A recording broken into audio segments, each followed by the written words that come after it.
In the charming Dutch village of Wijk Aan Zee, the stage is set for the Wimbledon of chess, Tata Steel. Thrilling battles lie ahead as one of the oldest and most respected tournaments in the world is celebrating its 87th edition. This tournament isn't just about chess, it's a tradition where legends are made. Oh, Bishop e6, and that's the clincher! The lineup this year features defending champion Wei Yi, who stunned everyone last year, and world champion Gukesh fresh of his world championship victory. Also in the mix are Fabiano Caruana, Anish Giri, and a host of other grandmasters ready to make their mark. Anish smells blood. Double exclam, what a blow! Under the watchful eye of thousands of chess fans that visit the venue daily, who will be able to withstand the pressure? Let the games begin, as 14 chess maestros vie for supremacy, glory, and the coveted Tata Steel Chess Championship title.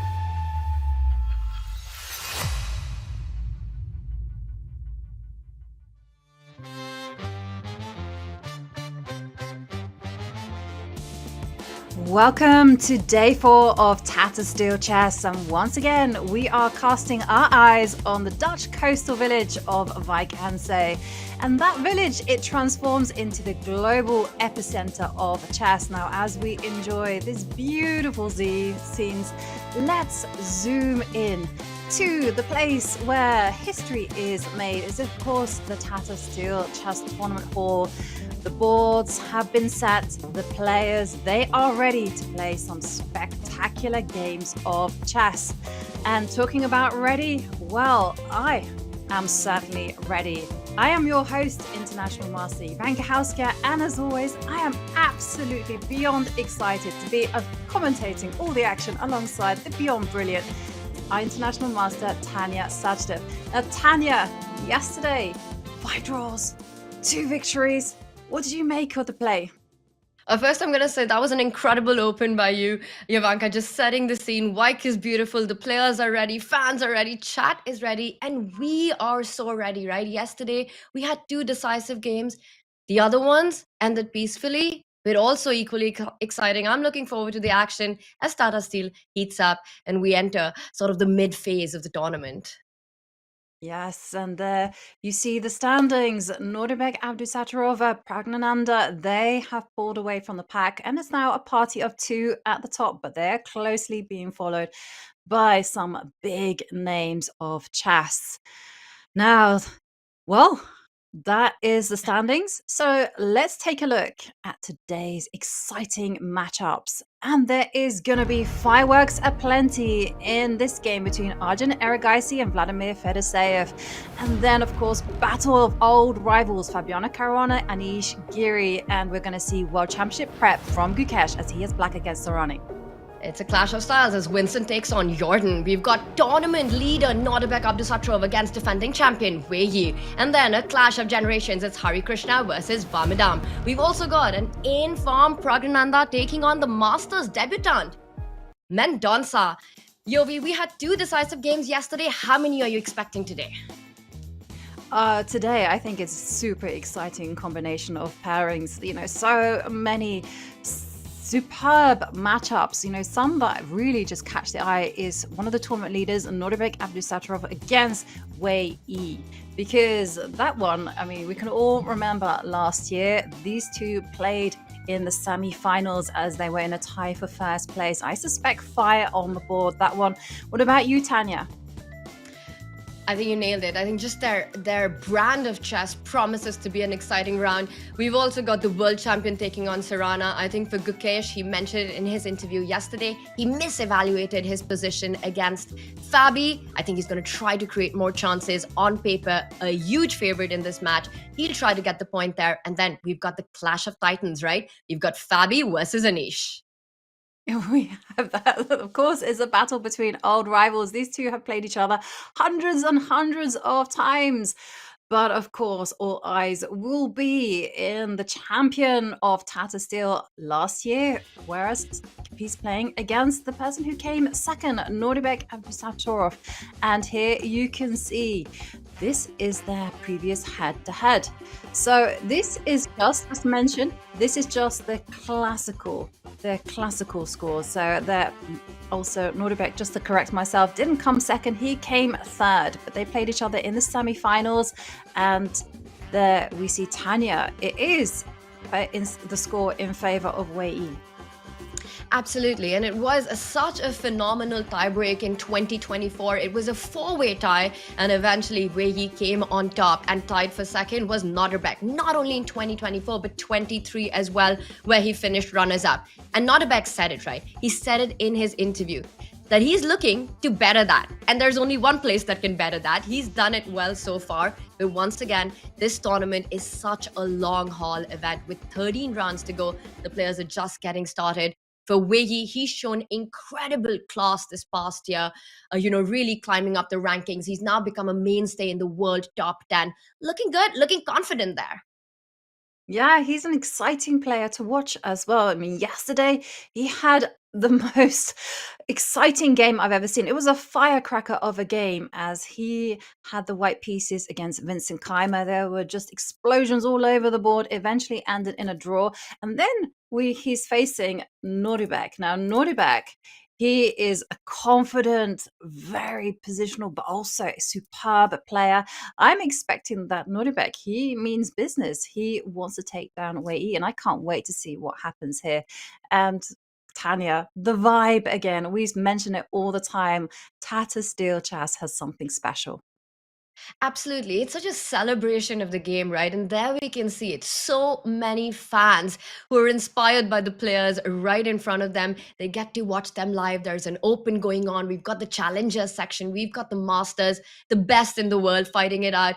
You've got stalwarts of the game like Anish, like Fabiano Caruana, but also the biggest rising stars. You've also got the world champion right there. And look at that beautiful, stunning playing venue. Like you said, it's an energy. Tata Steel Chess, it's a vibe. It is a vibe, and so many people getting ready to make their move. And someone, well, it is the world number 2, Fabiano Caruana. He has the white pieces against Anish Giri. Now, these two have played each other maybe even thousands of times, on every single form of chess, classical, blitz, and rapid chess. It's interesting as we see how can Fabiano Caruana, can he trick his old foe?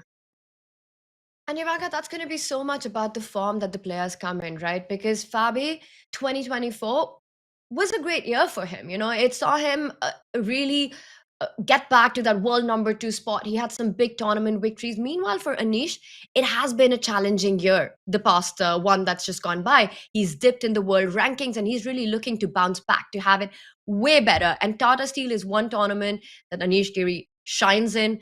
He's ready to go. We saw him standing right there, and Nodirbek has taken his place. I want to hear it from chat, right? What do you guys think happens in this matchup? We've got Nodirbek, who's hungry for the tournament win. He's like a hungry shark.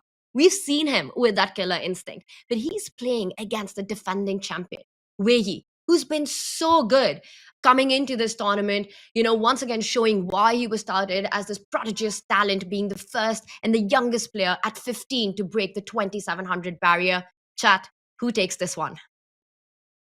I'm dying to know chat's opinion as well. But Tanya, it's not just a Super GM tournament that's happening here at Tata Steel Chess. It's also a Grandmaster event and an Amateur Open event as well. So let's take a look at the pairings for the challengers. And as always, this is just fire. And a few people really stick out. There's 11-year-old Faustino Oro. Yesterday, he won his first game. We also have 14-year-old super talent Liu Miaoyi. She won yesterday. Today, she has the black pieces. I mean, so many exciting names here. It's incredible. And what a day of chess we had, Ivanka, in the challenges yesterday. It felt like a glitch, right? Because we had 7 decisive games, all won by white. And I know in the challengers, we usually have a lot of decisive fighting chess, but all favoring white, and the kind of chess that we saw incredible scenes. You mentioned the youngsters. I think Liu Miaoyi, we have to mention her. She's defeated 2 grandmasters already. yesterday with a spectacular win against Frederick Swane. And one player who's been spectacular this last year is in front of us, Gukesh. He's arrived and a scene that we've become familiar with. He goes into that meditation, Zen mode, pull back, getting locked in. And I think this has so much to do with his training with a mind coach, Paddy Upton, over the last year. Yes, absolutely. Can't wait to see what preparation he brings to the game as he tries to eke out a win. And then we have Vincent Keimer, Jordan van Foreest. Jordan, well, he did suffer a loss against Fabiano Caruana, and we also have Vincent Keimer. Vincent, yesterday he played a draw, but he's been riding his luck, wouldn't you say, in his previous 2 games. Yesterday, Yavanka, he got this great opening preparation against Wei, right? It felt like a missed opportunity by Vincent. He was up on the clock by an hour. He was playing quickly. He got a huge advantage after an inaccuracy that Wei played on the board. So far, he hasn't been able to convert those opportunities, but I think he's been showing great form. He's right now on 2 points a tournament. That's a good +1, solid score to start with. Vincent with the white pieces against Jordan, at least on paper. Yavanka, I think Vincent's a favorite in that one.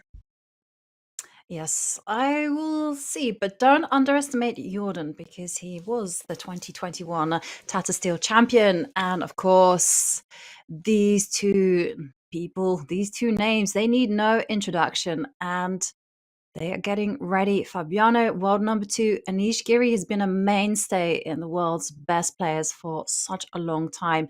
Anish also winning the Tata Steel in 2023. Well, he's eager to make that jump into the champion mode, and the hands have been shaken. The moves are beginning to be made. Tanya, this is the encounter we are waiting for. Nodirbek, he opens up with the Queen's Pawn. D4 it is. We are off. Yavanka, round 4 of the Tata Steel Chess is underway, and I am excited to jump into all the opening action. Nodirbek starting with the Queen's Pawn opening, where you're responding with bringing the knight out. We see the fans there. We spot Fiona. We see you, Fiona, right there, taking her awesome photos with awesome interviews to follow later on. Early stages. What do you say we do a quick roundup and take a look at what the players have started with? Absolutely. Let's head to our most beautiful, most colorful bird's eye view, I must say. And there you can see on the bottom row, the games have all kicked off. And well, it's an interesting brand of chess that we're seeing so far. So there we see in the bottom left corner, we see Abdusattorov and Wei. That it is opening up with a queen's opening. Also the same for Serrana against Gukesh, also opening with the Queen's Pawn. Things are going to move in a tense, slow manner there. And of course, we have a beloved Sicilian. I always get very excited in the game between Caruana and Giri there on the 3rd. And then for Hari Krishna, he is doing unusual, hyper-modern stuff, not challenging the pawn center. Really interesting. So we've got a couple of Queen's Pawn, we've got a King's Pawn, and we've got that ready structure on that bottom right board, Hari Krishna, who is part of Team Gukesh. And we all know, we saw it in the World Championship for Gukesh. His favorite opening is the Reti, so I'm sure these guys worked on it for a long time, and that is when the knight develops first. Hari's employed that. Will be interesting to see how and what ideas he comes up with in this one. But I agree with you. The excitement, I think it's already on in that bottom left board because we see the first imbalance with the trade of the minor pieces. Yes, we do. And we also see now that moves have been made on the top row. Praggnanandhaa opening with the King's Pawn. And there we see a pause there from Leon Mendonça. And again, well, it seems like everyone woke up today, barring 2 games, and decided to pick up the Queen's Pawn. So we are going to be into nice strategic territory here, Tanya. So you mentioned the bottom left. Of course, that is such an interesting matchup between Abdusattorov and Wei. Shall we head there?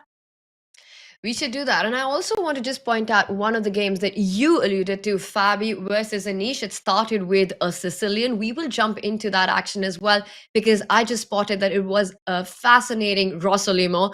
Well, I say fascinating, but not really mean it, because we won the open Sicilian, we won the action, but we saw Fabi going for a more solid approach against Anish's Sicilian. Let's jump first into this one. Well, so to say, our marquee matchup between the tournament leader, Nodirbek Abdusattorov, versus the defending champion, Wei. And to me, it's really interesting, right? Because whatever we do know about Nodirbek, I'm pretty sure he hasn't forgotten, Yavanka, what happened last year at Tata Steel. For him, this is also a grudge match. Yeah, it is. It's certainly with chess players, they have long memories. They don't like to leave the imprint on a negative score. So maybe we rewind and see the first few opening moves, because, well, we saw the queen's pawn begin and away meeting that with knight f6, c4 occurs, e6, and then an opening that we call the Nimzo Indian. So the whole point of the bishop coming out to b4 is to prevent white from expanding in the center with the pawn move e2, e4.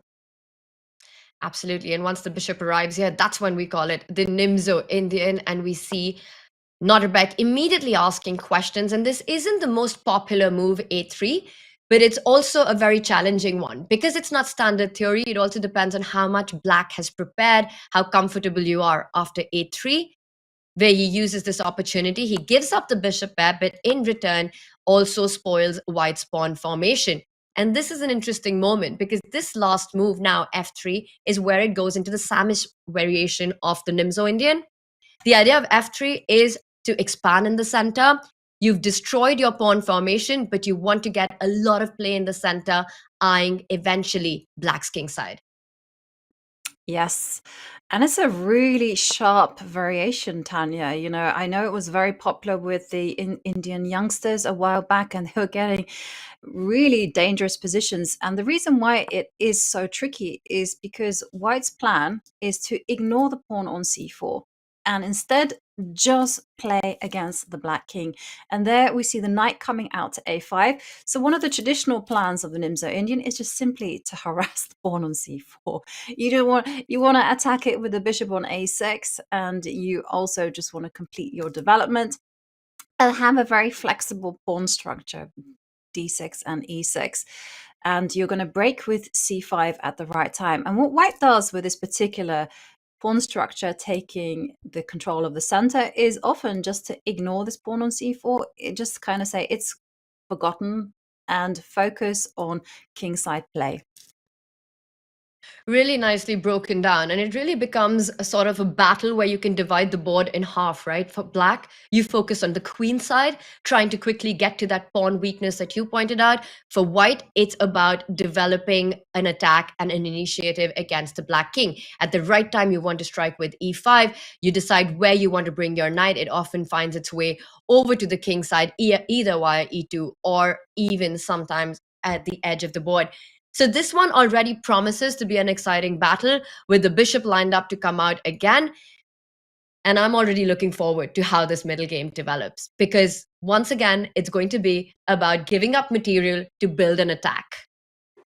Yes, I also can't wait for that one because it's such a fascinating battle. And also in this day and age, it's also about preparation. We saw Nodirbek. He came armed in round 2 with an opening surprise against Leon Mendonça.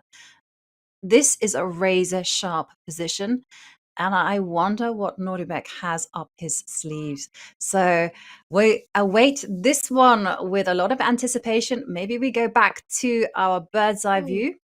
We'll do just that, but I want to point out that Wei with his last move, and we can see that on the bottom left board, is actually immediately putting pressure on c4. And usually white doesn't hurry to give up this pawn. You want to respond by putting your queen on that one step ahead of the king, lining it up with the bishop and defending the pawn on c4. So we'll see how Nodirbek proceeds in the game, and I think he has made the move queen e2. We see that on the camera right in front. Yovi, what else catches your attention in our bird's eye view? Well, you know what struck me in the beginning is that everyone seemed to be steering the game towards very close positions. And I was gonna say that things actually have opened up in the game between Fabiano Caruana and Anish Giri, because that was the Rosalimo variation that you alluded to.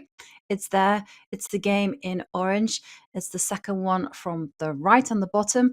So maybe we can take a peek there because it's interesting, right? Have you ever had a rival, Tanya, where you have played loads and loads of games? Well, I think there are a lot of my, my good friends, but also over the board competitors from India, where we ended up playing a lot of tournaments together against each other, but also we've been teammates in the Olympiad. So there are a few like that. And I think you're absolutely right. I don't even know what's the exact number, how many times these two have sat across each other on the chessboard in different time formats at very, very high stake matches as well. And right now, the opening that we have, the one that Fabi chose against Anisha Sicilian, was in fact revived by Fabi in the 2018 World Championship match against Magnus, the Rosalimo setup. And since then, we've seen it being employed so many times. But I want to draw your attention before we deep dive into the game. Jovanka, look at the clock. Anisha's got an hour and 44 minutes. That's 4.5 minutes more than what he started with. He's in some deep Giri preparation mode right now. And Giri is very famous for that, as is Fabiano Caruana. Well, we asked for the stats, Tanya, and well, our prayers have been answered because get this. The stats are 4, 32, 6 in Giri's favor. So Giri's won 6 games, 32 draws, 4 wins for Fabiano. 32, Tanya, 32 draws. Wow. I don't think I've ever played anyone more than 5 times. That's a whole lot of games in classical, and they've had a total of 10 decisive games between each other, with Giri leading 6-4. It just shows how closely matched these two players are, right?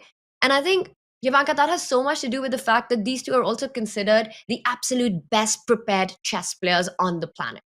Their preparation, both Anish and Fabi, second to none. Also incredibly calculating, and also very, very sure about playing correct chess. You don't very often see them go into very complicated intuitive chess. They sit down, they calculate what they feel is objectively best, they find the move and play it. And very often when you get this kind of a clash, you will see 32 draws happen. That's true. So this this position arose from a Sicilian, Rosalimo. So maybe we can just do an action replay and see how we got here exactly. Let's back up. And we saw the Sicilian. And this right here, this move is the Rosalimo. And Anish chooses to fianchetto his bishop on the king's side. A very standard theoretical setup against the bishop coming to b5. Rook is centralized. And now just before Anish can bring his knight out to defend the knight on c6, this is the window of opportunity for white to give up the bishop and once again destroy black's pawn formation. Yes. And it's an interesting approach from black because normally I've seen like the bishop on b5 get kicked around, get driven back to f1. But here you see a very, very close position where everything is gearing up for the breakthrough in the center from white with d2, d4. And it happens. Oh, it happens immediately. It's on the board, and then we see a trade at least resolving the problems of the doubled pawns. And after pawn takes pawn, black recaptures. And Anish does have the bishop pair in the position, but a slightly awkward pawn formation. Meanwhile, for Fabi, a bit ahead in development, pieces coming out easy. And we see this last move, rook b8, knight retreats to b3, blocking the rook from attacking the b2 pawn, freeing up the white bishop so it can find itself to develop on these dark squares that have been weakened by the pawn moves that Anish has made in the opening. Yeah, and a fascinating battle is going to ensue between the knights against the bishops. Now, the first thing that really springs to mind is what does white have planned if black challenges in the center with d5?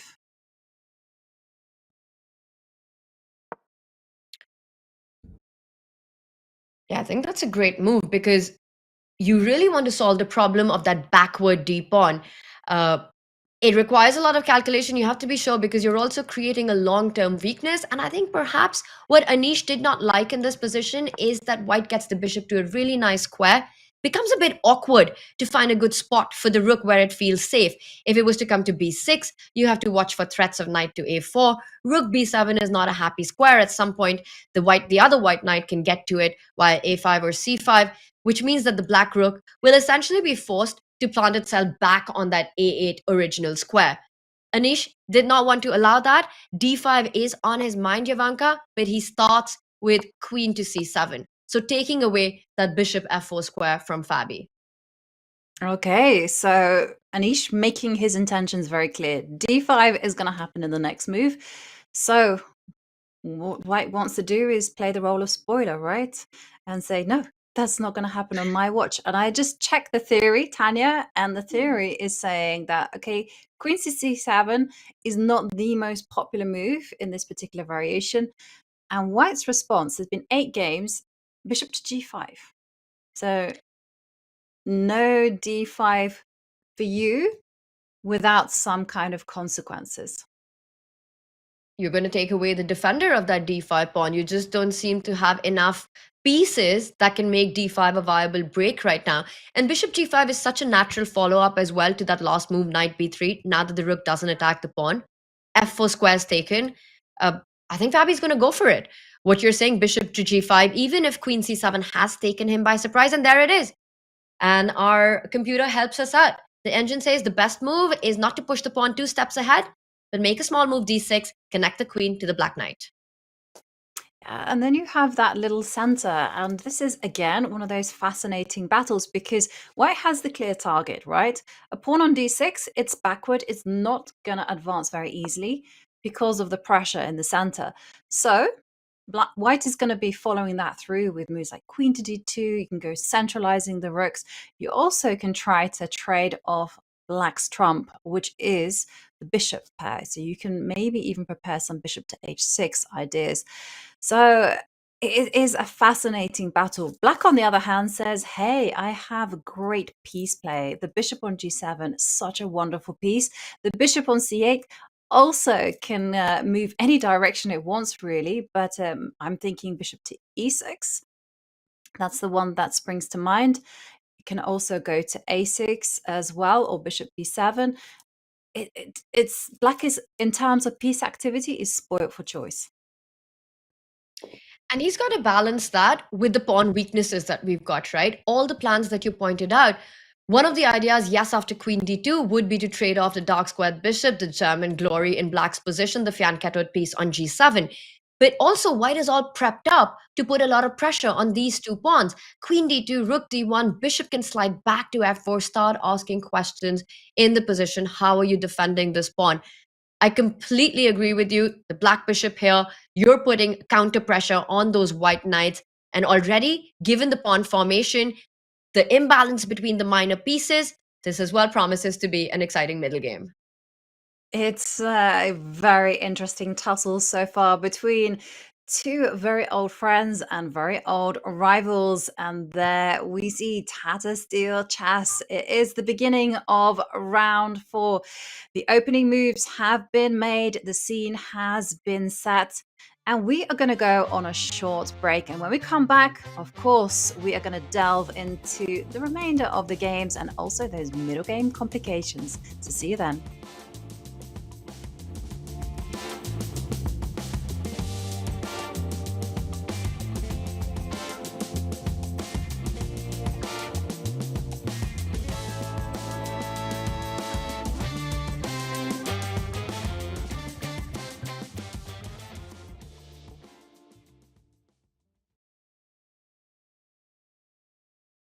We have 4 different puzzles, White to play and win. I think quite clearly the idea would be to get some knight h6, knight h7 mate.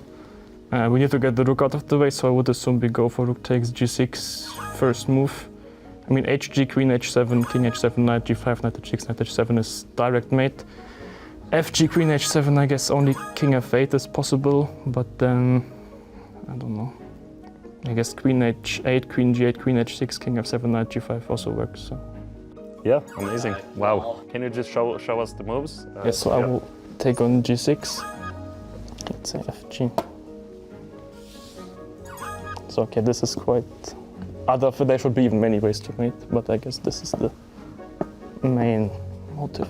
Very nice. Wow. Well done. Impressive. White to play and win.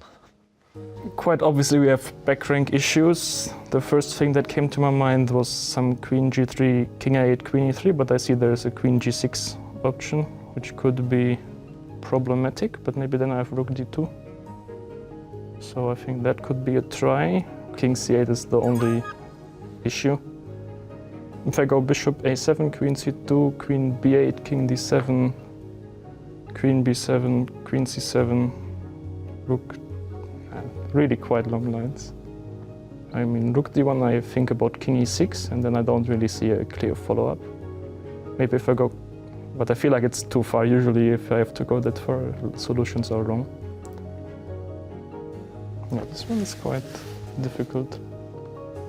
Yeah, I was thinking whether we can use the diagonals, some bishop d6 followed by queen h3, but I see there's f5.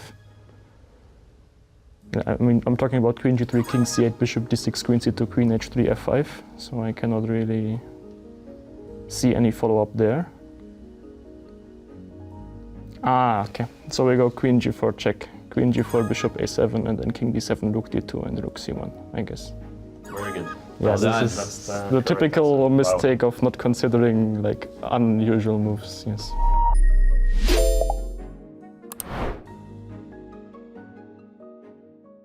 Hi, I'm Grandmaster Anish Giri, and welcome to Left-Hand Repertoire's 1e4. This so-called Latvian gambit is horrible. f5, knight takes e5. This is not how chess is played. He played too many moves with pawns and the queen, and didn't develop his light pieces.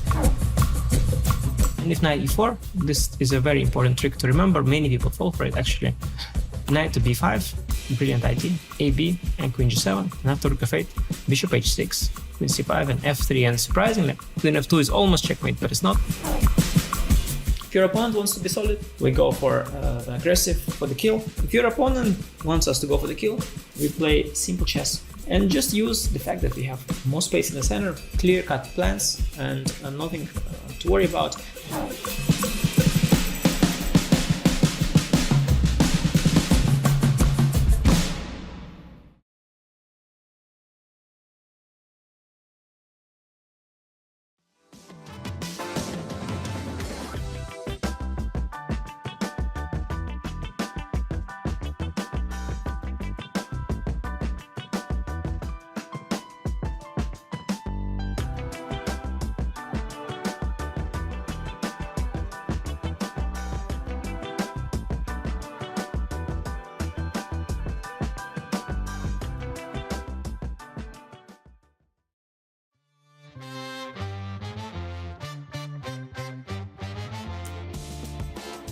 And we are back with what is probably the beginning of the middle game portion of day 4 of the Tata Steel Chess.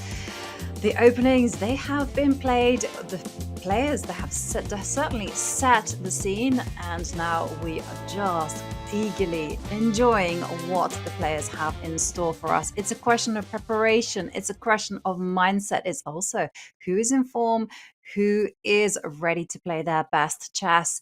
And Tanya, let's check out the bird's eye view and have a look at the positions. Now, the first thing that catches my eye is that there on the top left is literally almost identical pawn structures between Arjun Erigaisi and Koma and Van Forest. Yes, coming from a Queen's Gambit decline, and once on that Arjun board, the c-pawn moves forward, then it will be identical. One step, it's got to get itself to c6. It's called the Carlsbad pawn formation, and very often black in those positions aims at trying to trade off that dark squared bishop. And Yovi, that's what we're seeing Fedosiev trying to achieve. Yes, and I have to ask you, what position catches your eyes? To be honest, all of them on that bottom row. Look at those 4 boards. There is so much action going on, right? I'm going to start from that bottom right. It's an endgame, but there's massive tension on the board here. Hari Krishna with his last move that he's just played, a4, doubling down on that b5 pawn. That looks like, despite having the queens off the board, a lot of tactics with the a file about to open up. Meanwhile, Hari just walked back to the board. We saw Giri. He's taken this imbalance in the Rossolimo. We're going to wait on that one as Fabi is in a long think. And then we've got Gukesh with Serrana. Also a very non-standard position of that queenside knight for black on c6. But right now, if there's fire on the board, it's got to be Nodirbek versus Wei Yi. There's so much action going on. And right now, Nodirbek's gone into a long think. And I think that's the position we've got to jump to. Yeah, we absolutely have to break this down. I mean, first up, we left it with Wei Yi attacking the pawn with bishop to a6, queen to e2. We know was the response. And how did play develop?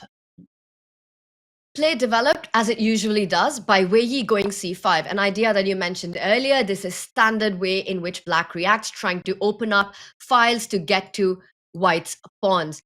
Now here, the normal move, the theoretical move for white is to simply develop the bishop to e3 in front of the queen, and you keep your center solid, you keep it protected.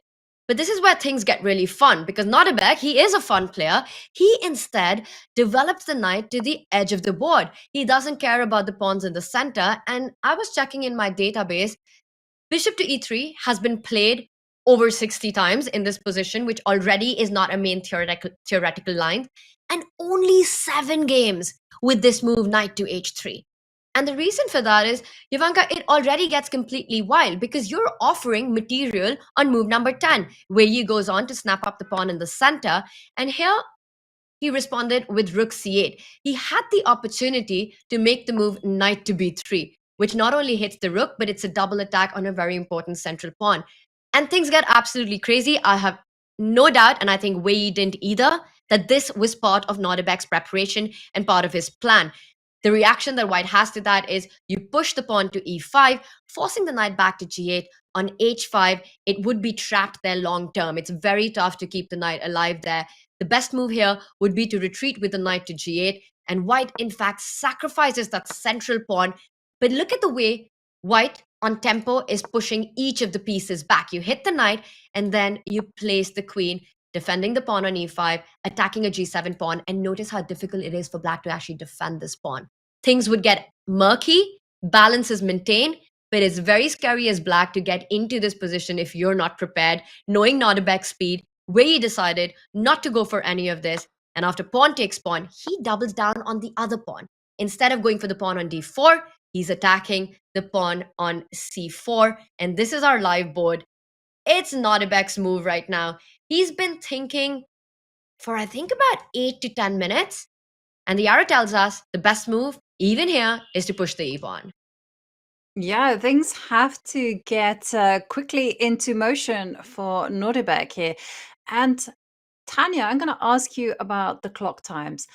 What dimension does that add for you? Because Nodirbek, he chose this particular variation. He went a3. He went for one of the sharpest responses there is against this Nimzo Indian opening. And you see him hesitating here. So obviously he must have dedicated all his time to that knight moving into b3. Rook to c8 must also have been in his preparation, because you always look at those very forcing ideas. And I believe the most forcing idea, like you said, which was part of the big prep by Nodirbek, was indeed knight to b3. And let's remind ourselves, right? It was at the World Championship, one of the press conferences, where Dingler, and he mentioned that what we see on the board is like the tip of the iceberg of the preparation, because that's what's appeared. It's not just this line that Nodirbek has prepared against Wei Yi. He probably saw a lot of them, and in this particular variation, knight to b3 is where he was focusing on, because there's that entire bit of the iceberg which is underwater, which we don't get to see. So definitely rook c8, I think, has been a big surprise, which I also want to point out is such a smart way to handle the position by Wei Yi, because he's not walking straight into preparation. He knows that Nodirbek must have looked at knight b3. because that's a huge sacrifice on the board. In fact, in some of those lines, white even gives up the rook on a1 for play on the king side after the move e5. So he dodges all of that, and now he's forced Nodirbek into less familiar territories. Rook c8, also doubling down on one of the central pawns, asking direct questions. Let's not forget, this kind of position also suits Wei Yi's style. He's known for his sharpness. He's known for his tactics. It's already exploded, this one. Yeah, it certainly is one of the sharpest games that you can get out of a queen's pawn opening. And I just also wanted to ask the question, because you mentioned the Dingler saying that what you see on the board is only the tip of the iceberg, and that there's so many variations that players have to memorize. I mean, what is your experience with opening memorization? I mean, I did see a very interesting interview that Fiona did with Vincent yesterday, where Vincent said, well, he has to go through things the night before. So that's talking about short-term memory. What about do you have any tips? Every player has their own approach before a big game, right? And I feel for me, memory has definitely been a very big challenge. Remembering lines and looking at them, and also making sure that you don't tire yourself out right before the big game. It's sort of a tightrope to walk on. And I think as chess players, you as well, Jovanka, me included, everyone who's played competitive over the board chess, we know exactly how much time we spend. It's sometimes 2 hours, an hour into preparation. And very often you don't even get what you've looked at. So it's also really important to have an open mind. I think that whole analogy of it actually being a very small portion that we get to see. And right now it's easy to get surprised that, hey, why is Nodirbek taking so much time? It's only move 11. He's the one who's walked into this. But it's once you understand the big picture, that no, this is not the only line he was looking at. He was perhaps looking at a lot more than the Nimzo Indian to start with. Then he decided, okay, Nimzo Indian might happen. In that, I'm going to go for the Samish variation. In that variation, black has so many ways to respond. And then you check only this one bit, a bit of that bit comes in. So I think for these top guys, memory is such an asset and such a skill to have. Unfortunately, it's not one that I possess, Jovanka, which is why in today's time where openings have become so important with chess engines, you know, you've got players knowing theory until move 25. I think that's what makes our generation, it makes it so much more challenging for our generation when it comes to competitive chess. I completely agree with you, because, you know, with the abundance of engine analysis, there is a lot more information to process. And I do remember reading some tips from five-time former world champion Vishy Anand, who said, if you look at things 8 times, you should be able to remember it. And his suggestion was basically, you look at something once and then you leave it for the next day, and then you refresh your mind, and then you leave it longer. So by the end of it, you test yourself after some months, and then it should just stay there in your core memory. But it's an interesting question, you know, how to group all this data, how to set those patterns. And as you mentioned, Tanya, for sure, you know, Nodirbek was not just looking at the Nimzo Indian this morning. He was also perhaps looking at the Queen's Gambit decline, something, and having to have an answer to absolutely everything. And sometimes everything gets muddled.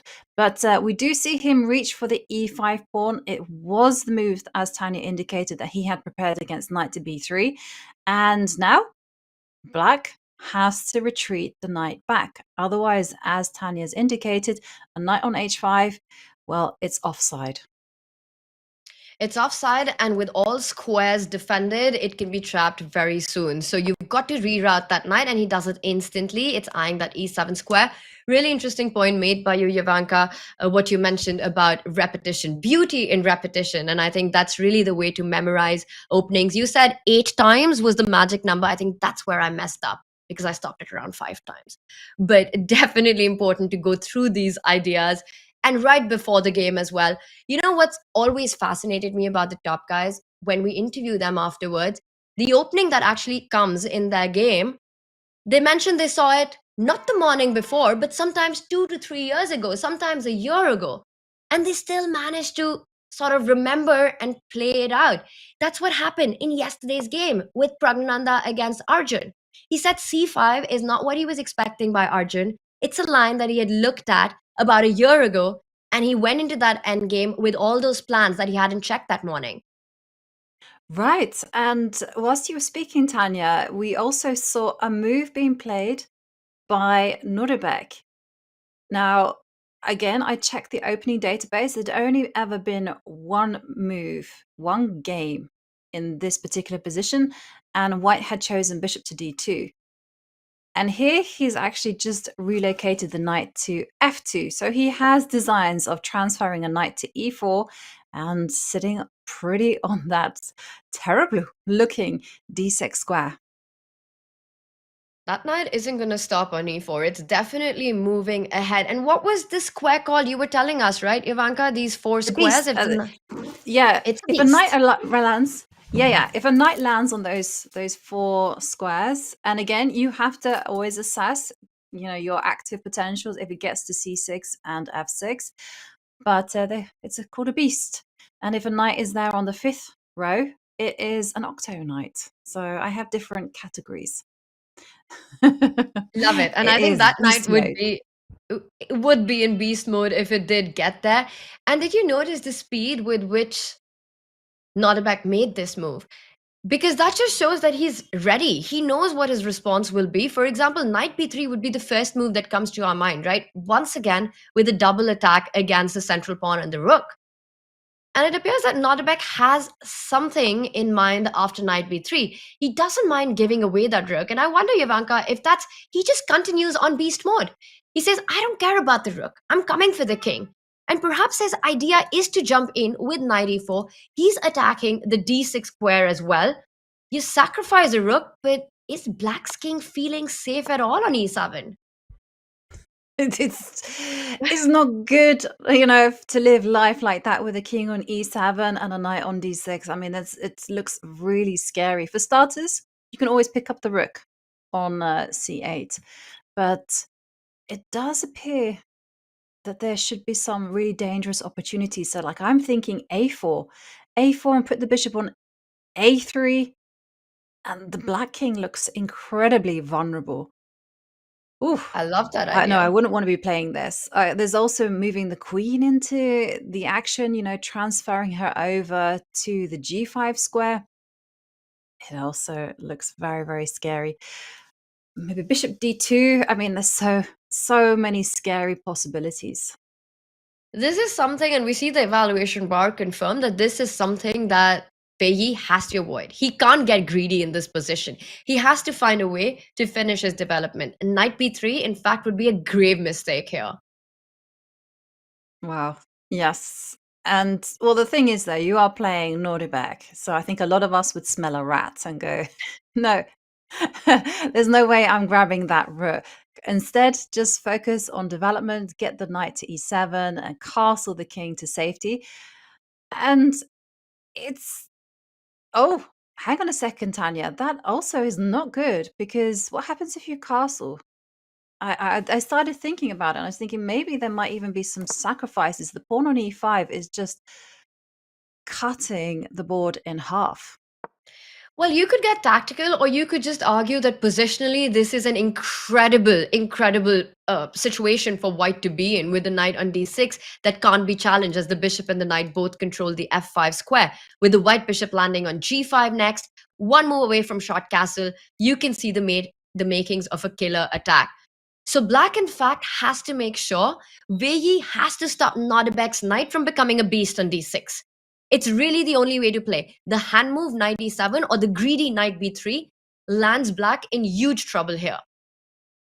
Wow. Okay. And so already this is looking very tricky for Wei. He has to navigate the complications. So are you suggesting f5? Well, I was going to ask our chat, if you have to stop your idea, you have to go into prophylactic mode here. You have to think about, I need to stop that knight from getting to d6. So what would be the moves that come to your mind? And Yovi, you pointed it out, f5 and d5. And these are, in fact, the two best moves in the position. I've got my engine on right now. I had to take a sneak peek into this because it just starts to look already so dangerous for the black king. So Wei Yi has to push one of these two pawns forward to stop the white knight from jumping into the center of the board. Wow. Well, it's crunch time for Wei Yi, and it's so early on in the game. Only move 13. Wow. Maybe we go to the bird's eye view and have a look at the other developments, because we've been so engrossed in this game. We need to give some attention to the other players that are, of course, playing. Yeah, and there's a lot going on. Look at the board next to the one that we've been focusing so much on. Saranah with the white pieces against Gukesh. There has been simplification in the center of the board, and it looks like Gukesh has a lot of harmony. Look at the pieces placed on the e-file. Beautiful development with the pawns being healthy for both players. The only thing that you need to watch out for is that bishop on g2 on the long diagonal that Saranah has, which can be blunted with that c-pawn moving one step ahead. I do see this last move by Gukesh is a pawn sacrifice, because white can pick up that b7 pawn. But Yovi, it feels that without completing your development, that should give black a lot of counterplay and initiative. Okay, I mean, there's so much excitement all around. You know, I also see in the game between Hari Krishna and Varmadan, the Black King is out there staking a claim in the action. But I think we have to check on the world champion, as he has the black pieces against Alexei Saranah. He's been a European champion. Now he's facing the world champion, Gukesh. So can we dive into that game? It came from a Catalan, but maybe we can rewind the whole way through. Let's do it. Never a bad idea to check out on the 18th at 18. He starts with the black pieces in this one. He's playing against Saranah the Piranha, who's always known to be razor sharp and prefers those attacking position. And perhaps he hasn't managed to get exactly that in this game, because look at how this progressed. It started with the queen's pawn opening, and we see the queen's gambit decline. So a very solid approach by Gukesh in this game. The bishop comes out to e7, and there we've got an invitation to go into, well, some sort of a Catalan structure if you were to take on c4. After g3, shock castle, the bishop comes out on the diagonal, and knight c6. Does this move surprise you, Jovanka? I've seen it before, but it's very thematic, in the sense that the whole idea is to take on c4 and prepare some kind of e5 ideas, or just to put pressure on the center on d4. It does surprise me, because Gukesh faced a similar idea against Fabiano Caruana in last year's Olympiad, and Gukesh this time was with the white pieces, and he won a fantastic game. Now, one of the pitfalls with putting a knight in front of your own pawns like that is that you could saddle yourself with the backward pawns. So, for instance, white could be taking on d5, developing the dark square bishop, putting a rook onto the c line, and if that knight is forced to stay in front of his own pawns, then strategically, black is really in big trouble. So I'm not surprised, because Gukesh wants to win, right? Saranah, despite being a fantastic grandmaster, he's certainly on the lower end of the tournament rating. So maybe he will try for more against such a player, but we'll see how it continued. I think that's exactly the explanation of this, well, slightly non-standard move, because usually the black knight finds itself on d7, keeping it flexible for the c-pawn to move ahead. And also there's a reaction of just taking the free pawn for the time being on c4. But he chose the move knight c6, sort of going into offbeat territory, something that we've seen Gukesh do with a lot of ease, even during the World Championship match. The knight jumps to the center of the board, and I think that's a very direct way of handling knight to c6. Alexei, he takes back with the pawn, hits that knight, forcing that knight to go to d7. And right now, Gukesh is giving up the d5 pawn for the e5 pawn in return. We saw that being played out. Pawn takes pawn, knight takes pawn. And now another pawn was grabbed. The center has liquidated for the players. The bishop comes out. And look at this. Alexei, in fact, does take the bait. He picks up the gambit. Bishop takes pawn on the board. So he's Yeah, that's saying to Gukesh, show me the money. show me the money, and I like that as well. I think one should play in an uncompromising style against world champions, because literally it might be one of the few occasions that you play such an amazing player. So why not go for it? So bishop takes b7. Show me what you got. And the question that we are going to ask ourselves is, yes, okay, let's have a look. So first up, queen trade or no queen trade? Queen trade or no queen trade, you could start with rook to b8. I think that move has to be played either before or after the trade. I want to point out one quick thing though, that if Alexei doesn't take on b7 at this point and Gukesh is able to just block that bishop out, there's such beautiful harmony in black's pieces that you've got absolutely no problem. So this is a very principled approach by Alexei to grab that pawn. He knows it's the only way to fight for an advantage with the white pieces to force Gukesh to show compensation for his play. And talking about Ivanka, compensation, yes? yes, go on. I was going to say, talking about compensation, what is Gukesh's compensation? He has some fantastic bishops sitting there on e7 and e6. The rook will come to b8, and white will have to take care in development there. And the big question is, though, how does black then execute these plans? Well, let's take a look. I think rook b8 to me is a very natural move because you can take the queen on the next move as well. If white was to take queen takes queen, you're happy to bring your other rook to the open file. White falls back with the bishop. Let's say you go back to g2. And now, just to show the endgame that we can have here, if white takes with the king, that just feels wrong, Ivanka, because you leave a lot of weaknesses on the king side. You kind of lose the right to castle. Your king is in the center. Black's pieces are super active. White must take with the knight. And now it has to revolve around building pressure on the b2 pawn. So I really like the move knight c4 to start with. It might not be the most accurate, but with bishop to f6 to follow, it just feels, let's say white castles here. Look at all of white's pieces. Bishop f6 next. You've made sure the white knight and the bishop never develop. Because of that, the white rook is stuck. This is definite compensation. Yes, but Tanya, I think this one might be a fizzler. And the reason I'm saying this is that black definitely has compensation for the pawn because it's very difficult for white to untangle. But as soon as black wins back the material, then there's going to be mass trades and we're going to have a very empty looking position. Absolutely. And I think this sort of an outcome out of the opening, Gukesh would be happy with the black pieces. You know, he just managed to neutralize the edge. He's on the initiative. We know the top guys, right? They hate to get into these kind of positions where you might be up a pawn, but none of your pieces are playing. The only piece playing is this bishop on g2, and it has got absolutely no targets on the board. Black's other rook is about to come to d8. The best case scenario for white is the one that you mentioned.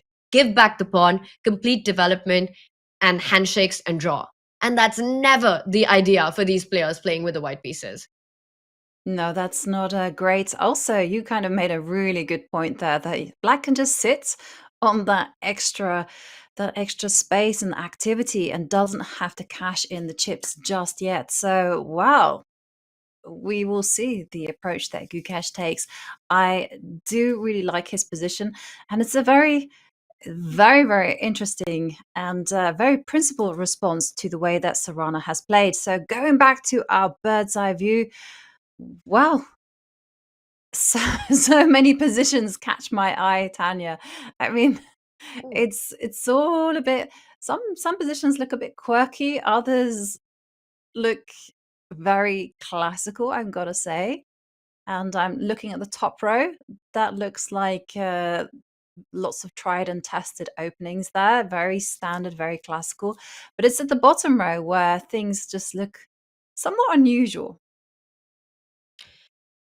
All the games in the bottom row, right? You look at that bottom left, we've done a deep dive onto that. Wei is still in a think at this moment after the night retreat. Meanwhile, Alexei, he's grabbed that pawn, grabbed the bait. Now for Gukesh, he has to show his compensation. I think it shouldn't be so hard for him to proceed in this position. Most likely, like you said, we will see some trades. and draw is a likely outcome in these kind of end games very often. Next to that, it's absolute madness in two different ways. Giri still has more time than what he started with, an hour and 43 minutes. He's clearly in big time prep right now. Look at Fabi's rook lined up against the black queen. That last move was the pawn moving one step ahead by white on that d5 square. And Giri ignores the bishop hanging, the pawn hanging, but just brings up his rook. We'll deep dive into that one, but I also want to point out the hurry board absolutely bonkers here. The black king attacking that white knight on e6. You need to do something about that. There's tension on that b5 pawn as well.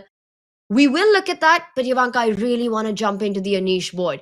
How is he so well Okay. prepared? How does he know everything about everything? Because he works really, really hard. It's literally his passion in chess. Okay, so maybe we again catch up with the moves that we missed. I'm not going to go all the way back. I think we left it here. No. So around here. So we'll start from there, Yovi. Let's do it. And here, queen to c7, stopping that bishop from coming out to the square it really wants to. And we saw Fabi bring it to g5, attacking the knight. Anish with the best response with d6. Rook lines up against the black queen. The bishop develops. Ivanka, your idea, placing the bishops on these diagonals. Absolute snipers, creating counterplay for black against the weaknesses on d6 and c6. And look at this move. Fabi jumps in with that knight to d5, taking advantage of the pin on the c line. You can't grab that knight. The queen is hanging. You have to take the knight, though, because the knight on e7 was attacked as well. We see a trade. And the only reason that Anish could have allowed the move knight d5 was his response in the next move. The blue arrow marks it. His clock indicates it. He's well prepared because look at this d5 pawn. It's such a nail in black's position, attacking the bishop, putting pressure on c6. And there's only one move that saves it for black. Anish, of course, plays it. Rook to b5. And it's all against the idea that the bishop on g5 is hanging.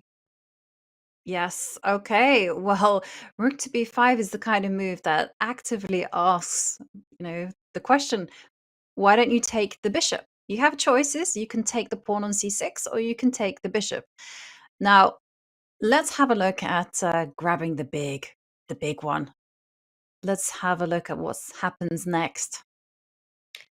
We'll do just that. Just want to point out the three captures that you're talking about. The white pawn, we can essentially disregard pawn takes pawn because black simply wins material by grabbing the bishop on g5.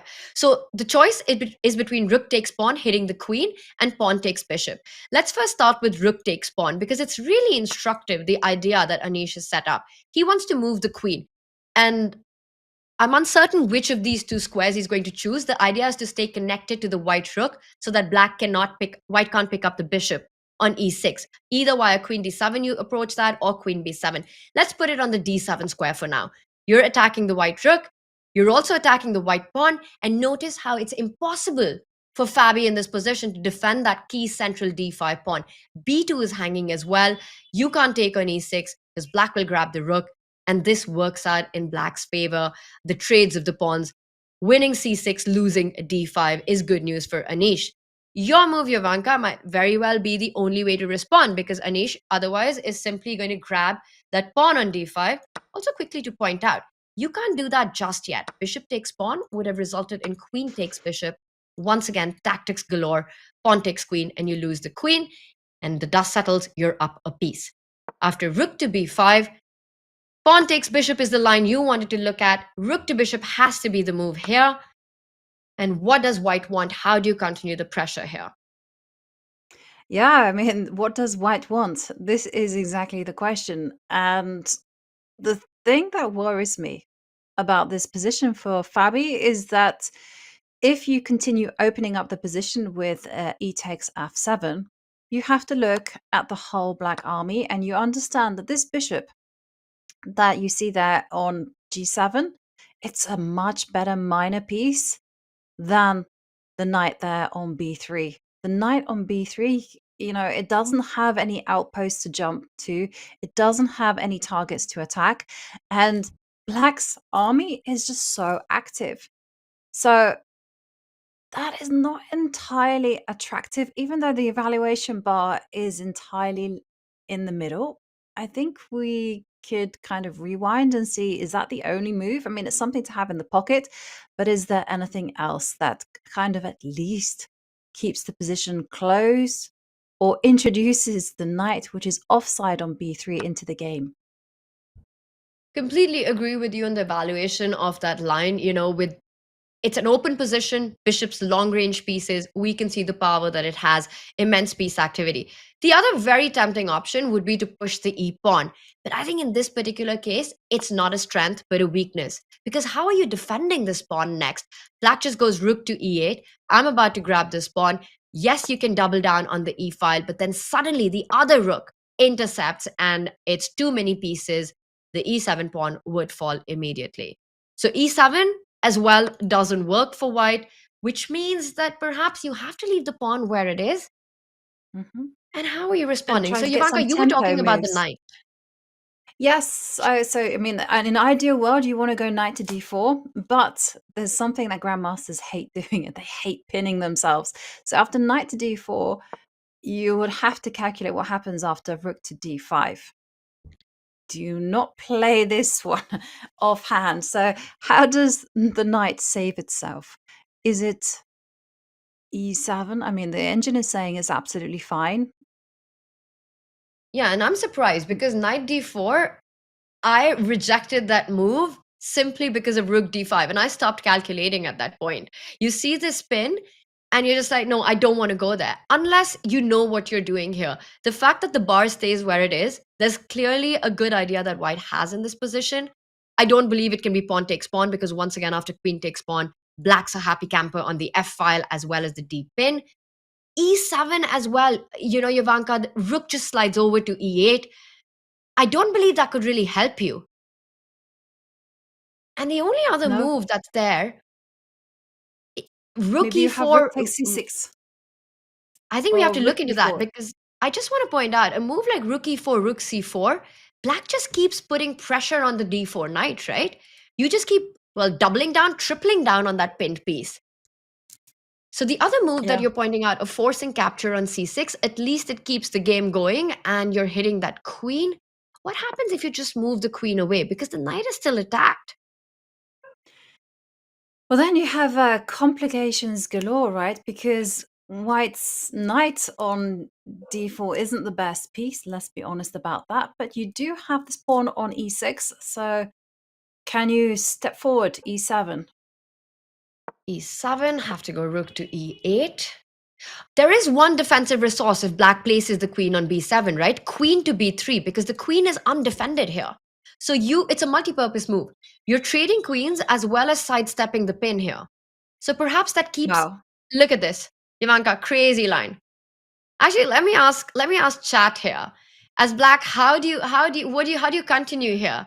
Notice how the white king has no luft. There's a back rank weakness, and maybe that's not even the best move. But there's an interesting move here. I think, Jovanka, you know the one I want to make. Yes, I do know the one you want to make. You want to exchange of queens, and after the recapture with the knight, then, as Tanya's pointed out, there's a back rank mate in the air because all those pawns, they are depriving the white king of any heir. And so, at the end of it, let's put it on the board, Tanya. I was We have actually to show thinking. checkmates. I was thinking Yeah? of the same idea, and I see our chat actually has got it. Someone mentioned the move that I had in mind. I think you can immediately take rook takes pawn because white Ah. doesn't have the possibility to capture on d5. It's checkmate on the back rank, like you pointed out. So similar idea, but switching the move orders there. Yeah, okay. Well, back rank issues galore. So we always love to show the checkmate. So, okay. So knight to d4 is a possibility. Love But showing the checkmates.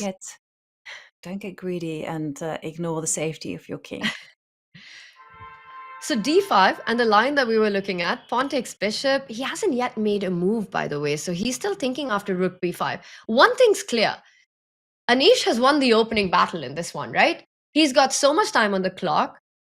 Fabi, under 1 hour now, he's had to navigate every single move. And this one's as tricky because he has to find that knight d4, rook d5, and there is a way for white to continue. And it's not that easy to spot. Yeah, it's it's certainly not so easy. So we were looking at rook takes c6, yes. Queen moves. The thing is that the queen really should keep that connection with the rook unless she can go to queen E7? a5. E7, yeah, e7 is a good idea. And how to, again, maybe you just go rook c4 and untangle that way. And perhaps black has nothing better but to recapture, but it's a happy recapture, right? You've opened up the F line for your rook. You still have pressure on this D4 knight. Yes, E6 is hanging, but guess what? You still can't take it. Rook takes pawn, runs into queen takes rook.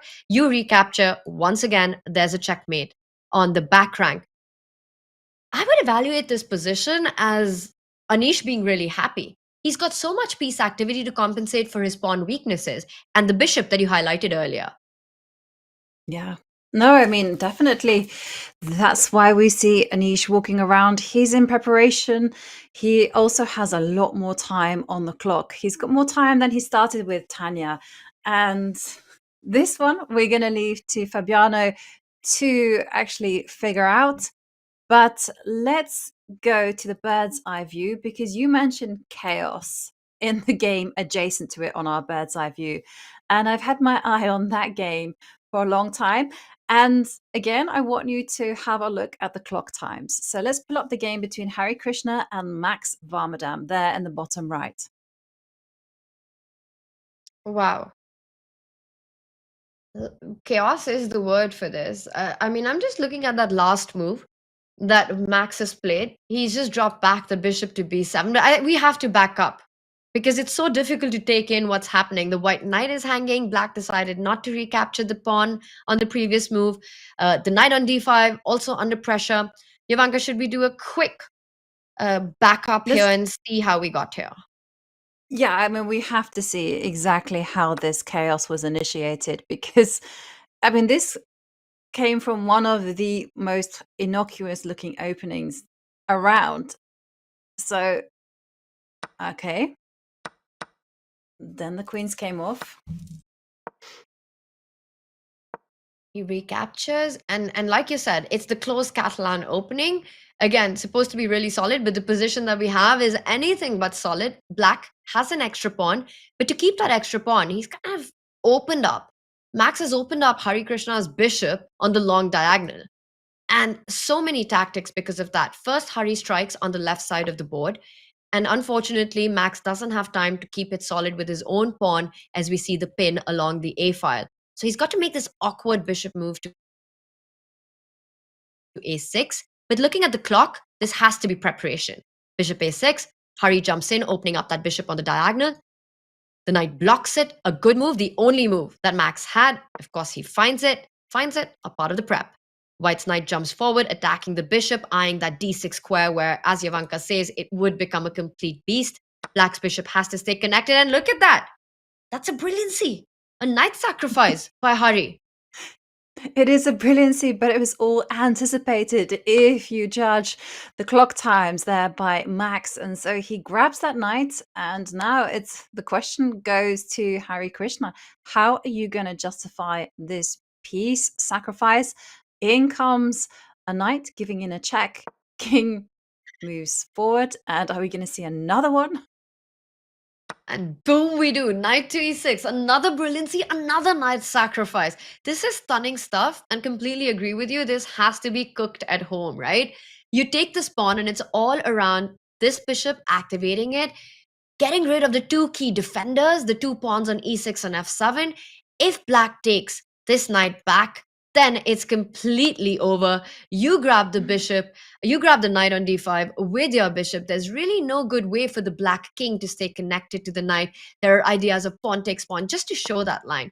Let's say you go king to d7, pawn takes pawn, it's a pawn fork, bishop takes pawn, the bishop slides back, gives a discovered check, regains material with interest. On the other hand, after knight takes pawn, king takes knight, white grabs and grabs the knight if you move the king away. So that would mean 2 extra pawns for white. Yes, Max has picked up one knight, but the other one, you can't touch it. No, You can't touch it. And so what did Max play? So yes, of course, he defended his knight. It was on Pries. And now the question is, hey, are you gonna do something about the knight that's sitting there on e6? And I just like the way that, look at this. Harry's like, no, judging from the live board. He just says, I'm gonna go on the counterattack myself. And he doesn't take the pawn. Max immediately reinforces the needs defense of the knight on d5.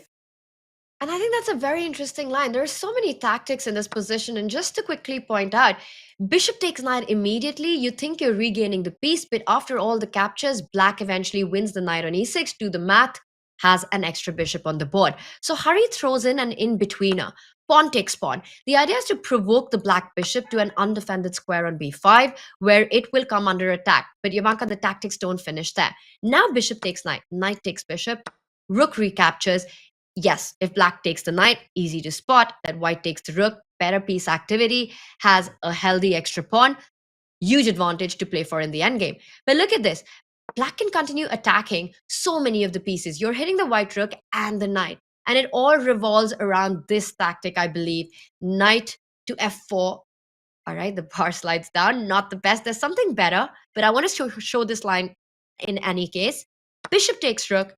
Knight takes bishop. The king has to fall back. Anywhere you go, it's two pieces for a rook, and that would be great compensation. So I did see that after bishop c6, there has to be a better move here for white. I thought knight f4 was the way to go. Yeah, it's certainly very promising, Tanya. Yes, the bar slid down, but it was still very much in white's favor. So you can just be satisfied with that as well and just say, it's good enough. I'm going to be better. Put that in the bank. Now, bishop to b7. I really It was the appreciate the move. support on that, by the way. No, because it's a practical way of playing chess. You don't have to go into the most perfect line ever. Even Magnus Carlsen said he's not a perfectionist in chess. He just goes for the most practical choice, the one that he knows is going to give him the result. I call it put it in the bank. You bank it, in the words of Monopoly. And now the question goes to Pentalia. Now, Tanya, I want to ask you this. So you are playing what appears to be the game of your life, sacrifice upon sacrifice. Your opponent has used no time at all and seems to have everything covered. Does that put you off?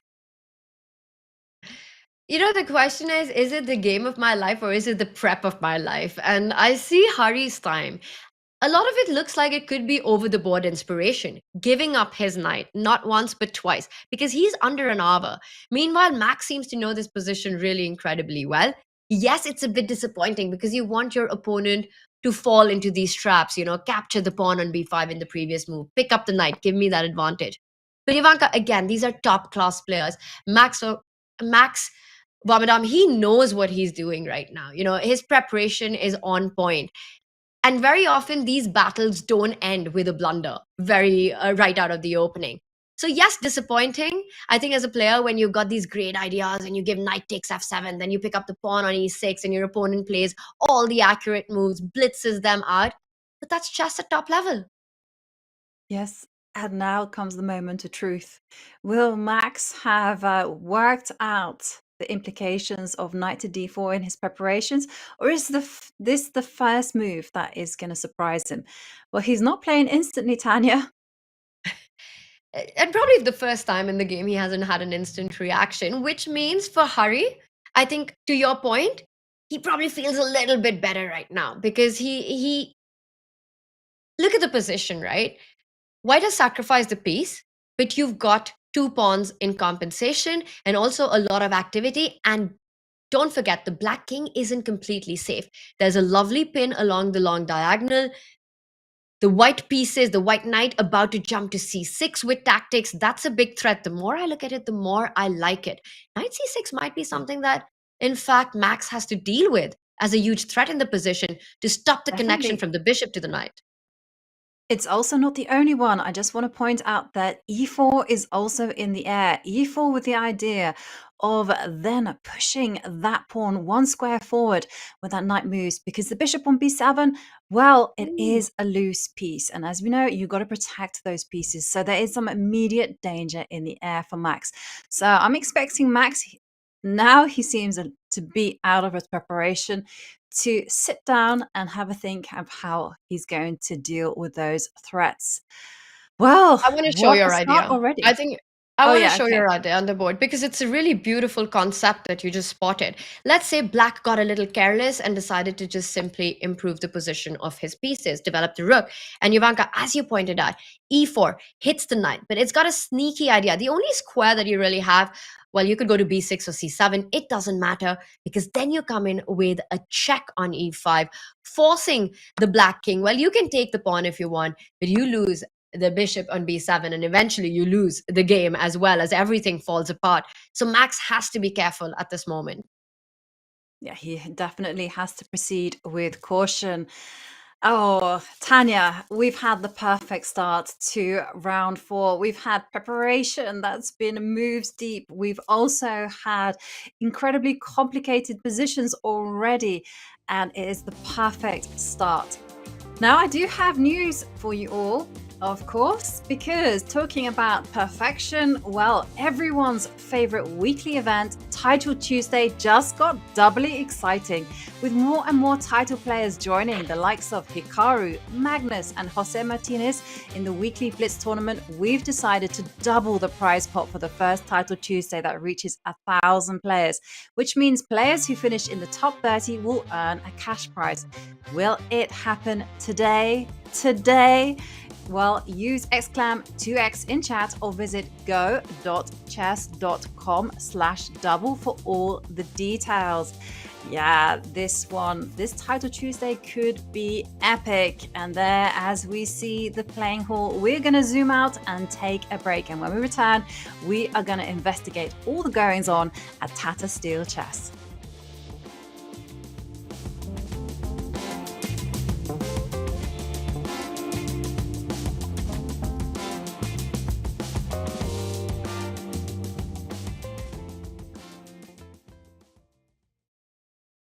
Rapid or classical? Rapid. Rapid. Over the board or online? Over the board. Online. E4 or D4? E4.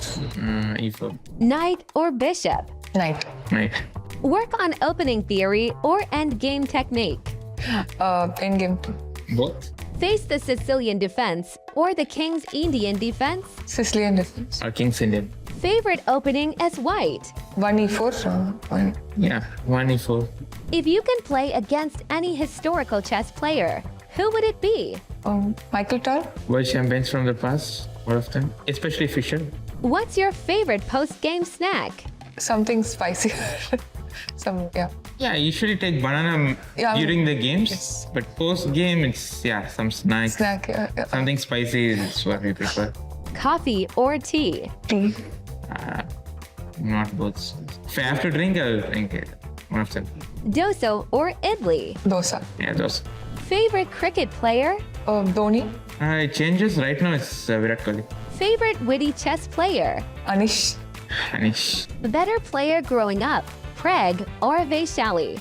When exactly is the question, yeah? Growing up, I think till some point I was just trying to catch up. She was just much stronger than. Yeah, at some point he became very strong.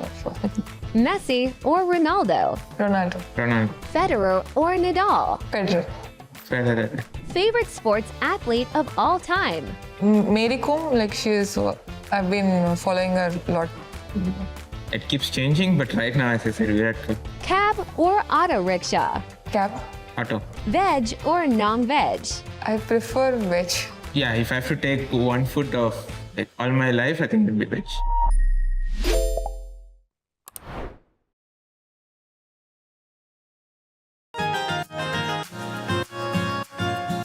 What are your favorite countries to play chess in?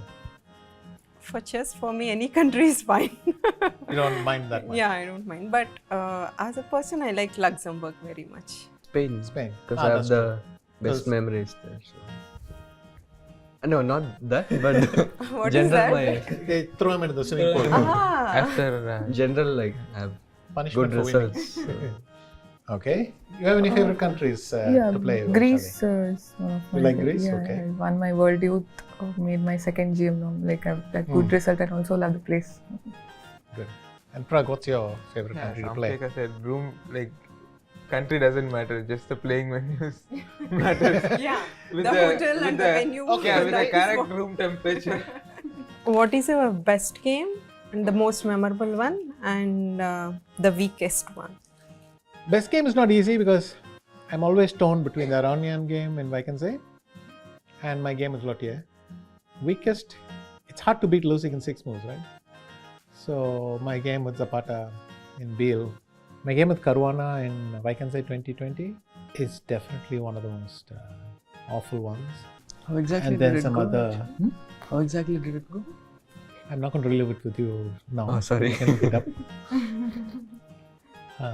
And it's a painful. Otherwise, I can act out your draw with Pragg. You get up, you go.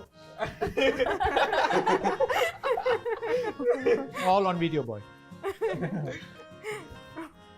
No, this will be That like was a classic. He gets a very confident jacket and all he's putting and he goes and then he turns around and comes back. Because this guy is not moving. Yeah, no, okay, before making the move, I was checking the score sheet. I just missed that there was this move that. Okay, let's not talk about it. you know, in this video they will be doing. This What was that game, comparison, Gukesh? What was the position? Okay, so we'll do a team thing. Each one of you will impersonate someone, some chess player that you can think of. Who starts? You start. We are the same team. What is? Yeah. You start. It's okay. Actually, I can start if you want. No, wait, I'll start. I just got 2 minutes ago they were fighting. They made me draw locks and all and now they're saying. I can start. Guess under. Okay, very I could good. have done like this, but okay, so this is easier.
We are back with the coverage of round 4 of Tata Steel Chess Masters. And as you can see from the playing hall, everyone is in concentration mode. And talking about concentration mode, of course, for our Super Grandmasters, they are in full flow as they navigate those complications. And whilst we seeing a beautiful shot of the players here, Tanya, I'd like to go and revisit the bird's eye view. Let's do it. We've got the row of the challengers there right in front and the masters playing next to them. We also saw some of the players there walking around, taking a look at some of the other boards. One player who's on the board is Anish Giri, who managed to get in some great prep. And that is on our bottom row in the bird's eye view. He's up against Fabi, and the line that we were mentioning, it's on the board, but Fabi did not place the knight at the center of the board. Instead, his last move puts the queen on d2, attacking the black rook. Meanwhile, Nodirbek versus Wei Yi, it's still fire on the board, and somewhere, Ivanka, Wei Yi has gone wrong. Because one, yes, the bar clearly indicates Nodirbek has managed to get that d6 pawn already, which for some reason Wei Yi hasn't recaptured. No, he's not recaptured. And wow, so many exciting developments. Shall we pop in quickly to Fabiano Caruana and have a look at the move that was played by White? And then we can revisit the game between Nodirbek and Wei. So, well, when we last saw it, rook to b5, exclam, and it certainly caused Fabiano to think. He did capture the bishop. And then after rook takes bishop, the queen stepped up to d2. Now, the queen stepping up there means it's attacking the rook, but also there's a lot of long-term danger here for Fabiano because Black has the beautiful bishop sitting there on g7. It also has a central majority, and the pawn on d6, it's passed. Now, it doesn't have an impact as of yet, but it's something to think of in the long term. So I just saw a move from Anish, a very quick response, rook to f5, and I feel that it could be scary times for Fabiano because he is right in the middle of Anish's prep. You know, I think I just figured out the problem with queen d2, which was marked as an inaccuracy and the best move in this position. Again, just to break this down a little bit more, we were looking at knight d4, and our bar confirmed that that was the way to go. It gets complicated, but after rook d8, rook takes pawn is where I want to draw everyone's attention and keep it to that point. Let me just quickly have that on the board. And in this position, Fabi had to keep the balance with rook takes pawn to try to push for any kind of initiative. Now, what's happened in the game is the move queen to d2. And after rook f5, it might appear that in fact Anish is inviting the move knight to d4. But there's a huge difference, Ivanka, with the queen placed on d2. Because now after rook d5, suddenly the best move, the best resource that Fabi had isn't there anymore because rook takes pawn. And maybe I'll ask the chat the big difference here. Why is rook takes pawn not possible at this moment? So put on your puzzle rush, get your tactics. It's an easy one. Take this as a warm up. And I see that, yeah, it's an easy one. We're already getting the answers in. Absolutely. Queen takes rook, the knight takes the queen back, and suddenly we see why that queen on d2 is so badly placed on the square. So in fact, after queen d2 and rook to f5, Fabi doesn't have the best response of getting his knight to a better square, which means that momentum is shifting. Anish might be the one who's playing for advantage now. Yeah, and he's within full rights of playing for an advantage because of the better minor piece. I also feel like the pawn structure is good. Well, it is right now, but in the future, maybe this is something that Black will be better in, especially in endgame. If the queens are off and you're able to preserve the pawns on c6 and d6 and advance them, then it is going to be all about that bishop and rook combo. But pawn takes pawn comes from Fabi, and now there's a question to be answered. What are you going to do? If you capture with the queen, well, there's rook takes c6. And you're giving the f2 pawn? That's very brave. Ivanka, I'll take that. So rook takes pawn. Yeah. I'm going to grab that pawn on f2. And there are all these... more than brave, Tanya. It's foolhardy. Rook f1 coming. Yeah, I think this is allowing a triple battery, you know, sort of an Alekine's gun on that f file, and giving up the f2 pawn is asking for trouble. So pawn takes pawn. The other thing is that in this position, sorry, I'm just going to back up and bring up our live board. If you don't take the pawn on f7, Anish wants to capture on e6 and open up this f line regardless. So pawn takes pawn, queen takes pawn, and now you have to find a way to keep your f2 pawn defended. And it's not so easy. You know, you might think you can make a move like rook e2, and you absolutely can to keep a second-rank defense. But just the position feels so much better for Black. You know, I'm looking at ideas of rook d5 attacking the queen. You could also really clamp down this knight on b3. And it's a problem child that you highlighted a while ago. Knight on b3 is the problem piece, and it's not coming back into the game anytime soon. No, it's certainly not doing that. And like you mentioned, Tanya, if a bishop deposits itself on d4, well, it's scary times for White. I mean, what is the best response, actually? Rook e2 does seem a little bit timid, but you don't want to be going f3 either because you just weaken yourself irreversibly. Rook f1? And if those are the best moves, Tanya, then it's... uh-oh. Then the advantage is turning in Anish's favor. Well, I'm not sure which of these three is the best, but like you said, f3 is a move that you don't want to make. You're creating dark square weaknesses, giving more target to black in these positions by pushing the pawn. And the only other ways to keep that pawn defended are these three moves. I completely agree with you. Rook f1, at least to me, feels like the most unnatural move in the position, to put the rook on a closed f file. So expecting Fabi to either put this rook to e2 or the other rook to c2. I do like keeping the c1 rook active, so perhaps rook e2 would be the move of choice here. But meanwhile, Anish still hasn't captured with the queen. No, Anish hasn't, so well, interesting. Interesting. It is also possible, just to mention, that he can capture with a rook, but yeah, you kind of think that it's better to set up the triple power down the F line. But it might be that he's just simply thinking, well, hang on a second. I would rather my queen be in a more active square than f7. So I can capture on f7 with a rook. There's still power along the f2 point. And then the queen can perhaps stay on c7. And then your idea of going c5 is there without the worries about the vulnerability on d6. So it's a fascinating tussle, this one, Tanya. And whilst Anish is waiting, I can't help, Tanya, because my eyes are drawn to the chaos that is the game. Nodirbek against Wei. Can we head there? Because as you mentioned earlier, the evaluation bar really went up in White's favor. So I just want to explore the goings on in that position.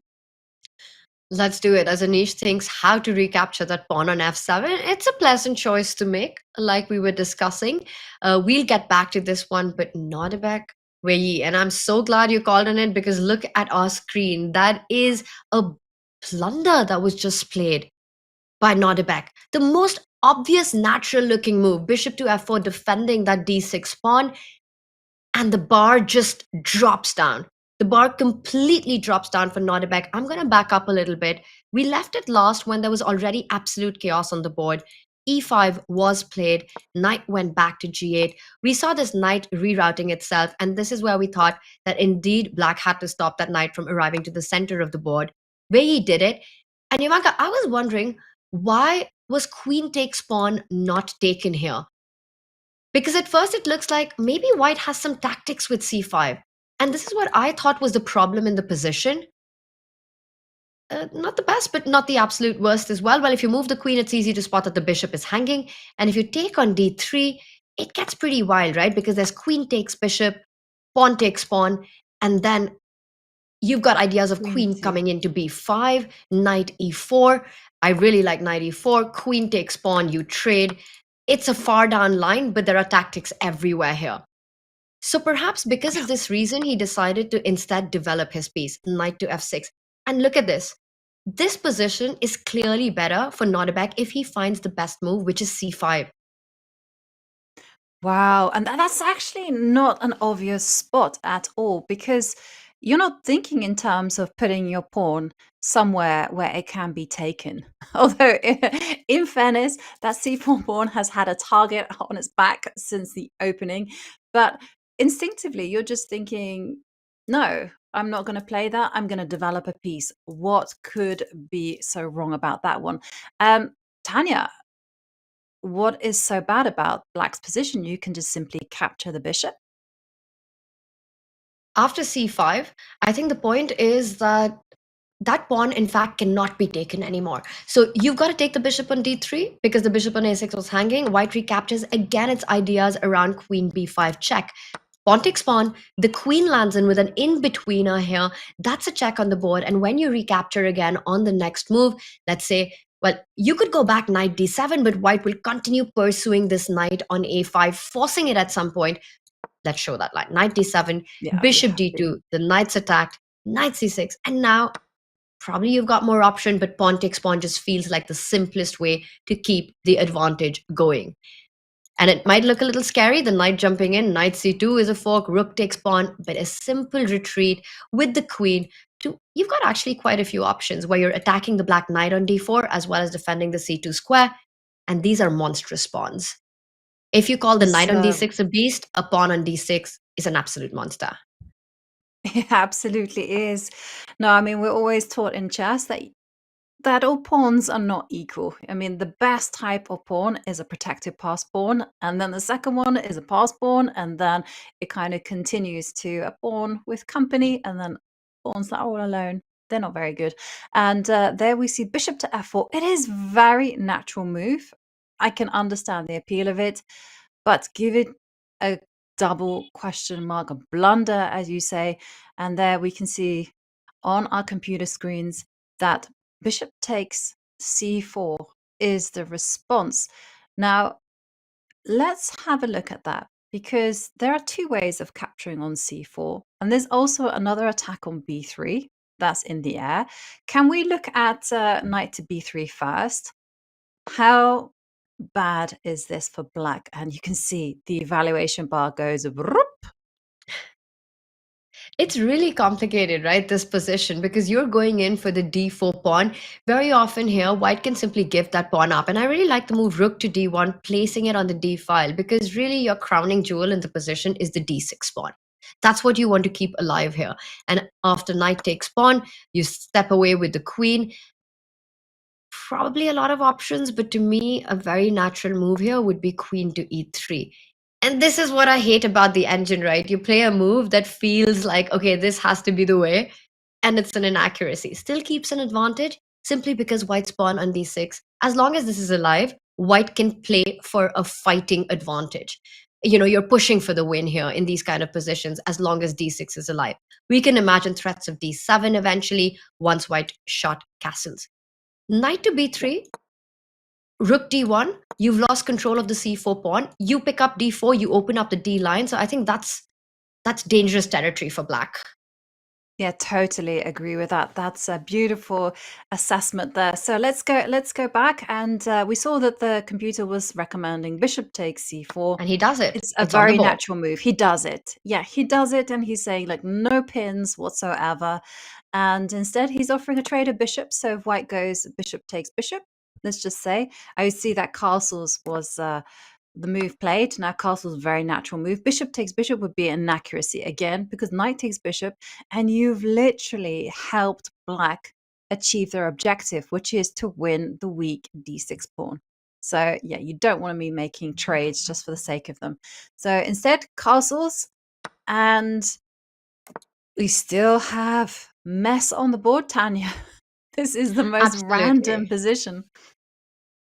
I haven't seen a position like this. It's such a non-standard setup, right? White's already got two double pawns. One of them is on the d6 square. And sure, it looks like a weakness, but it's only a weakness as long as you can actually get to it and capture it. Otherwise, it's a thorn in black's position. That pawn is going to make black's life extremely difficult. The players don't have the luxury of the evaluation bar. And if you don't, imagine you're playing with black. And chat, I really want you to think about that. You're not evaluating this position as better for you. You're just evaluating it as extremely complicated. As long as the d6 pawn is alive, you're a little scared. You know, Yavanka, someone sets this position up and says, would you rather be white or black here? I would pick white. I would pick white as well, because, and I'll tell you why. There's a rule when you're playing with an isolated queen's pawn. Let's even forget that there's a white pawn on d6. And the whole thing is that when you have a static disadvantage, you got to have a dynamic advantage. So the two balance itself out. Now here, especially in isolated queen's pawns, I want you to also think about the dynamic possibilities on the open lines, in particular the c line. So this pawn on d6, it really controls the c7 square. So what there's going to be is a massive battle along the c line. And you can see that if white were to get a rook, say, onto c7, then it is going to be a really difficult position for black. So I know that the evaluation bar is a slightly bit in favor of black, But that's because computers play perfect chess. Humans don't. Remember that at all times. And don't judge them according to the computer assessments. That's unfair. We can't compete with God. But I want you to remember that it is going to be all about those dynamic factors. Now, if black can neutralize them, then black will have the advantage because they will basically start to corral the weak pawns. Absolutely, really well put. And if you end up making some natural moves like short castle, rook c1, you trade on d3, your idea can very quickly become a reality with a white rook landing on c7. So it's still a very dangerous position. I feel it's the kind you take the bar and just chuck it out of the window, because this has to be looked at from a human evaluation perception perspective. So going to be interesting to see how Wei approaches it. We know that this is really up his alley. He always finds his way in this alley of complications. So Jovanka, we'll come back to this as Nodirbek has just made his move, Shah Castle, Wei taking his time. Should we check in with some of the other action? Yes, I agree with you. Let's go back to the bird's eye view and have a look at the other positions. Now, maybe we can go to the top left because we haven't actually given these two classical structures any of our attentions, and I feel that they are deserving of some of our analysis, Tanya. So it's either Arjun Fedoseev or Keimer against Van Forest. Shall we do opposite side castling that we see there in the purple board? Keimer Van Forest is right there in the middle and the top row. Let's do it. You said opposite side castle. I see opposite side castle in both the games. So it's quite Oh my God. interesting how, from a I'm sorry, Tanya. I didn't quite realize that. But goodness me. I got you. We've still got the Vincent versus Jordan board. And it's fascinating because, like you said, the Queen's Gambit decline, the Carlsbad structure, it's such a solid positional game. But the moment you've got the dynamics of King's Castle on opposite side, very often we can see a race to each other's king. And here, black is perfectly set up to get a c5 break in at the right time. Meanwhile, for white, you're going to be racing up with the h-pawn. And the question, Jovanka, is who's going to be faster to open a line? Yeah, I mean, what was interesting is that both of these games there on the top left, they came from very similar openings, and black chose completely different plans.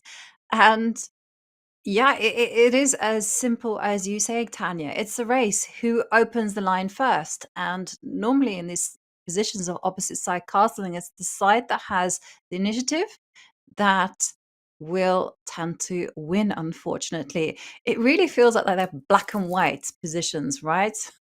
They're not really. They're not really kind of like, oh well, you find this solid equality. No. This is all out war. So rook to d8 played. So you mentioned this whole idea of h4, h5. I mean, is it happening right now? Like, That's what would be. Can white go h4? It's definitely what Winston's thinking about, right? You've got to force all your attention onto the king's side. Notice how so much of black's army is on the left side of the board, all the heavy pieces.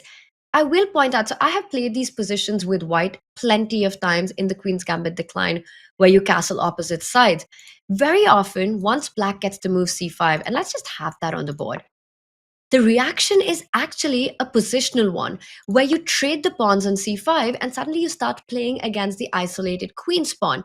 So pawn takes pawn, and then you either continue with your idea of trying to advance h5 or simply shift gears towards the center of the board, having created a weakness. So it's not that easy for black to really generate play against white's king, simply because there's so much of the army close to it.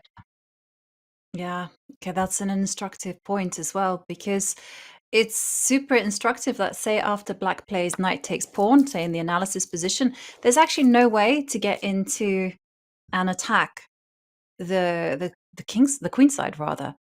Yeah, like you say, you've set up a pin already, and like, how do you even organize anything? And it almost feels like you need the b pawn to leapfrog the queen and to park itself on b4, but that's taking time. And h5 is still very much in the air. But white hasn't abandoned that plan. Absolutely. And these kind of positions usually have it's not it's not a winning advantage, but extremely pleasant to play with white. You've got a long-term weakness and short-term plans of expanding on the king side with the white pieces. Yeah, no, but Tanya, one thing that I found with opposite side castling, as soon as one person cracks open a line and just starts sniffing around the opponent's king, the other one psychologically can't handle it. It's it's you're always playing as if, there's a knife at the back on your back because you feel like I'm going to get checkmated. And this is the difference between humans and engines. Engines have no shame. They just do whatever, but humans are like, "Oh my god." There's a lot more emotion and psychology at play. Absolutely. I think for Vincent, it's sort of a two approach situation. He could be thinking about expanding the pawns on the queen side, on the king side here, or he could be thinking about fighting the idea of c5. You fight the idea of c5 maybe with a move like rook to c1, and I'm going to just try that move out. It's not the most accurate move, but again, it's based on the concept that after you go c5, I still want to take and just simply plant my bishop on d4. It's not allowing me to take it. Knight takes pawn, bishop d4, get my rook on d1 and play a more positional battle where I've got everything centralized, fighting against the d5 weakness. I still expect Vincent to go for the king side. I think he's going to Yeah. advance either of these two pawns. Tanya, when it comes to commentary, I'm such a cave woman. I love to look at the most aggressive lines. So for us cavemen out there, can you Caveman play chat. h4? Exactly. Absolutely.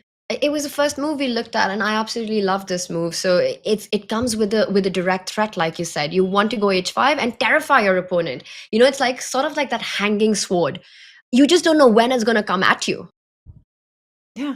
It's certainly, I mean, even if black were to go for it with c5, do you take a timeout and go pawn takes c5, or do you go, well, hang on a second, I can just keep on going and open up that line? Because one of the things I see is that h5, okay, is not given the computer stamp of approval, but the whole concept is that, yeah, black could take that pawn with a knight, but you just go g4 and then you double on the h line and you go for checkmate in the most basic style. That does look scary. I would be terrified playing you in this position, Jovanka. I know that when you get this kind of stuff, you are super precise. And like you said, g4, f3 coming in with tempo, the queen lining up with the rook. Black has to not do that for now. The one move, whether good or bad, you do interpose is pawn takes pawn. Open up that c line so that always you're distracting white with sacrifices on c3. You have to recapture. And now the question is, are you brave enough to take on h5? Are you brave enough to go for this idea? Plant your knight on f4. That's the one good news that black has. There's a beautiful Yeah. square on f4. I don't need to retreat with my knight. But Tanya, I just got inspiration from our featured chat, which says Vincent is so gonna sacrifice on g6. So this is something like after Ooh. knight takes h5, you go, well, hello there. I'm taking the pawn. I'm in. That is incredible. It's terrifying. That is amazing. It's terrifying to have. You can see the evaluation bar does give it its approval.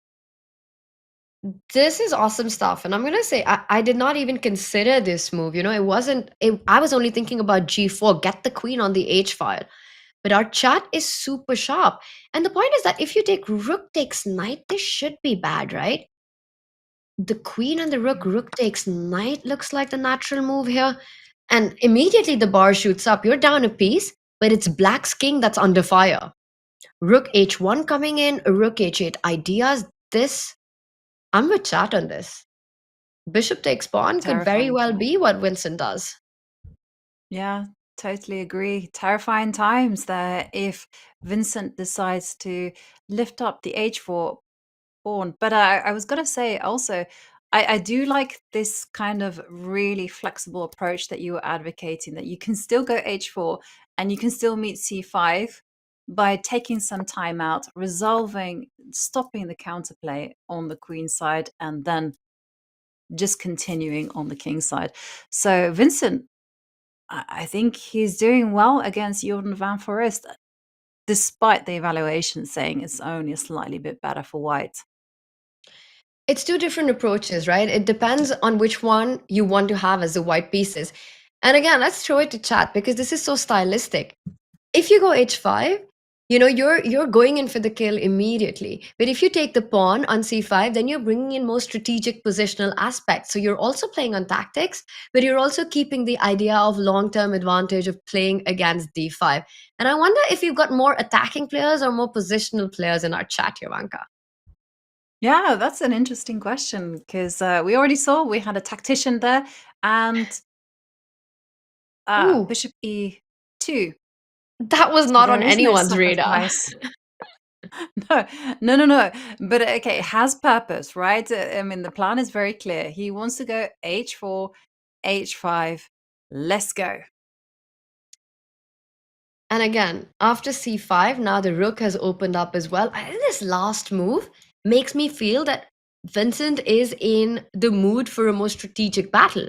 And perhaps after c5, which has got to be the most natural response, he wants to indeed take on c5, and he's looking at planting the bishop on f3 to try to eye the d5 weakness that we're talking about. Yep. Okay. Tanya, this is a mega exciting position.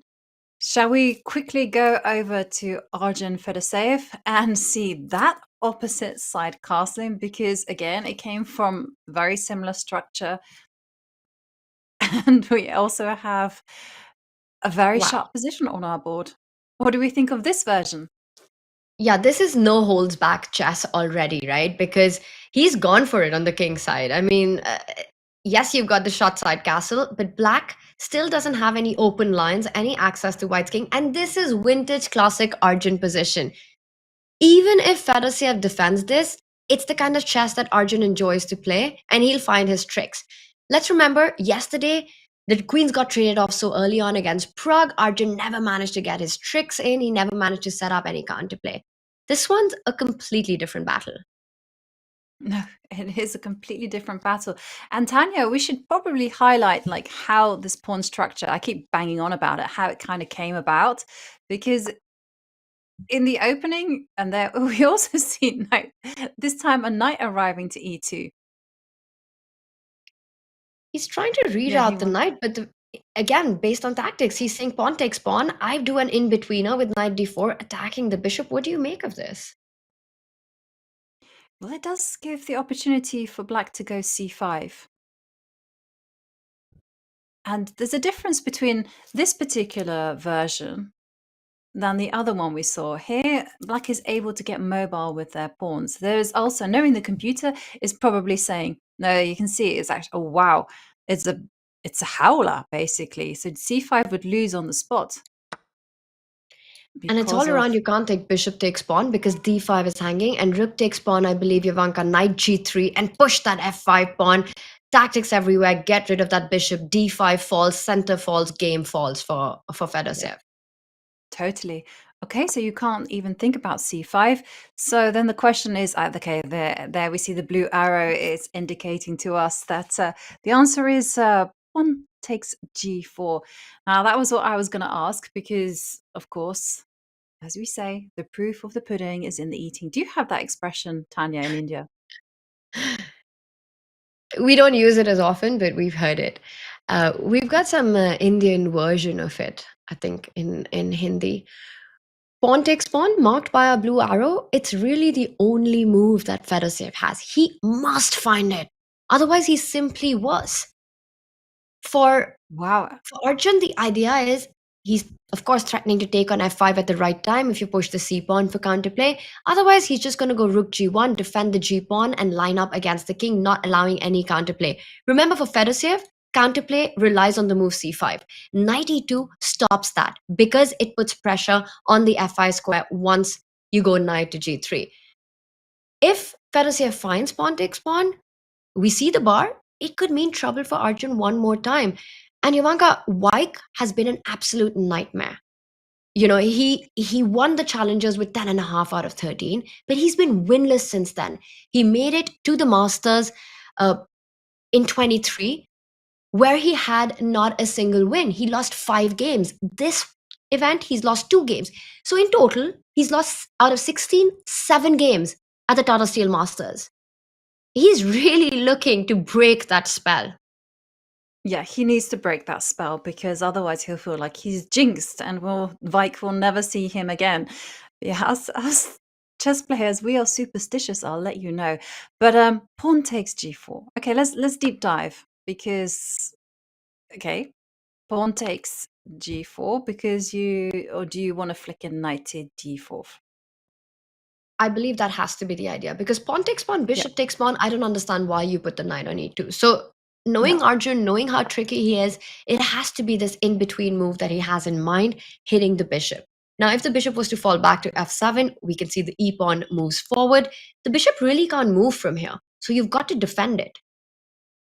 Okay, so you step with the queen. Queen e7. That makes a lot of sense. And again, if white was to capture the pawn, do you take back with the bishop? Yeah, I think I would. But the thing is, I was going to say Arjun is super tricky, and so I can see him just ignoring the pawn on f3 and going for moves such as bishop to d3 or rook g1. I also really like rook g1. Yeah, so something like that. Okay, it's not going to get the computer stamp of approval, but the intention is very much f5. And let's break open the black position. So you cannot take on f3. The question is, can you go c5? But again, c5, you might sacrifice your pawn structure. And there you can see c5 is actually never a good move because of the vulnerability on d5. I think you can just take on e6 and just play against the d5 pawn. Even maybe just take the pawn here. You're down a pawn, but there's a lot of activity. It's not clear to me. I see the evaluation bar says white is better, but after queen takes pawn, is it really that simple with the f4 pawn hanging as well? Well, it's the quality of the pawns, not the quantity. So I suspect that white can just go rook hf1 or rook df1. I haven't quite decided which one. Let's put that one there. And just overprotect everything and just say, yeah, black's extra pawn is not that important. It's more about who has the initiative. Remember, checkmate ends the game. And also, it doesn't matter when it comes to attacking. It's all to do with king safety. And black's king is terrifyingly weak. I really like your idea of actually pausing and not being sure about which rook because, like you said, checkmate wins the game. The rook from h1 can start eyeing the g file. And you want to place that on another active square. This is also the kind of chess that I know Arjun thrives on. He loves playing it, as does Fedosiev, but he would rather be white in this position than black. Trying to keep things defended. It's so much about king safety as well. Knight e2 is a very tricky move. Fedosiev's still in the think. He has to find pawn takes pawn. Yeah, he has to find pawn takes pawn, but this is, again, not an easy position at all, Tanya. Shall we check out of this game and revisit our bird's eye view? Because there's one position I'd like us to cast our eyes on, and that is the game there in the top right between Praggnanandhaa and Mendonça. Praggnanandhaa, one of our tournament leaders. How are things developing there? Because whilst the other games seem like super exciting, super tense, this one just seems the definition of tense. And one big reason for that is not a single set of minor pieces has been traded off yet. So it's full tension on the board. But yet there's a lot of symmetry in the pawn structure, right? Neither of the sides have arrived with a central break on d4. We can expect liquidation if that was to happen. I see our bar suggest that Praggnanandhaa is doing quite well. But my first feeling when I looked at this was that Mendonça doesn't have reasons to be too worried about the position. There's just one aspect that's a bit annoying for black, and that is the spin. With the bishop on b6, with no way to come back to e7, you can never really unpin the knight until and unless you push the g-pawn to g5, and that's already a very big committal weakness. You've got to be really sure about that move. Meanwhile, for white, you already have ideas of jumping into the center of the board, creating threats against that knight to f6. So that is the one plan that Mendonça needs to fight against. And perhaps it's not all that easy to do it in this position because white's knights are headed there. Yeah, white's knights. I mean, if a knight arrives on d5 right now, this is the position that we all celebrated as kids, right? It was how we all opened up in the beginning. So that's really, really problematic for black. So how is black going to handle? And funnily enough, you know what white's last move is? Castles. Oh, 15th move castle. Just simply. And the move before that was black going short castle. So they were just waiting for each other to get the king to safety before deciding. And it was Mendonça who does short castle. And now that black has committed the king to the king side, for Pragg, an easier decision because g5 is not as strong. If the black king is in the center of the board and white would have castled first, then Mendonça would have had options to expand on the king side. And one of the things that you always have to evaluate about g5 is the sacrifice. How are you going to respond to knight takes pawn? And how are you going to untangle yourself from this eternal pin? And as Tanya's highlighted, once your king has castled, it's very, very risky to go g5 and play with an exposed king. The more I look at it, the more I really like Pragg's position. I feel like now is the time for Mendonça to be as accurate as possible. Now, could that be something as simple as bishop to e6? Just eyeing up its counterpart there on b3? Very thematic and makes a lot of sense in this position. You develop your piece to a good square. You're also making sure that the d5 square is under control. At the right time, you might break in the center with the move d5. But instead, Mendonça sidesteps with the king to h8. And I'm just wondering, Ivanka, if he's got some sneaky plans like rook g8 and push that g pawn ahead, trying to look for counterplay here. Yeah, I'm also thinking that. And I've also seen an idea in conjunction with king h8. Now, it might not be relevant for this position, is for black to go knight to e7. And a lot of you might be like, whoa, what are you suggesting? You know, bishop takes knight and you've ruined your kingside pawn structure. That's true, but with a rook on g8 and a knight on e7 getting ready to cover some kingside squares, actually f5 is very much in the air and black might be okay. So king to h8, a really subtle move, and maybe with the idea of going g5 as Tanya's indicated. Oh, what do you think, Tanya? Tricky stuff. I think it's on point. It comes with two plans, a multi-purpose move. It could be to get g5 in because you're ready to swipe up the rook to g8, or knight e7, destroy your pawn formation, but temporarily because you've got compensation on an open g line, as well as ideas of that f pawn moving ahead. So tricky play here by Leon, though I have a feeling that Pragg is happy about his position. You know, you've got the symmetry with the pawn formation, but it looks like he's provoking Mendonça into these positions which create weaknesses for black. It will give white chances as well. So one gets the feeling, with no weaknesses for Pragg in his camp, he's happy provoking moves like knight e7 or g5. Yeah, I agree. And again, white is feeling very comfortable on account of the pin, and also has some really nice maneuvers of just going knight to e3 and knight jumping into f5, d5. That's still very much in the air.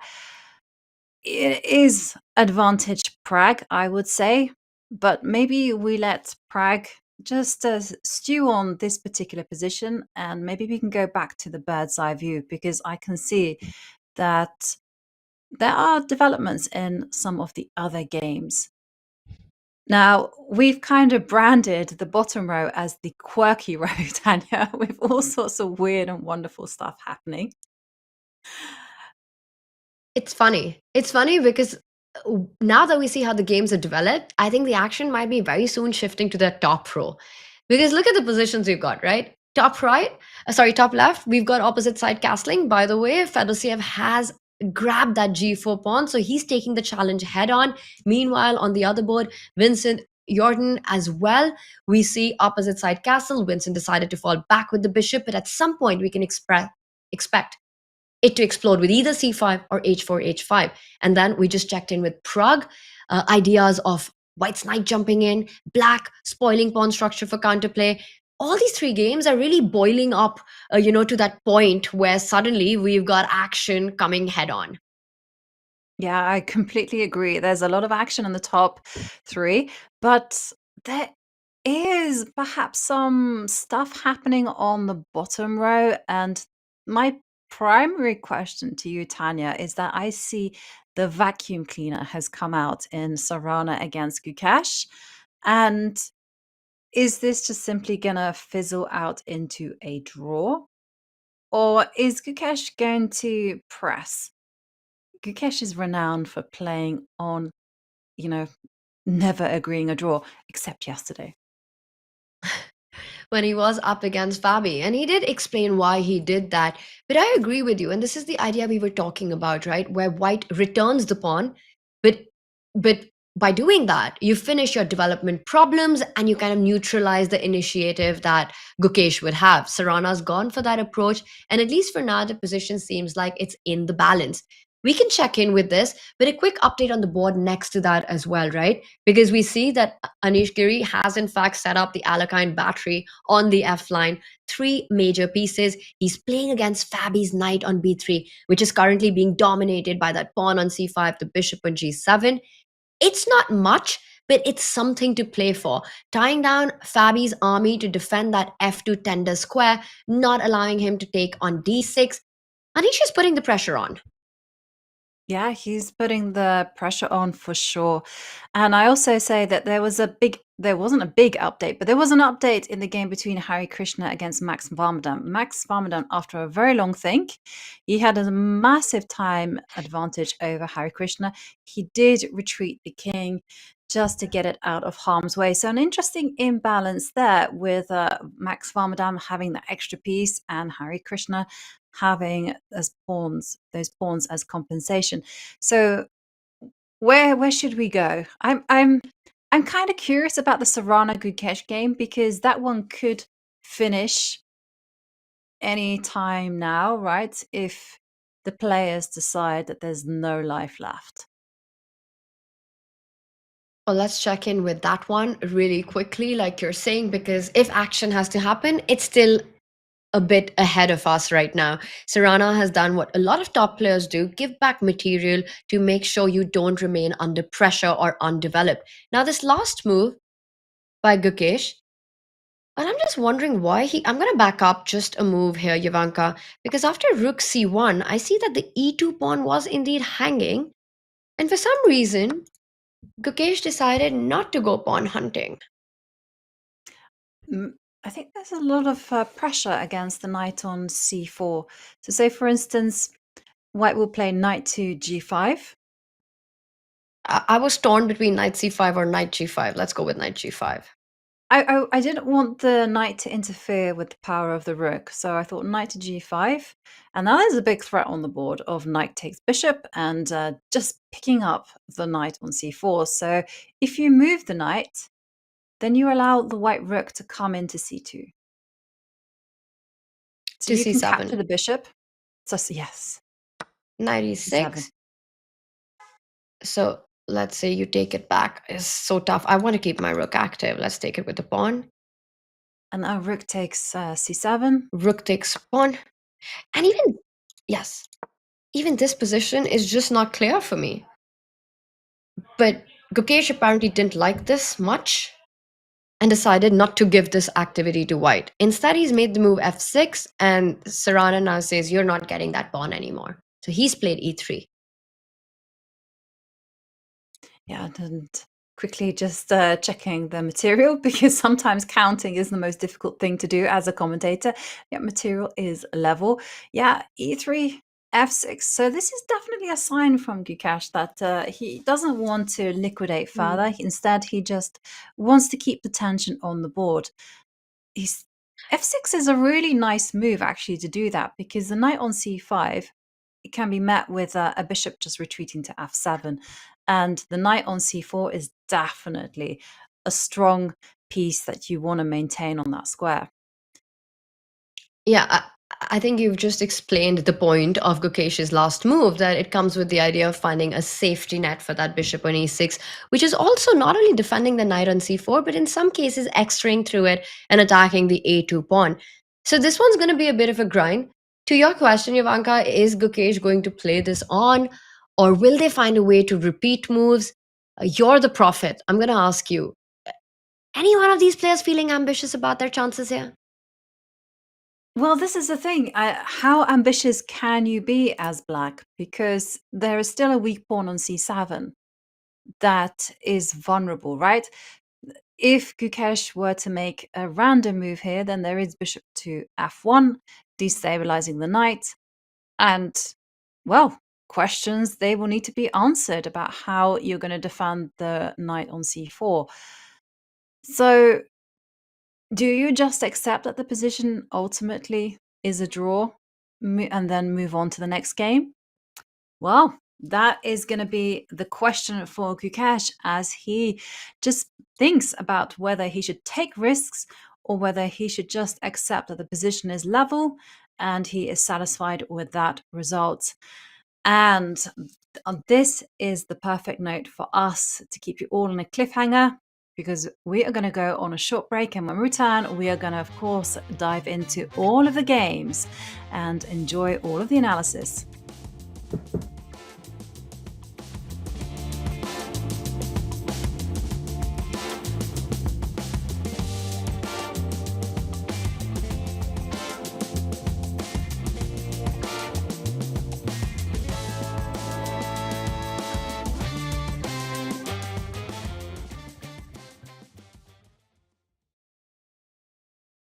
Do you want to add to your resume and earn up to $1,000 too? Chessable Research Awards are for you.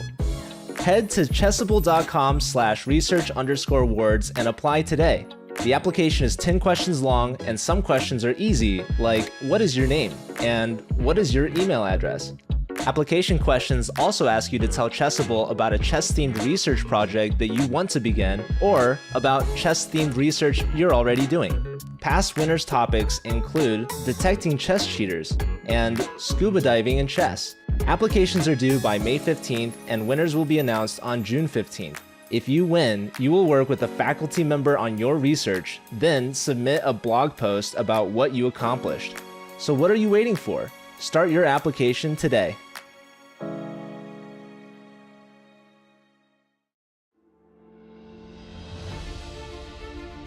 c4 knight b5 is on the board, ladies and gentlemen. Jordan is getting closer and closer to a win. Jordan is just playing marvelous chess. He's lost 0 games, so he's not taking risks.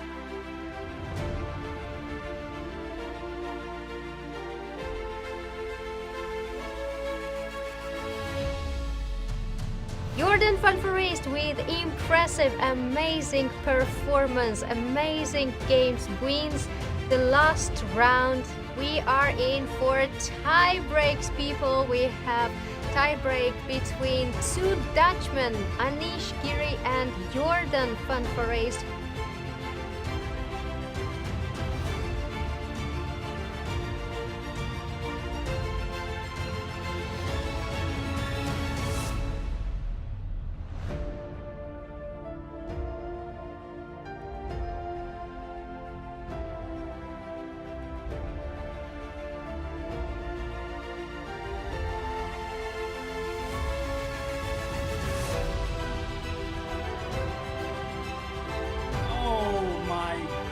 The winner of the tournament, and it is Jordan van Foreest winning the dramatic Armageddon. Basically, it comes down to a lot of luck, so I don't know. He played the better chess, but maybe I played the faster chess in the end, and full credit to him. He played a really good tournament, and he really deserved to win it. I mean, could have won both of his last games too, I think. But yeah, this is just how it goes. And how do you feel? Yeah, just on top of the world, I think. So. A lot of feelings, going through my head. But I think it still has to, settle in a bit, hit me, and I think that comes when all the interviews and stuff is done, and when I'm like at night in my bed trying to sleep, something like this.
And we are back, and we are once again in the hall for Tata Steel Chess 2025. It is the year's first Super Grandmaster event, and also the year's first chess festival, because look at all those people locked in thoughts and enjoying the game. We have a Super Grandmaster tournament, we have a Grandmaster event with some of the most exciting, youngest players in the world, and we of course have that chess festival. And here you can see this is the arena where it all takes place. We see Arjun Erigaisi walking up and down, and I am once again absolutely thrilled to be commentating this event. I'm Ivanka Hauska, and I'm going to introduce my lovely co-host Tanya Sajdevna. Tanya, we're going to go to the bird's eye view and have a look at the games in progress, because Tata Steel, you've been there twice. What's it like being in that tournament hall and being part of all these people playing chess? You know, Tata Steel Chess is not just a tournament, right? It's a legacy. It's called the Wimbledon of Chess for a reason. One of the oldest standing tournaments. The players here, it's often an electric mix of players, exciting mix of players. You've got the world's best. You've got the young upcoming talents, and they're fighting for pride, for glory. One of the aspects of Tata Steel, a very interesting one that I've always found, is, it's not about the prize money, which is so distinct from other tournaments. We don't even know what the prize money is at Tata Steel, in fact, very often. And yet you've got the biggest names there playing it out, playing these long haul battles, Jovanka, for 6, 7 hours. It's a marathon with 14 games. What's it like to be there? It's an absolute dream to be there for every single chess player. Yeah, absolutely. It's a tournament on everyone's bucket list. And here, it's especially important for some of our participants. We have Gukesh, newly minted world champion. This is his first event playing chess, and I love the fact that he's going to be playing two of his seconds. They are Vincent Keimer and of course Pentala Harikrishna. Now Tanya, can we discuss this a little bit? I mean, what's it like, when you share this kind of intellectual property with your coaches? I mean, do you have this kind of rule that hands off, we don't go there? Or is it like, nope, the event has finished, it is basically a free-for-all? I wish I could answer that question or knew the answer to it. Unfortunately, haven't played a world championship match just yet, or have had a team of seconds. But I did spend a lot of time recently. Hari Krishna was in India for a big felicitation event by the West Bridgehampton Chess Academy for Gukesh for his world championship title. We also had this long interview with Vincent as well. And I just felt like there was such good camaraderie, such good spirit in team Gukesh. One thing's for sure, that they've grown a lot of understanding about each other. With Gukesh going on to win, becoming the youngest ever world champion. It's been insane for him, Jovanka, since he's come back to India with his commitments. Every single day there's something to do. Everyone wants a piece of Gukesh. We've seen him do his media commitments. He's gone on to win awards. He was just honored with the highest sporting honor of India, the Dhyanchand Khel Ratna Award. And he took a flight right after that. It's given by the President of India. And then he caught a flight, and there he was in Wijk Aan Zee. In between, he also found the time to make perhaps one of the most epic ads that I've ever seen with Vishy Anand. I don't know if you caught that one. It was super duper fun. Yeah, there's even a new advert in town. Have you seen that one, Tanya? Where he talks about clothes with Vishy Anand. It's quite good. And I need to Anand look says to that him, up. you do need to. I'm not going to spoil the punchline, but yeah, Anand is asking for advice on clothes and what to wear. Is this appropriate? And Gukesh says, yeah, he goes and wears these clothes anytime, even on dates. To which comes Anand's quip. You've given me the setup. I'm gonna find out the punchline after watching it. Maybe chat. Don't give it away. Don't give the spoilers just yet. But I will tell you, these epic ads that we've been seeing, one of the reasons they're so fun is because they're actually written by comics in India, the ones who are producing it. So that's why it's been awesome to watch that. But coming to Gukesh, I mean, he's had all these incredible commitments, and this is his first tournament as a world champion. I think for him, having that win in the first round against Anish, especially given the situation he was in, was a huge confidence boost. The big question: how is Gukesh going to handle this? He started last year with Tata Steel. He finished runners up. It was a great tournament. He made it into the tie breaks, lost out on the tie breaks, and finished joint second. And then he went on to have the year of his life, winning the candidates, winning the gold on his board, being a key part of the Indian gold medal winning team. He was playing on board one, and then, of course, the world championship, becoming the youngest ever world champion. And with that, there's so much noise around him, he's just 18. The way he handles it, to me, Yavanka, it's spectacular to watch. He's so calm, so composed, his demeanor, absolutely humble about what's going on. And he still has the biggest dreams, He still wants to be world number one. He wants to play against Magnus. And he has this desire to be at the top of the rating as well. And he said it in his interview after the match that, yes, I'm the world champion. But he acknowledged that he's not the best player on the planet. And he wants to be the best. Well, those are high ambitions indeed. And I do remember, Tanya, there was an interview with him when he was very young, and they asked him what were his goals. He goes, I want to be the youngest world champion. And, well, I know that there's some dispute, about whether Ruslan Ponomariov, but I don't know, for some reason, he was certainly one of the youngest ones anyway. So 18 years old, world champion. That is absolutely phenomenal. But the task in hand now is he's got to play Tata Steel Chess. He's got to be here. He's got to be racking up those points if he wants to win the event. So let's zoom in on the bird's eye view and revisit a lot of the action, because we had so many potential fireworks going on. Now, on the top left, this was the crazy opposite side castling. It wasn't just one. Your eyes are not deceiving you. There were two games where things got spicy. Then we had the tense game between Praggnanandhaa and Leo Mendonça there at the top. And yeah, and the bottom, it was like the weirdest and the most wonderful openings were abound. Now, of all of those weird and wonderful openings, it must be Abdusattorov against Wei that was there in the bottom right that really got us very excited. Such a very unorthodox, very unconventional, original way of playing the opening from Nodirbek. Yes, absolutely. But somewhere there was an inaccuracy. It was great prep by him. We remember the move rook to c8. The rook is still there for Wei, which kind of made Nodirbek think, and then he found his way forward with that bishop development move, and it appears that Wei has done everything right since then, because visually, optically as well, there's a beautiful knight placed at the center of the board. Suddenly all of his pieces are active. And again, the question, the d6 pawn, is it a strength or a weakness? It looks absolutely stunning on that big square, but it's impossible to move it forward just yet. Also, with the bishop on d3 pinned, how is white ever going to dream of an attack on the king side? It looks like Nodirbek might have to face the harsh reality that there's been a shift in momentum and kind of try to make sure things don't go out of hand. Yeah, I mean, again, with these isolated queens, pawns positions, you often have to judge them in two ways. You have the long-term prospects and the short-term prospects. The short-term prospects are all about this dynamism. You know, can white generate some activity somewhere? It could be the king side. And it could also be the open C line. Now, if black is able to make all those minor piece trades, then you're going to see a position where, unfortunately, the weakness of both d6 and d4, there is a little bit of a problematic duo happening on there that could start to tell. So an interesting tussle there. And in the meantime, I see Wei Yi. Well, he's saying, hey, the way is to trade. And you see him just swapping off bishops.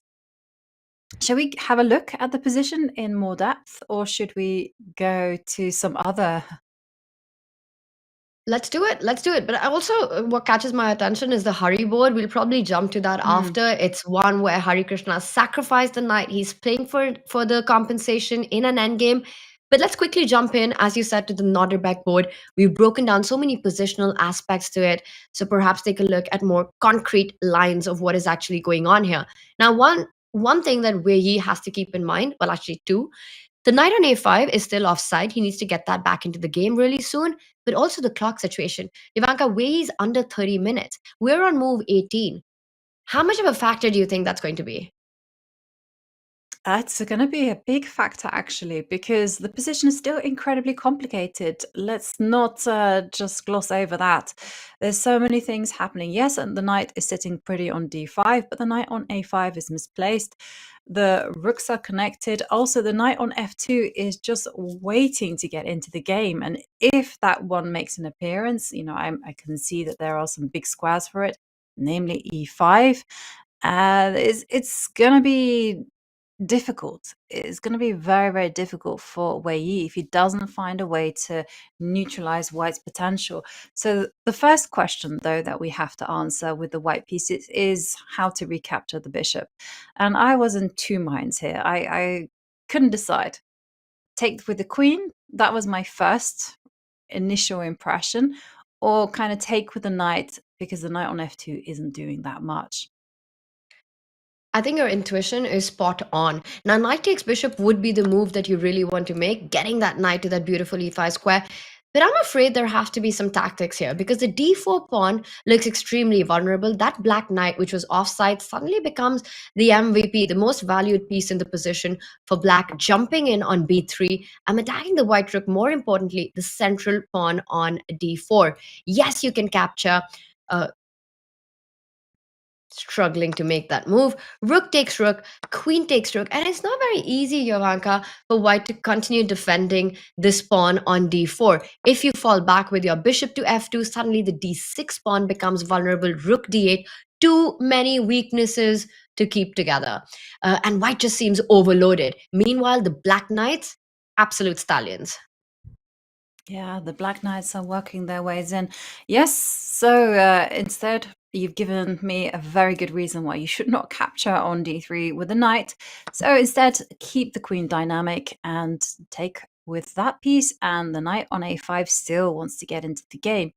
And once again, how is black going to untangle? Because if you step up with the queen to d7, which again was my first impression. It's not hated by the evaluation bar. The evaluation bar doesn't judge. It might as well be the best move in the position. You're connecting your two rooks. You're also always threatening the knight to jump back to b7, eyeing the d6 pawn. Yeah. And well, the thing is here is what's white's plan? I would really like to bring my knight to e4, the center of the board, and also defend this pawn. I want to jump in with my knight to g5, start threatening a checkmate in one. I need to look for counterplay as white here. Yeah, you absolutely do. One of the things that you always have to be on the lookout for in this type of structure is whether f5 is something that is going to be problematic. You could go f5 immediately, and that looks like a very strong move. You could also think about just playing something simple like h6, bring the knight back to b7, hit on d6, and then start threatening f5. One thing's clear, Ivanka, that For white, a lot of this play relied upon creating threats against the black king. The attack just doesn't seem to be appearing out of anywhere. White's queen isn't being able to get assistance either after f5, blocking the diagonal, or a simple move like h6 as well. Meanwhile, the d6 weakness, that pawn it's not a happy pawn right now. In fact, it's stopping the activity of the bishop. It's hard to keep it alive for too long. That pawn falls, a3 a weakness, d4 a weakness. This is Wei Yi in driver's seat. Yeah, it's definitely something that you could see turn. And I just wanted to highlight one other potential idea that black has to be careful. That's why black has to also respond very actively. After queen takes bishop, I think queen to d7 is a good enough move, because another plan that white has is to go queen a6. And you're going to combine that with your plan, with the plan of going knight e4, and you just want to tie down. Yeah. In this particular case, you can't do it against queen to d7, but if you don't play queen to d7 and you play some kind of like developing move or h6, some luxury move, then you do give white the time to kind of get their pieces in their ideal posts rather. I really like your idea of queen d7. I think it's just an improving move. It's a natural move. It connects the rook. It keeps all the threats on the board. I was also very tempted to immediately go for the d6 pawn with a move like knight b7. But I think queen to a6 is something that makes me feel that might give white quite a bit of counterplay on the queen side. There's knight e4, there's queen a6. So the more I look at queen d7, I think that's the way to go. Play slow, finish your development, then go for the d6 pawn. Yep. Okay. Well, Nodirbek, he has some questions to answer, including this one. Which way is he going to capture that bishop? Shall we go back to the bird's eye view and have a look at these positions we have in play? And you kind of mentioned the Hare Krishna Varmadam. That's kind of has caught my interest for such a long time, because these positions with piece imbalances are so difficult to get a handle on. These are absolutely crazy positions, right? Because, again, like you said, it's so hard to understand. White has been down a piece for the last many, many moves, right? And the bar hasn't budged. It's a piece for just 2 pawns. But it feels like both players, and you look at the clock, it's over the board inspiration that they're playing, they're finding, navigating their way through, have in fact played the best moves, move after move. Because in a material imbalance like this, one inaccuracy and you could be close to just simply losing. The position remains extremely complicated. This last move, c3, it's not an easy move to deal with, because if you were to snap up the pawn, then suddenly the knight jumps on c3 and we see that the white rooks are badly placed.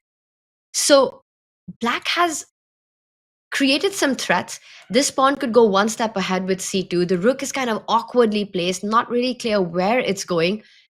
You could take rook takes bishop. I see tactics on the board, but we have to dive in. Where does that lead to?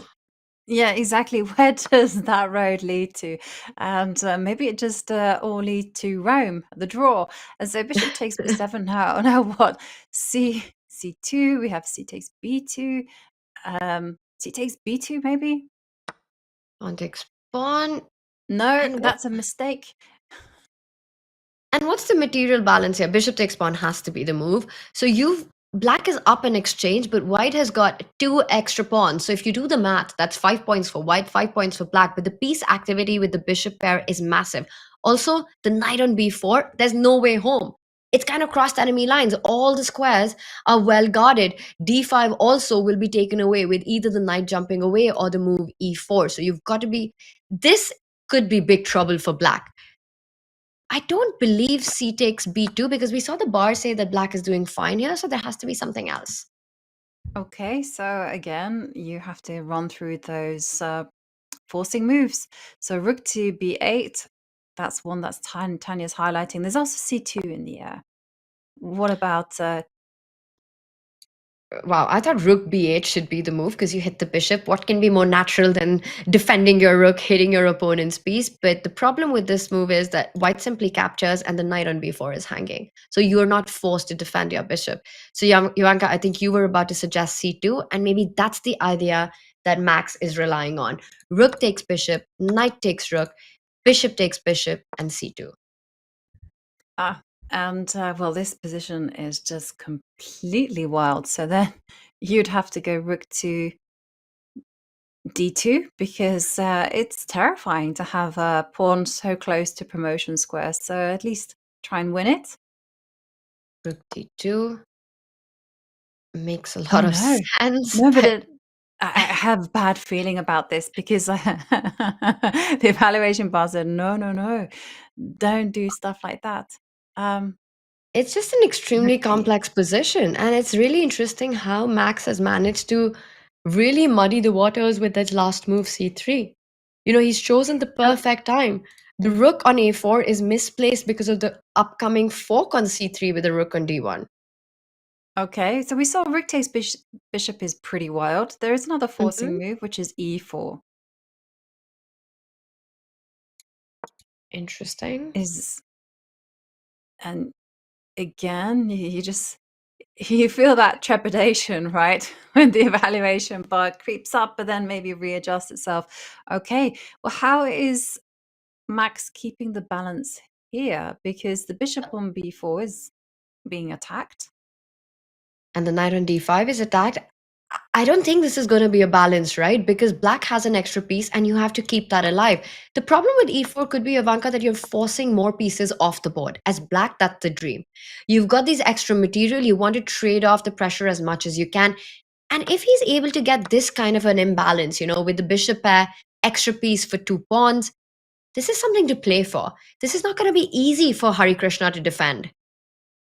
No, it's not going to be easy at all. No, So in fact, absolutely. I have to this is a keep threat. reminding myself that it's 2 pawns. Hari Krishna just has 2 pawns for the piece. And you know what they say? Because this is the thing, when you have 3 pawns for the piece, I was reading in a book by John Nunn that often 3 pawns is not enough. You need to have that something else. And that something else could be your opponent could have an unsaved king, you could have some very good development, but you need that extra bit of magic. 2 pawns is certainly not enough for the piece. So you need a lot more of that something else. Exactly. And despite that, just 2 pawns, we see the bar, it remains level. It's sort of like dynamic balance in the position. But I want to point out the reason the bar remains level in such positions in chess is simply because there is a precise line to play. The players have to be super accurate in these kind of positions. Otherwise, like you said, to your point, Ivanka, 2 pawns are very rarely enough compensation for a piece. Yeah, they really are not that great. So they need to be far up the board as well. Also, you need to judge them by how far advanced your pawns are. That's also another useful tip when it comes to assessing whether you should sacrifice a piece for pawns or whether you should keep your piece. Okay. Did we come up with a conclusion? What is white's best? I'd like to have a firm opinion as to what white should be doing here. Chess is a difficult game with many different approaches, and Hari's going to help us answer because I see he's about to make a move, and look at that, he does play the best move in the position. The bar remains where it is. Rook to d3, walking out of any knight forks on c3, and now ideas of either taking on c3 or e4 come into play a lot. So Hari's just putting the pressure. He sidesteps any threats. There are also ideas of giving a check if it's allowed at the right moment. And Ivanka, Hari Krishna, he keeps playing the most accurate chess. He does, and it's the move that puts the most pressure on Max. Well, we will see how Max handles that position because it's not easy playing with your king so exposed, and with white having these potential threats of e4, b takes c3. The choice is pretty complex. Should we go back to the bird's eye view and head towards our games? And I'm still, Tanya, I'm so drawn to these games on the top left. I mean, with opposite side castling. You know, when I was a kid, I always castle kingside. And then at some point, they taught me opposite side castling. And I was like, what? And I would do this. I would provoke moves when I was playing white with h6 or g6. And then I would, as soon as they played it, I would castle the other way. And everyone would look at me shocked, like, well, what is this wizardry you're doing? And then I would just push my h pawn up the board. And my dad thought he had the next world champion. I've seen you at enough tournaments to know how quickly you get your attack going and are able to deliver those checkmates after h4.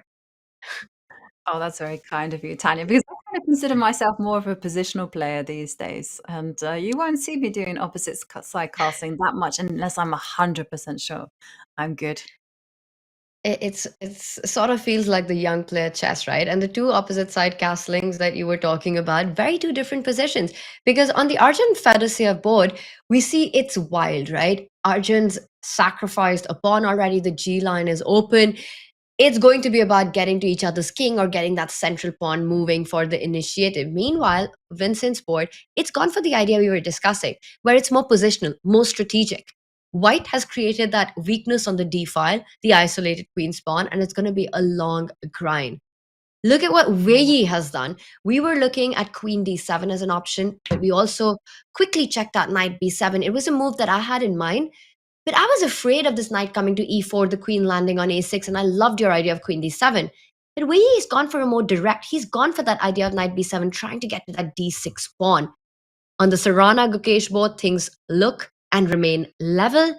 Meanwhile, Giri still with the better bishop at the center of the board, dominating that white knight. The rook and the queen lined up against the f2 pawn. Just a slight pull. Don't know if it's going to be enough or how much it really is, but he's the one who's putting it on the pressure. How ambitious do you think Giri's feeling about his chances against Fabi? I don't think he will assess his position as winning by any means. I just think he's more comfortable. And why not continue playing as much as you can in a comfortable position? Now, I really wanted to go to the Arjun Fedosiev game just to say that, Tanya, we can both brag about our choices. Because, you know, we joined at knight to e2, and we were like, well, will Fedosiev find f takes g4? Of course, he does. And sure enough, knight to d4 was a move that we had looked at, was the response. And here, after queen to, he chose your move, rook to g1. So after pawn takes pawn, and now the bishop came over to d3. So we both win, right? Absolutely. I think we combined all the ideas. We can feel good about our chess for now. Bishop to c2. He's coming back because there are threats that Arjun wants to put up a battery, line up the queen and the bishop, and start threatening some huge threats to Black's king. That's huge, Tanya. How do you defend against that? Well, okay, you have as a bailout, you have bishop to g8. So I guess that was the purpose of king h8. Also, really quickly, I want to point out, because my first feeling was, why not push f5? But I think bishop c2, it not only lines up the queen to d3 next, but it's fighting against queen c5 check, which was the big idea. So f5 right now would actually run into a check, attacking the knight. And if you now step back with the bishop, you lose control of the f5 pawn. Bishop takes pawn. You don't have enough pieces defending it because of the pin on the c line. So bishop c2, very sharp by Arjun, not falling for any tricks right now. And he renews the idea of f5 apart from queen d3.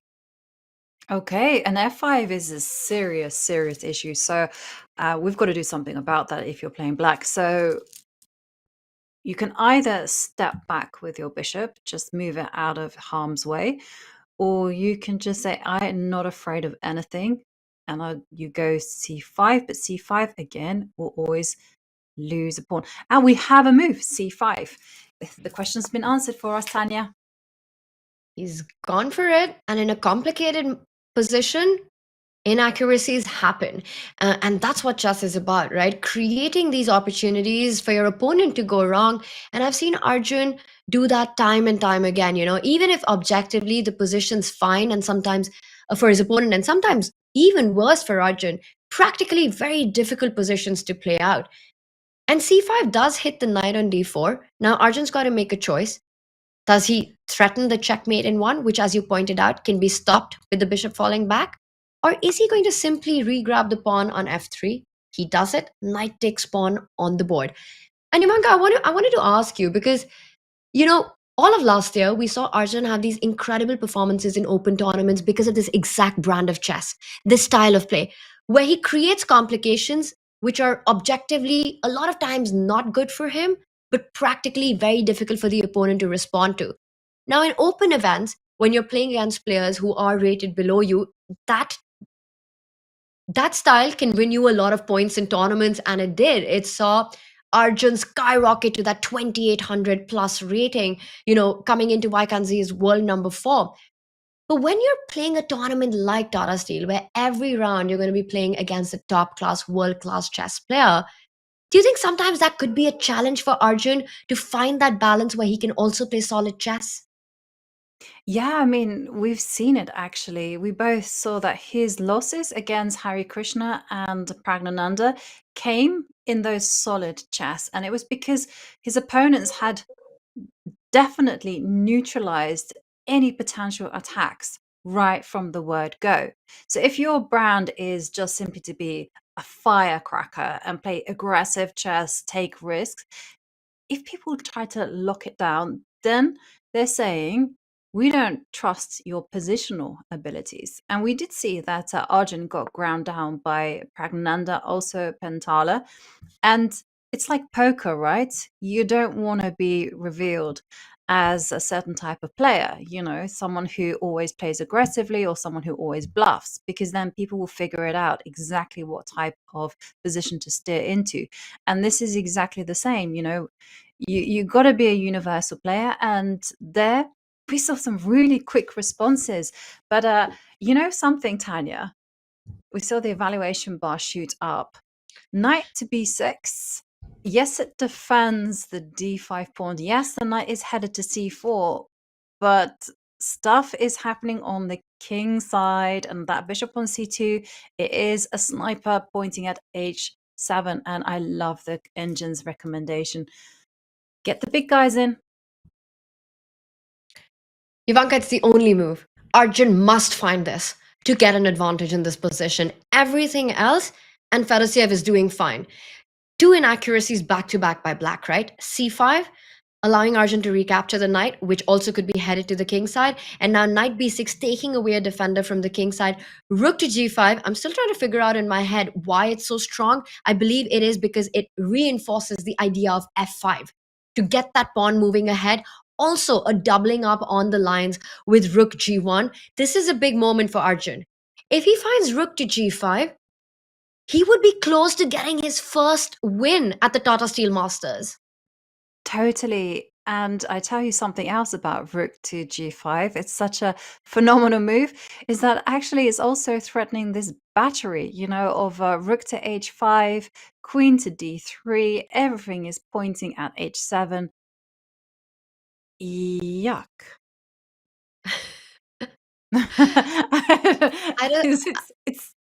I don't think I've ever heard you be more extreme in my life.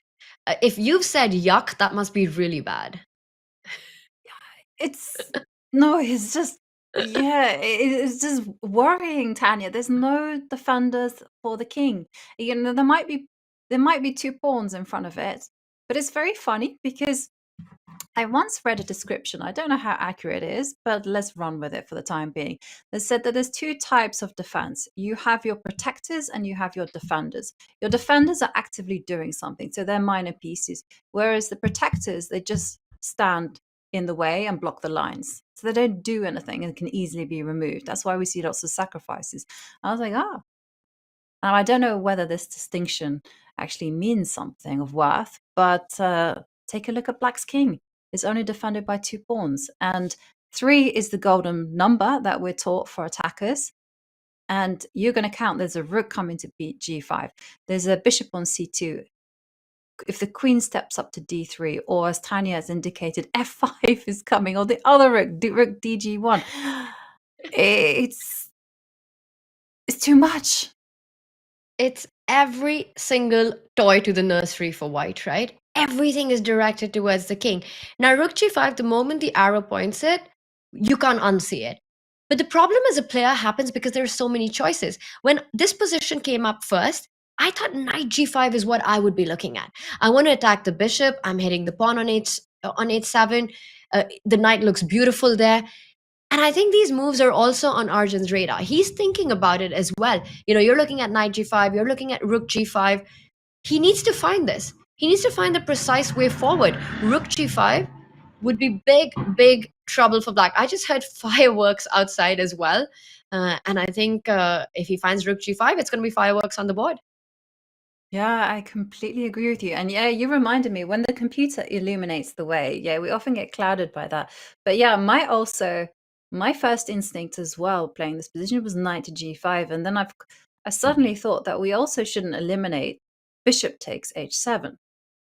Because I'm sure some mad tacticians out there would be thinking, whoa, what happens here? He's made a move and he finds it. Arjun plays rook g5. It's on the board. Oh, this is fire here.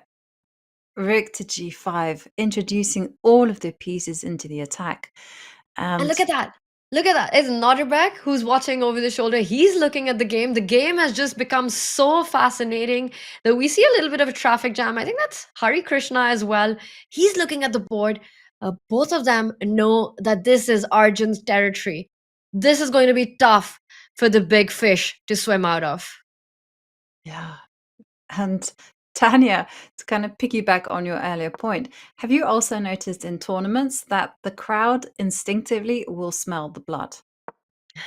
Like, you don't have to be told like where the excitement is happening. Everyone somehow just instinctively can feel the energy. It's one of those weird things about chess. Like, for instance, I've been at some commentary events where the commentators haven't spotted the bad moves quickly. I mean, they've been pretty quick, in like 10 seconds. The crowd has noticed the mistakes before the commentators. And that was very interesting for me, because some of the people in the crowd, actually, I would say the majority of people in the crowd that I'm referring to, couldn't play chess. And it was like, somehow it took someone going, and then everyone going, and then somehow it just became incredible. And I'll tell you something else as well, Tanya, because when I was commentating live in Singapore, when that final mistake by Ding happened, the crowd spotted it before us. We just had this whole and then we were like, whoa, what was that? Because it was like, you were also doing commentary for that particular game. The mistake happened from nowhere, right? We just thought Ding had this beautiful fortress, had found the technique, and everyone was settled in for it being a draw and tie breaks the next day. And then this mistake happened. I tell you, we just had this massive noise outside. We immediately looked at the boards and we understood exactly what had happened. And that was how history was made. Yeah, that was, I think, a moment that's going to be etched in our mind for a long time. And like you said, for so many moves, the bar had been level. We were calling that off. It's going into a tie break. The World Championship will be decided in tie breaks. And then suddenly, Ivanka, when we were commentating, the bar shot up after rook to f2. And as the bar shot up, the crowd in the room, rose with the exact same speed. And everyone was losing their mind. It took us a couple of seconds to really figure out what was happening. But I think just seeing that big blunder and suddenly one that you can't come out of, and the moment in which the World Championship gets decided, like you said, the energy, it's felt. And all it takes is one person.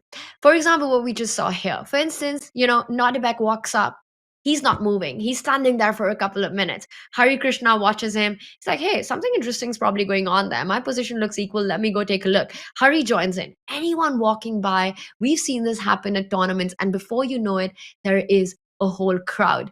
And I think they kind of sense it. When they see one player, or as an audience, when you see the bar, you react to it. Everyone gets invested in it. And that's the beauty of watching chess being played. Right now, Rook G5, we saw Hari, Nodirbek. They stood there.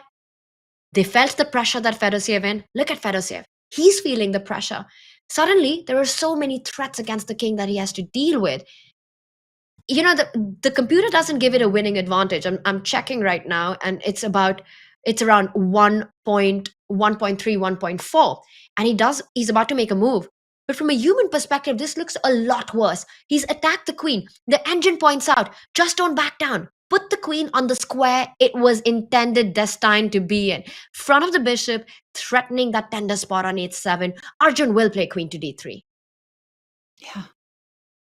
Tanya, okay, he quickly plays it, and I always get that rise in heartbeat, right? And my heart rate increases because there's checkmate on the board.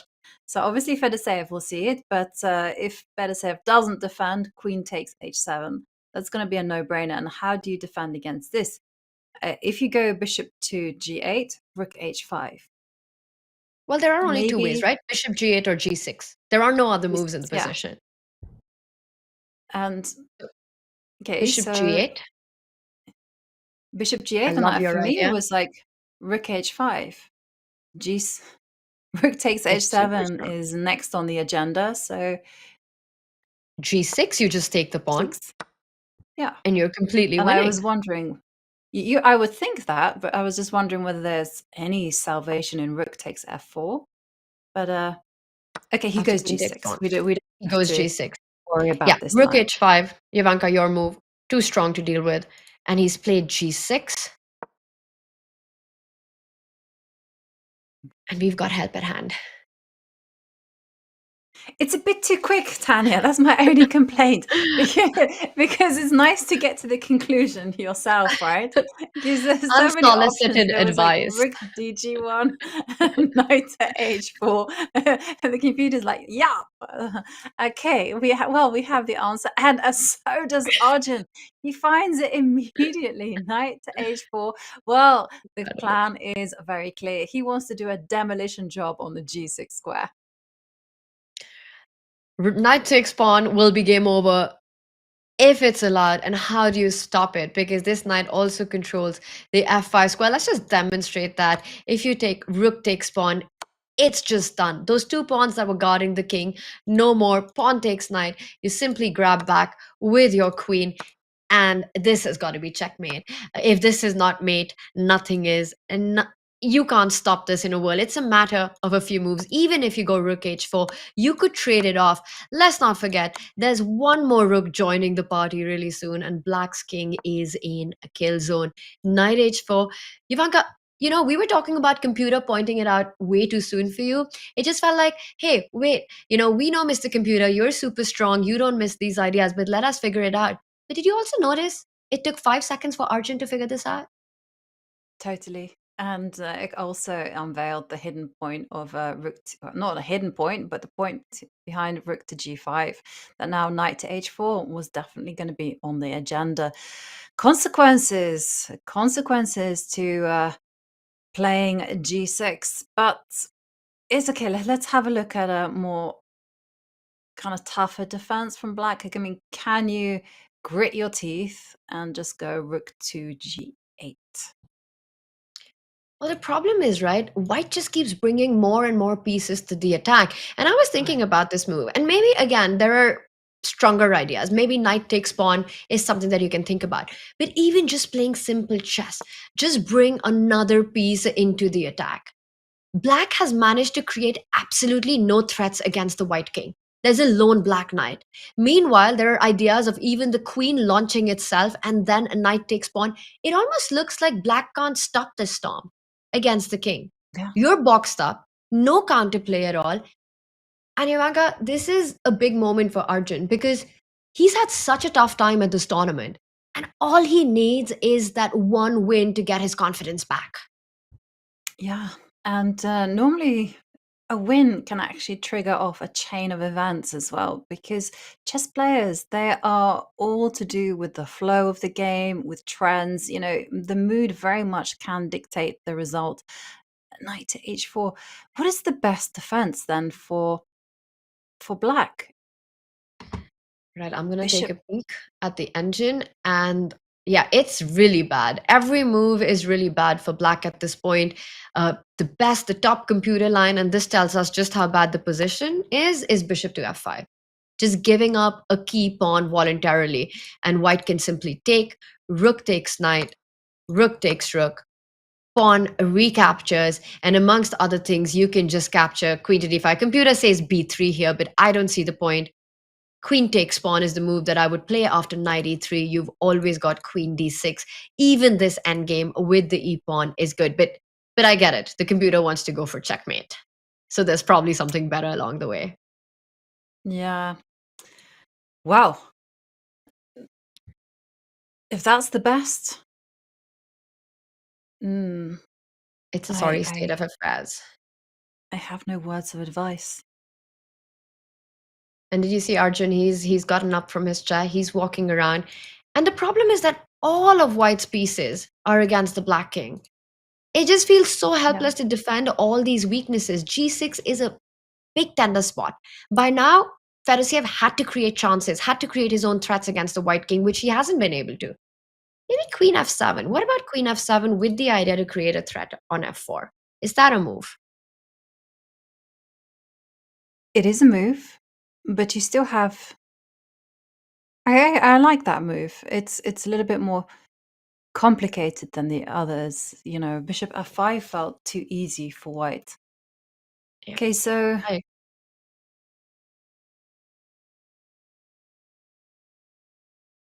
what about? So I can just defend on f1. That's my fail safe. But although if that feels a bit tame, I also have f5 again.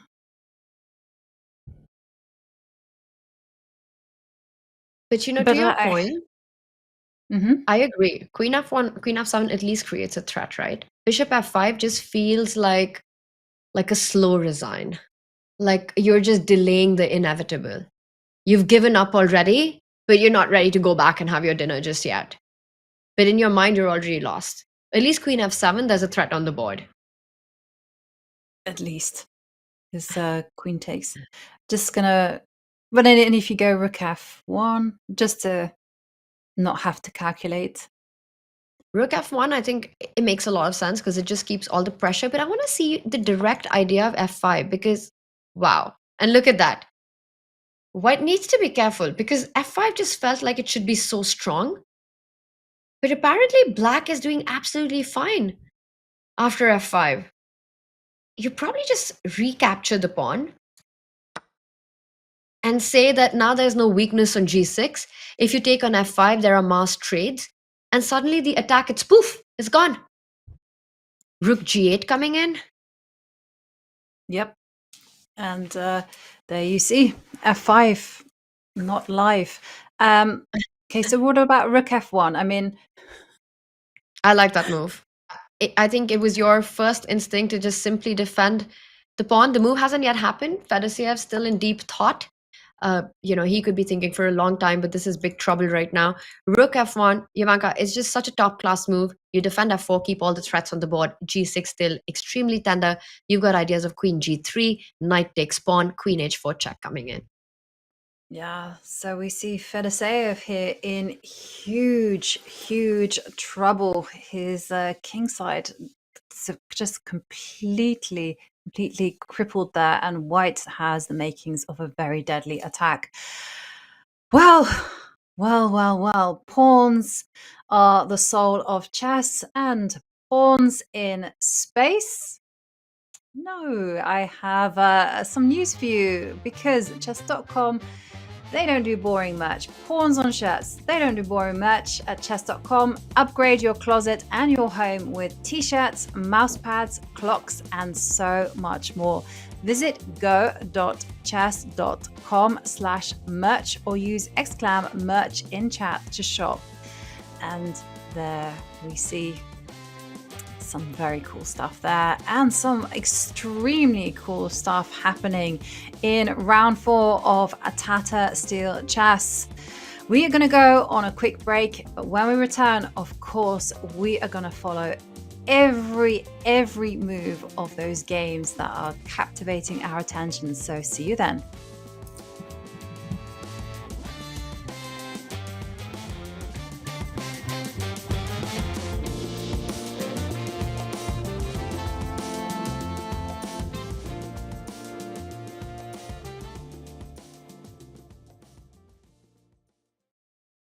Looking to deck out your closet this fall or a gift for that person who loves chess? We've got you covered in our all-new merch store. Literally. Never forget that it's always chess o'clock somewhere with clocks in a brand new colorway. And keep your mouse speed on point with a classic green or bubblegum pink mouse pad. Oh, Middens wants to say something too. She says, check it all out at chess.com/shop. And yeah, you might want to do what Middens says. Well, it's my honor to be here with the 18th World Chess Champion, Grandmaster Gukesh Damaraju. Thanks for joining. Thank you. So first question, you just won the World Championship. How does it feel to have every childhood photo in history now be on the internet? Everybody's been posting about when you were 9 or 10 years old. Have you noticed that? Yeah, I think I look better now than I looked at that time. So I'm not too happy about that, but okay. Let them have the moment. We've talked about this story a lot of you being at the Chennai World Championship and you being inspired. Have you thought about the fact that there's a random 7 or 8 year old Indian child somewhere out there who you've never met who is going to look back on this moment? Have you thought about that idea? Yeah, it's a huge honor for me. When I was 7, looking at Vishy sir and Magnus play, I thought, how cool would it be to be there, and to know that I'm actually the person that kids are looking up at and getting inspired by to take up this beautiful sport. It means a lot to me, and as I've said a lot before, chess has given me a lot of things, and giving chess back these little things is the least I can do. And if someone, some kid looks at me, gets inspired, gets into the top in the future, even becomes a future world champion, it would be a huge honor for me.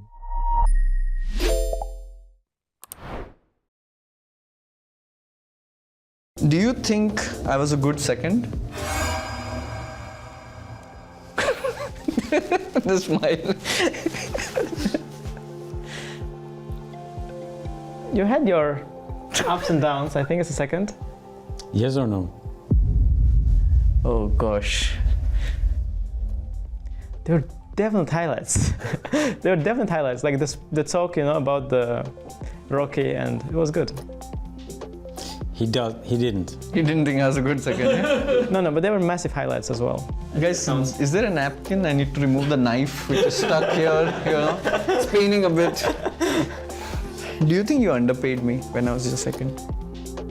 It was not me, it's Dutch Chess Federation. I was never taking care of the finances of these things, and I do think that probably Dutch Chess Federation underpaid. But do you think I was underpaid? He didn't think he underpaid you.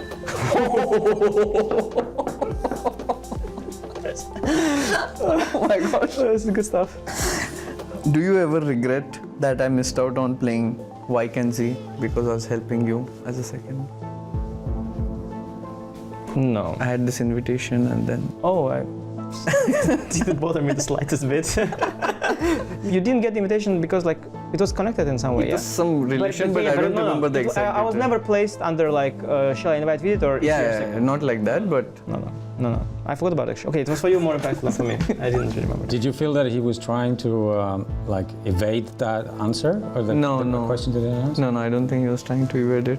I think he was. The thing is, I started remembering stuff. When I started talking, I started remembering it, and I'm doubting now, actually. He did. Ask that question again.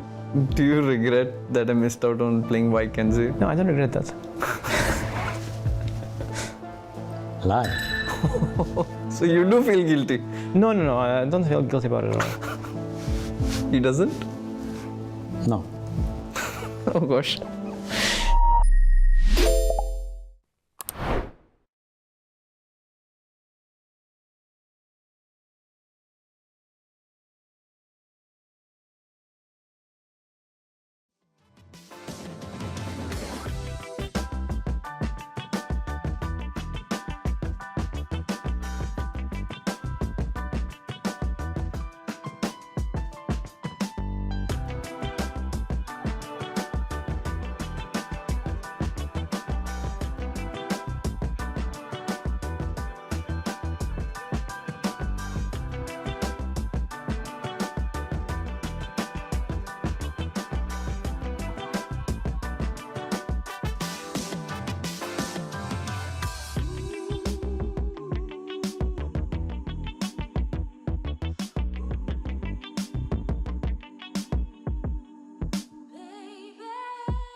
And we are back from the break, and once again in the Tata Steel Chess Tournament Hall, where we left you in a critical time.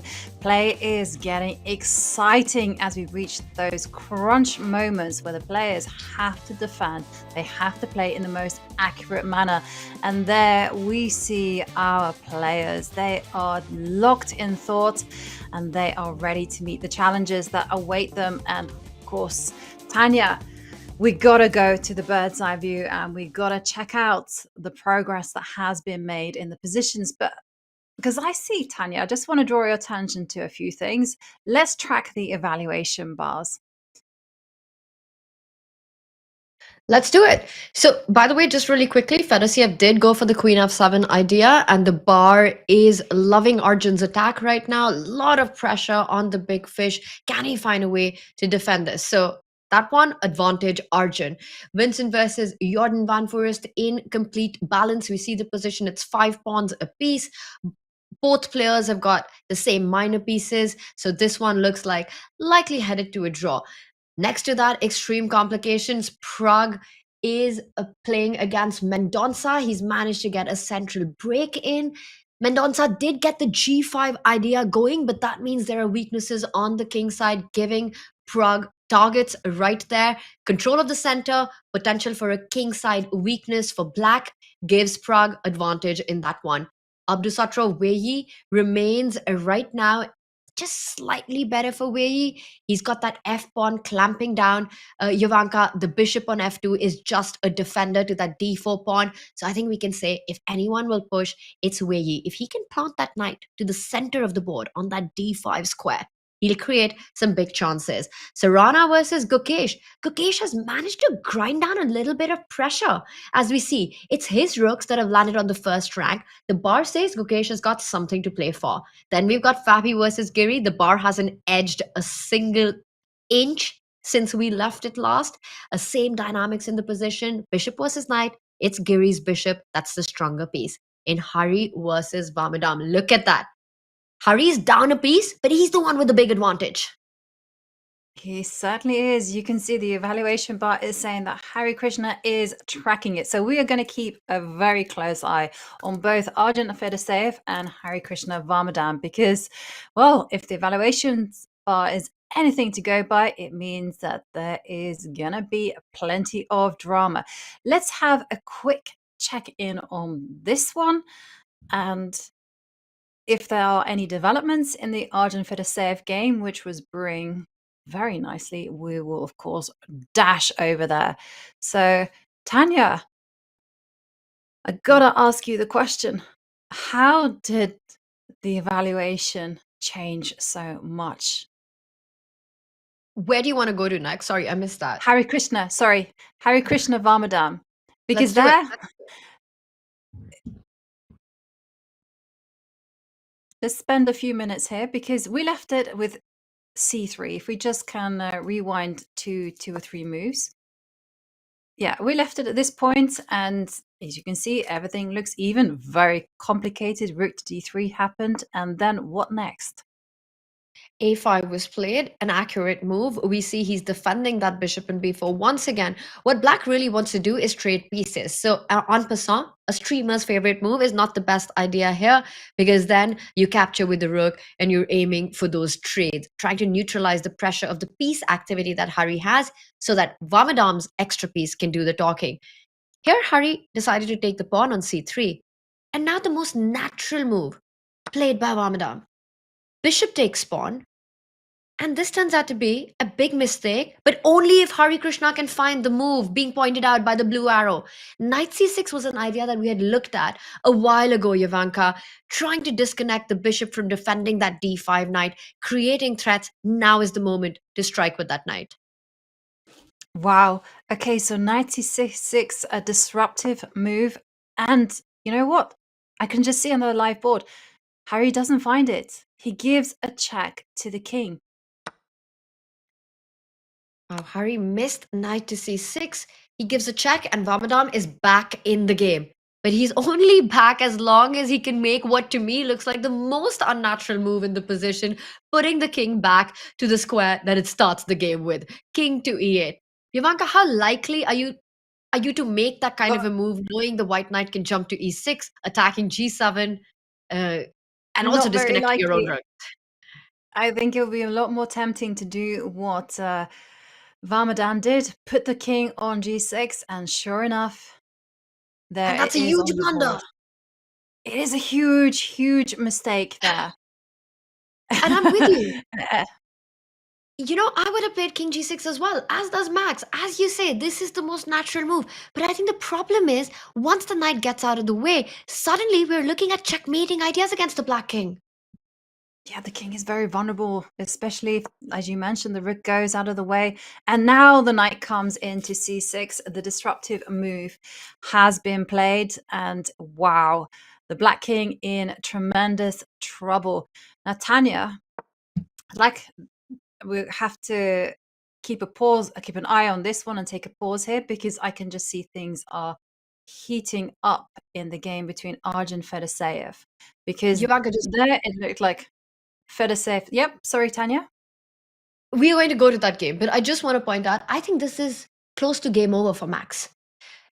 You are about to either lose a piece or you're about to get checkmated. Let's say that you create a an escape square for the king. Hurry's threatening to simply grab the knight, lose the defender of the c3 bishop, go on to win the bishop, and count those extra pawns. He's going to get the job done after neutralizing that extra piece. On the other hand, if you do grab the knight on c6, you don't lose a piece, but you end up losing your king. Jovanka, this is a checkmate on the board.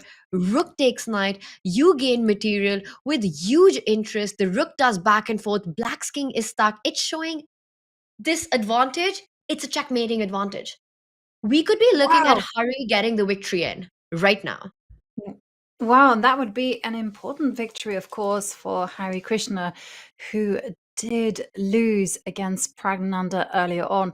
But wow, knight to c6, putting the king out there on g6. And who would have thought that the rook on a4 swings into action? No, but Tanya, we gotta go to the game between Arjun and Fedoseev. We have gotta make a beeline there immediately because there's been massive developments. Like rewind. Oh my goodness. Has happened?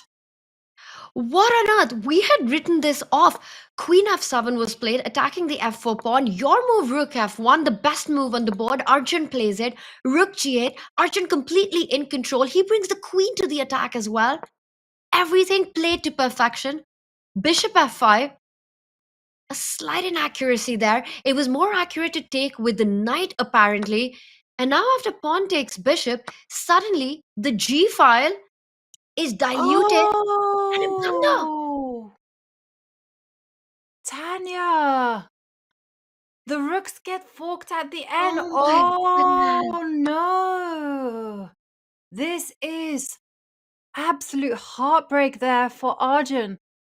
The horror. And you see, here it comes. The sting in the tail.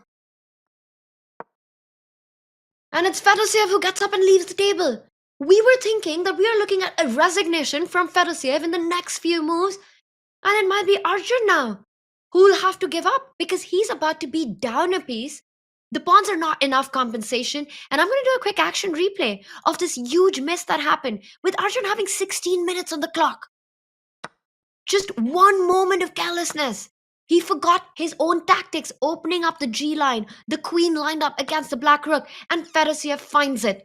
Queen takes knight. The rook has to take, and suddenly the rooks are in the most unfortunate position where they can't defend each other. There's no way you're going to lose an entire rook and be down a piece. Arjun's about to lose this one. Wow. I'm speechless. It's absolutely unfathomable turn of events here. Just that sting in the tail, knight to e3. And okay, can Arjun fight? I mean, yeah, maybe we revisit that moment again because All he had to do was take it with the knight. And even after bishop takes bishop, it was fine. He still has a big advantage. But knight takes pawn is a complete howler. It's a massive blunder. It's a blunder to the point of no return. But already you've neutralized the edge because you've opened up the G line. You're going to trade off the rooks. But knight takes pawn loses on the spot. And Arjun can't believe it. Okay. Oh my God. Well, the accident has happened, Tanya, but is there any way to salvage this for Arjun? He does, No. after all, have No, a there pass isn't. pawn, so nothing. Jovanka, you don't even have an extra pawn right now. The max that you can do is go and win the b7 pawn. Yes, Arjun's going to play this on. Yes, he's going to try to push this pawn. But looking at it, the pawns are still too far. They'll be stopped by the knight. And for a player of Fedoseev's caliber, he's got this in the bag. Okay, because either you try with rook to f7 or you just give up the ghost and extend your hand in resignation. Knight takes rook. Can white just kind of go all in with the pass pawns with e6, f5? It doesn't really matter. We've got to try something. Well, black's going to capture on g3. And the point is, the moment you go e7, threatening rook to f8, suddenly the king becomes the biggest piece in the position. Comes into the defense. Yeah. And the cards, they all just align there for Fedoseev. The knight is a valuable piece, getting to the g3 square, controlling f5. Devastation. This is heartbreaking. And it's heartbreaking not because you messed this win up, right? It's heartbreaking just because of the storyline of the Tata Steel Masters for Arjun. Yeah. And there we see rook to g5. Okay. He's trying to stop the king from coming into the game, so he wants to make your idea work. After knight takes rook, Jovanka, he doesn't care about winning a pawn for that piece. He wants to simply push these pawns. After e6, he wants to get that f pawn rolling. And how tricky is this to stop these pawns? I think a natural move would be to get the knight into the game. You want to defend d5. You want to get the knight closer to your opponent's pawns. And after f5, maybe this is a bit of a tricky moment. How do you handle this? Because f6 is coming in. Well, this is the thing. So how to do that? So if you go, you've got h6. You've got As h6. a- I as thought a you've got move. rook e8. And rook e8 would be a massive blunder. I think h6 is on point. But let me show you the dangers, Jovanka, that exist here. f6 follows through. And suddenly, f7, you're not only threatening to checkmate, but after rook f6, there's rook g8 checkmate. So Arjun's got some tricks up his sleeves. Okay. So what about, let's rewind. So yeah, again, e6, and the same is going to be said for rook to f8. The same trick is in operation. You don't stop anything there. h6 gives the king some much needed air. So white can either stop the king from coming into the game, or lose the f5 pawn, right? If you do that, the f5 pawn falls, and if on the other hand you keep the f pawn defended, the king comes into defense, and then suddenly it's a full piece up. yeah. Okay. And just a question, is knight to e3 the only move to stop the pawns? Well, I thought it's a very natural move, trying to get the knight into the game. Is it the only move? Maybe not. By the way, we have a result. We'll come back to this. We do have a result. Yeah. Well, after that, yeah, we have a result. Let's, Hari Krishna winning against Max Varmadam. And it was, as we had predicted, knight c6 was the blowout. It was the knockout in the position.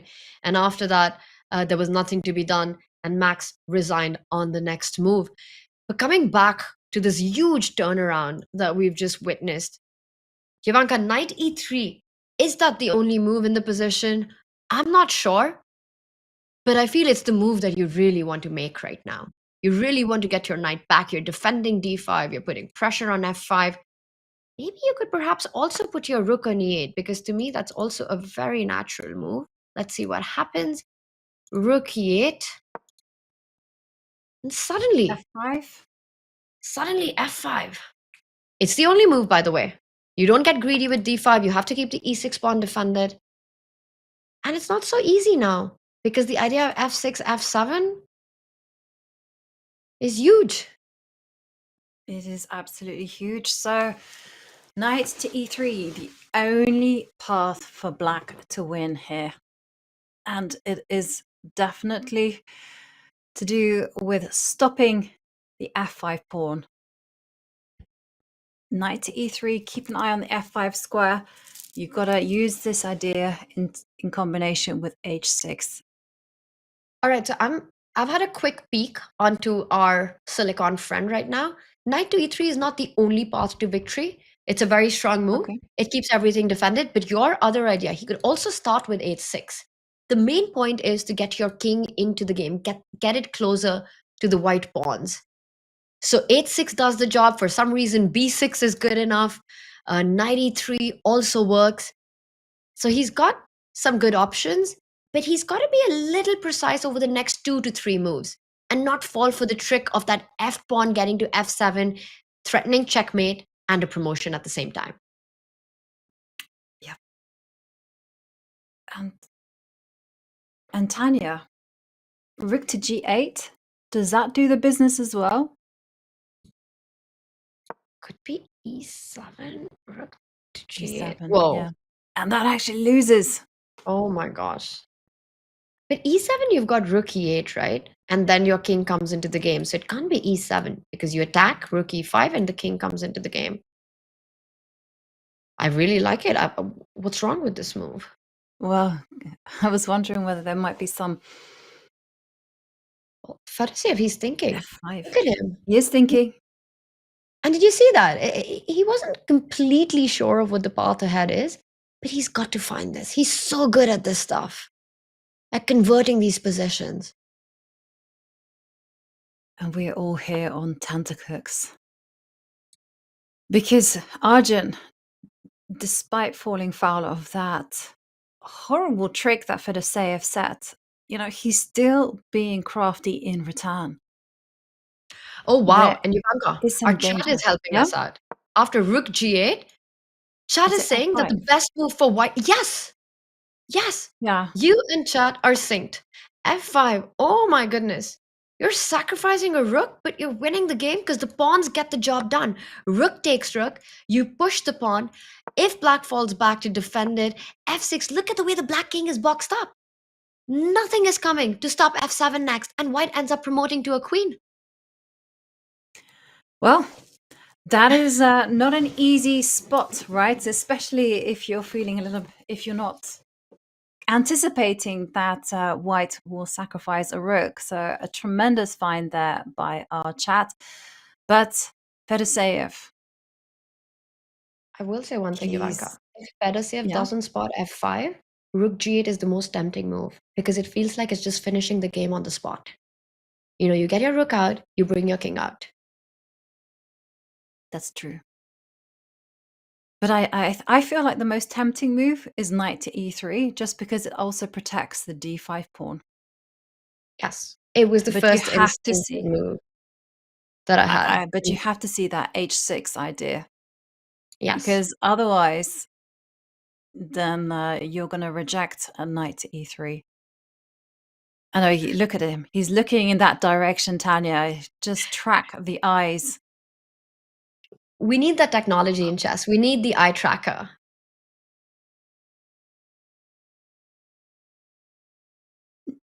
Yeah, we absolutely do. But did you just see? There was a glance at the knight. There was a glance towards the king.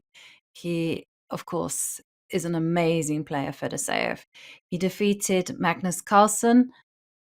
He's also absolutely incredible. Goes by the handle Big Fish on chess.com, and he is a big fish. And he's displaying for us the resourcefulness that every super grandmaster has. And it's not so clear to him. And Ivanka, I'll be honest, knight e3 to me felt like a move. I want to play, bring the knight closer to the center of the board, but I hadn't spotted h6.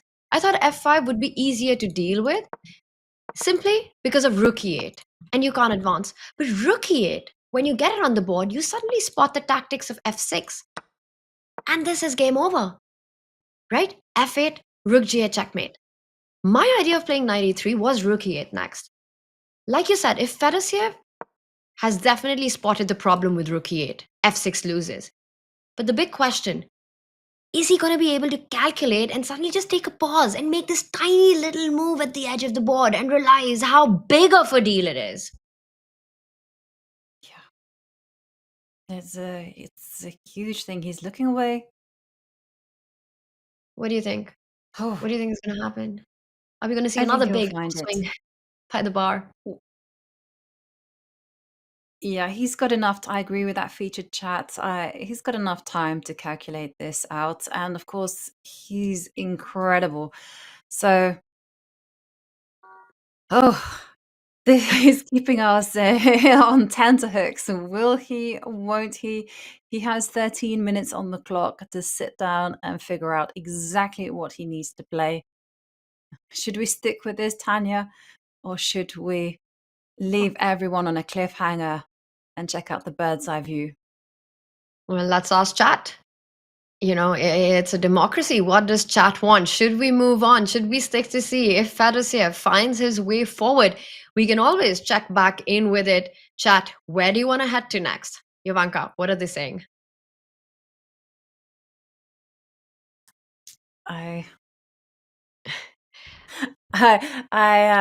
Unfortunately, I'm not. I'm not listening to the oracles that are chat. So you're gonna have to guide me, Tanya, in their direction. Well, I'm gonna rely on our producer Ryan to tell us. Well, I'm happy to keep this on our bird's eye view and take a look, or at least zoom out for a moment. Let's bring our multi-board view up. You know, we've got the Fedosiev Arjun board on the top left. We'll see if Fedosiev finds his way with the knight retreat and that little pawn move. But Jovanka, there's action all across. There is certainly action. And again, I'm primarily guided by the evaluation bar, and I see Praggnanandhaa. He is in the lead, and the evaluation bar is all the way in his favor. And wow, there we saw on our camera screen that Fedosiev reached for the furthest most piece. That was the knight. He's found the best path, but he has to be precise and continue in the right way. He has to be precise for just one more move. If Arjun plays f5, which I think he must, there's also the idea of going rook to e5 to the center of the board, but that would just allow rook e5. Do you go on d4? But if you go d4, maybe you abandon the idea of pushing the pawns immediately. Okay. Okay, we'll keep an eye on this, Jovanka. Where do you want to go to next? Well, let's head over and see our two giants of the game, Fabiano Caruana against Anish Giri, longtime rivals.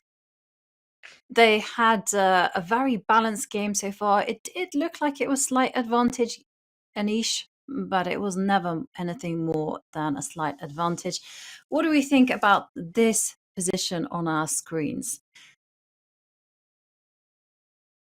Well, to me, it still looks like a slight something for black if it wasn't for the king's safety, right?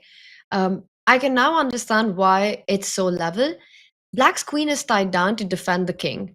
You can't allow a check on g6. White's rook weirdly placed though, but it's also doing a great job. It's tying down the black queen to defend a7, also eyeing a kingside swing. The only drawback for Fabi is the knight on b3, but that's fine because suddenly it's also doing a defensive task of stopping the rook from capturing b2. Fabi is saying, grab that pawn on b2 if you're brave enough. Well, no one should be brave enough to do that because queen takes pawn would be game over. I think Fabi's managed to find his counterplay, Jovanka. Yeah, he certainly has, and he's done it by playing very accurate chess. I mean, check out those accuracy percentages. There we see Fabi playing 98.2% accurate chess, and also Anish Giri 98.8. Wow. It's it's perfect chess in the making. But what's interesting to me about this position is that Fabi never moved his knight from b3. We were going on about how that was a piece that was sidelined, and he just went, yeah, it is. It's a bad piece, but it doesn't actually determine the whole nature of the position. And he's found enough counterplay with the queen and the rook. Yes, and I think the most likely result in this game is a draw here, simply because Anish isn't able to utilize all his resources to build play against the b2 pawn. As long as the queen is tied down, Fabi's doing well. The eval bar here doesn't deceive us. It's balanced. I don't think white can make progress, and neither can black. Yeah, and what about the clock situation? You know, they're move 33. Fabi has 1 minute and 18 seconds left, whereas Anish more. Quite a bit more, about 20 minutes Yes. more. And I didn't notice that because there are still 7 moves to be made in this position. But the good news is that it feels that moves should not be too easy to spot. You know, there aren't too many threats against the white king. The white king can step up to g2, will feel extremely safe there. White always has the idea, if allowed, to even transfer the knight from d2 to e4. Right now, Anish is trying to think, but how does he create threats? How does he make it difficult for Fabi to burn the clock? Yeah, well, he can't just get over ambitious because he has to always bear in mind exactly what Fabi's planning. Like the white rook on a4 could swing up to a6, could also swing across, as you mentioned, and so many possibilities, especially this knight. If it gets mobilized and starts working its magic against the dark king, then yeah, it's going to be problems. So Anish has to be careful. Does he try to bail out, do you think, with like rook to... I mean, is rook to b4 something that Black wants to do? Offer a trade? But it doesn't feel like it's in the right direction. Yeah, I'm also looking at our camera. I'm scared for that bishop in Anisha's hand. You know, I just hope it finds its way back to the board, Jovanka.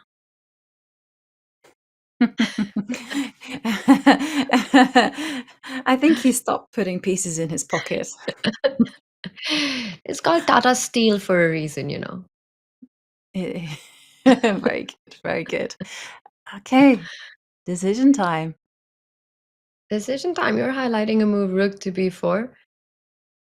If there was no increment, Fabi would be in serious trouble. Absolutely. Absolutely. And then, you know, we can go back to the conversation we had yesterday about classical time controls, different formats. Should there be increment for move number one? If there was no increment, we'd be talking about how Fabi's really messed up his time management in this game. Yeah. But the gods have placed the increment in this tournament, so players do get a 30-second time bonus per move. And, well, Anish has decisions to be made. How much does he want to push this position? What is his next step? And it's not an easy question. I like your move rook b8. Well, one thing's clear, right? You can't move the queen anywhere. You don't want to allow queen g6 or queen e6 check, losing potentially a pawn. I don't know how much Anish wants to go back with the bishop. You trade and then you're losing the a7 pawn. Sure, there are counter chances with the c pawn moving forward, but do you really want to calculate all that? By the way, Anish, it looks like he's getting ready to make a move, but some hesitation there. He pulls back. If I had to guess, don't ask me the square, Yovi. It could be the one that you suggested. I think he's about to move his rook. Feels like the safest piece to move. I'm also thinking in that direction. I also think maybe he might go king to g7, just to overprotect the bishop. Also a very sensible approach. Just as long as the queen defends the a7 pawn, king g7. I mean, you might be right. I think he's about to go for the king.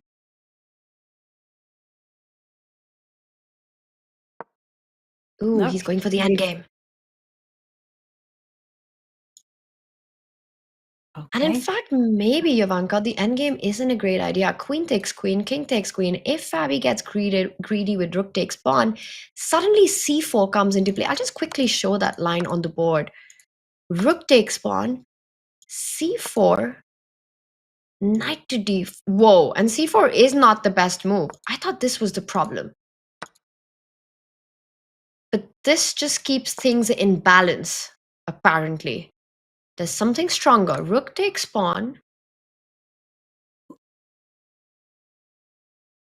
And he's made a decision. He's gone for queen to c2. So he doesn't enter any of those complications. He simply keeps the pressure on. What are the chances of this happening? Oh my God, and it's happening. Well, you called it, Tanya, therefore it's your fault. Yes. Anish saying that he's happy with the draw, and there we have a handshake. And okay, 2 results. A draw between Fabiano Caruana and Anish Giri. Okay, Tanya, let's head to the bird's eye view and let's have a look at the other games. And there we did have a repetition. 2 good friends, a peaceful outcome of a game where Anish, he was very well prepared. He out-prepared Fabi, but never got enough to push for a real advantage. Fabi was able to keep things under control. Jovanka, we've had one decisive game. How many more do you think we're going to have with 5 still in action? Well, it's looking great for Praggnanandhaa according to the evaluation bar. Okay. Well, I still think it's looking good for Praggnanandhaa, even though it's probably not as convincing as the evaluation bar is saying. But of course, we're going to have a decisive result in the game between Arjun Fedoseev and Gukesh. Well, he's trying, he's grinding it out, and he has the better in game. But I ultimately still should be a draw. And I think Nodirbek against Wei Yi there in the bottom right in green, that is also looking very drawish as well. So 2-3. And well, we've been saying that Fedoseev is doing excellently against Arjun. Let's head back there and see how Fedoseev resolved those final problems that Arjun has asked him.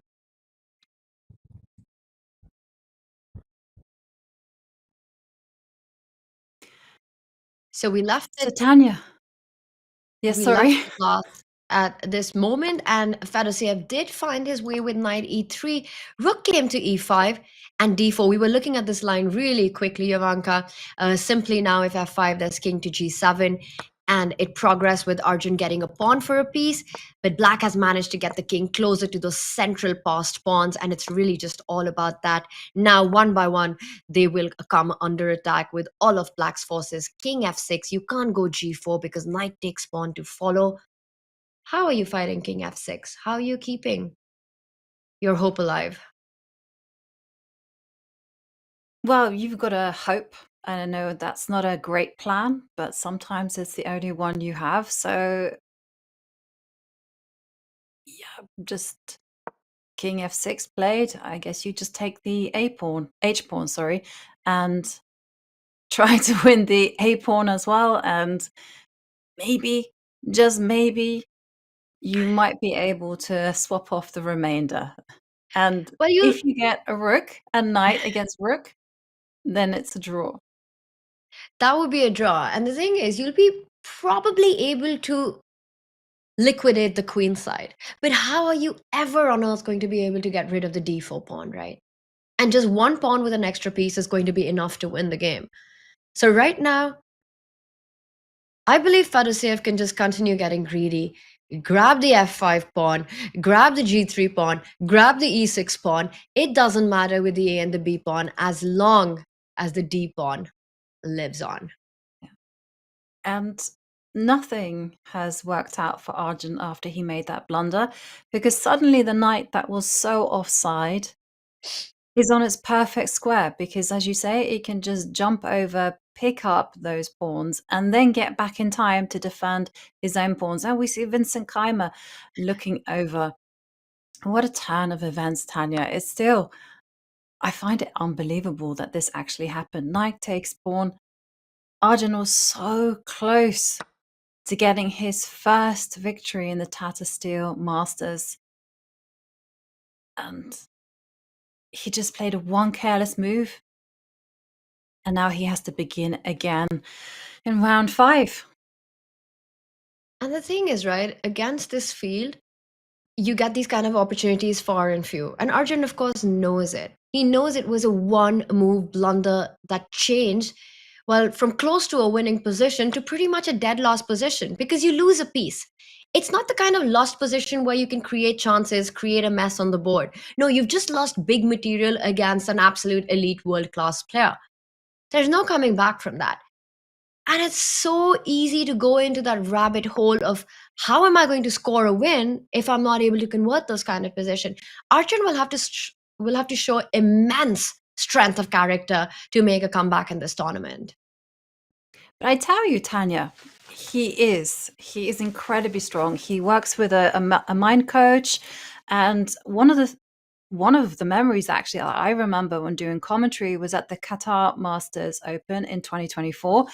Arjun blundered horrifically in the last round against Nodirbek Abdusattorov, and that was it. His tournament was just over for Arjun. It was a blunder that came out of nowhere, and he talks about how devastating it was, and he was able to come back from that absolutely devastating defeat.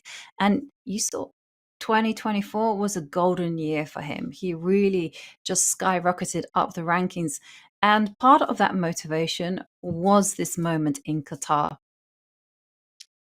Jovanka, I have no doubt that the rest of the year we'll see Arjun in his best shape. But it's just this, it feels like the curse of the Tata Steel for him. That just doesn't seem to stop. Look at him, Tanya. Oh, the emotion. And right now he's not thinking about what's on the board. In a player's mind, what's going on is the missed opportunity, having come so close, playing a flawless game until that point, and then a one-move blunder. Yeah. There. And there you see, in 3 days, Erigaisi lost all the elo. Oh, and there we have a handshake. Oh, the pain for Erigaisi there as he loses a 1 position. But hats off to Vladimir Fedoseev for setting that trap and for defending in such a heroic way. Tanya, chess can be merciless at times. It's absolutely brutal. It's heartbreak for Arjun Erigaisi, playing a beautiful game, being so close, to getting his first win at a tournament that's been so incredibly difficult for him.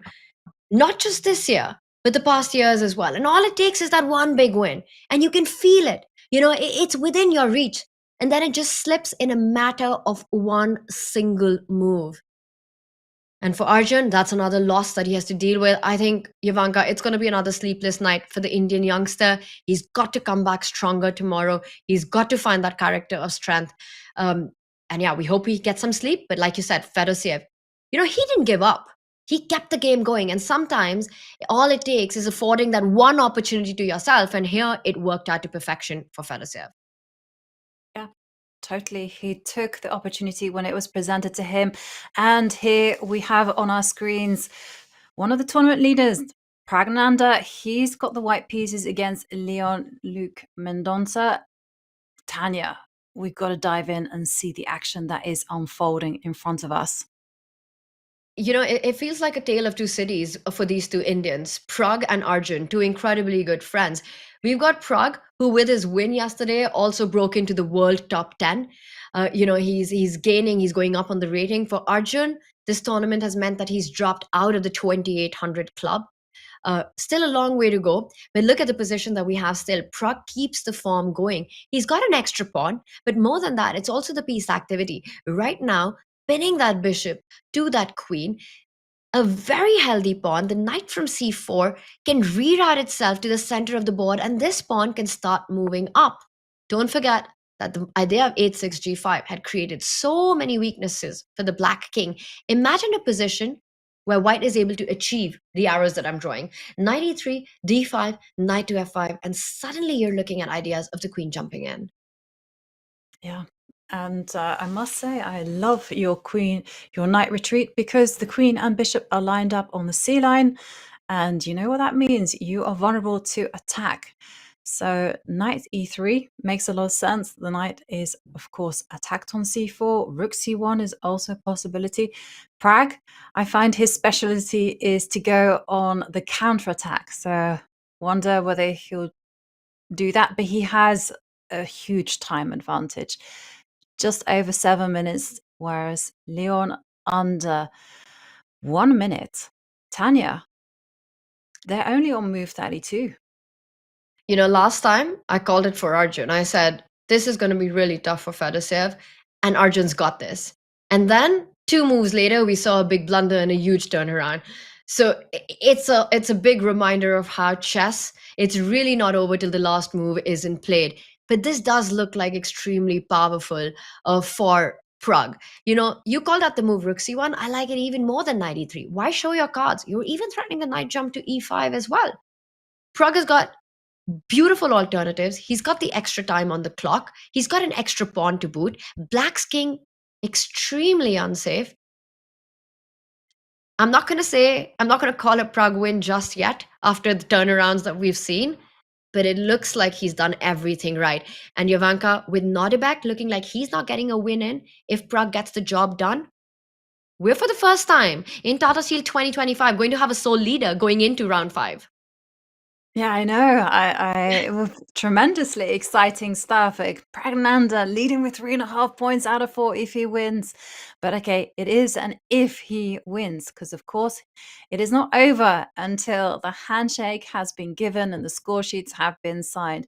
But Pragg has a beautiful position here, an extra pawn and also possibilities down the C line. And what is he going to go for? Knight e3? And rook to c1. Tanya, can you tell us a little bit more about Leon? So we know that he won the Tata Steel Challengers last year, but he's perhaps not one of the most well-known Indian youngsters. Leon Mendonça is the 67th Grandmaster from India. He's a very talented player. Like you said, he qualified for the Masters with a great performance in the Challengers last year. And he was also, he has a really fascinating story. It was during the pandemic that he found himself in Europe, difficult to come back to India, and he spent a lot of time there working on his chess, finding ways to play tournaments, and also, completing his Grandmaster title. So he really dedicated and devoted himself with his family to the game in those 3-4 years, and now we're seeing him come into his own. This stage that he has is such a big opportunity for him, because I think this is the first time that he's playing a tournament with the absolute elite of the chess world. And you know how much that means to a chess player. It's the time where you feel it's your time to shine, to make your mark. Yes, you're not probably fighting for the championship, but you want to play chess that shows just how strong you are and you're able to compete with the very best in the world. So far in the tournament, he's had one draw. He's had a couple of losses. This one hasn't gone his way. But Mendonça, he's a young, talented player. I think this year's Tata Steel is so much about experience for him. Yeah, he's absolutely phenomenal. I know he's also produced courses as well on one of Kaima's pet variation.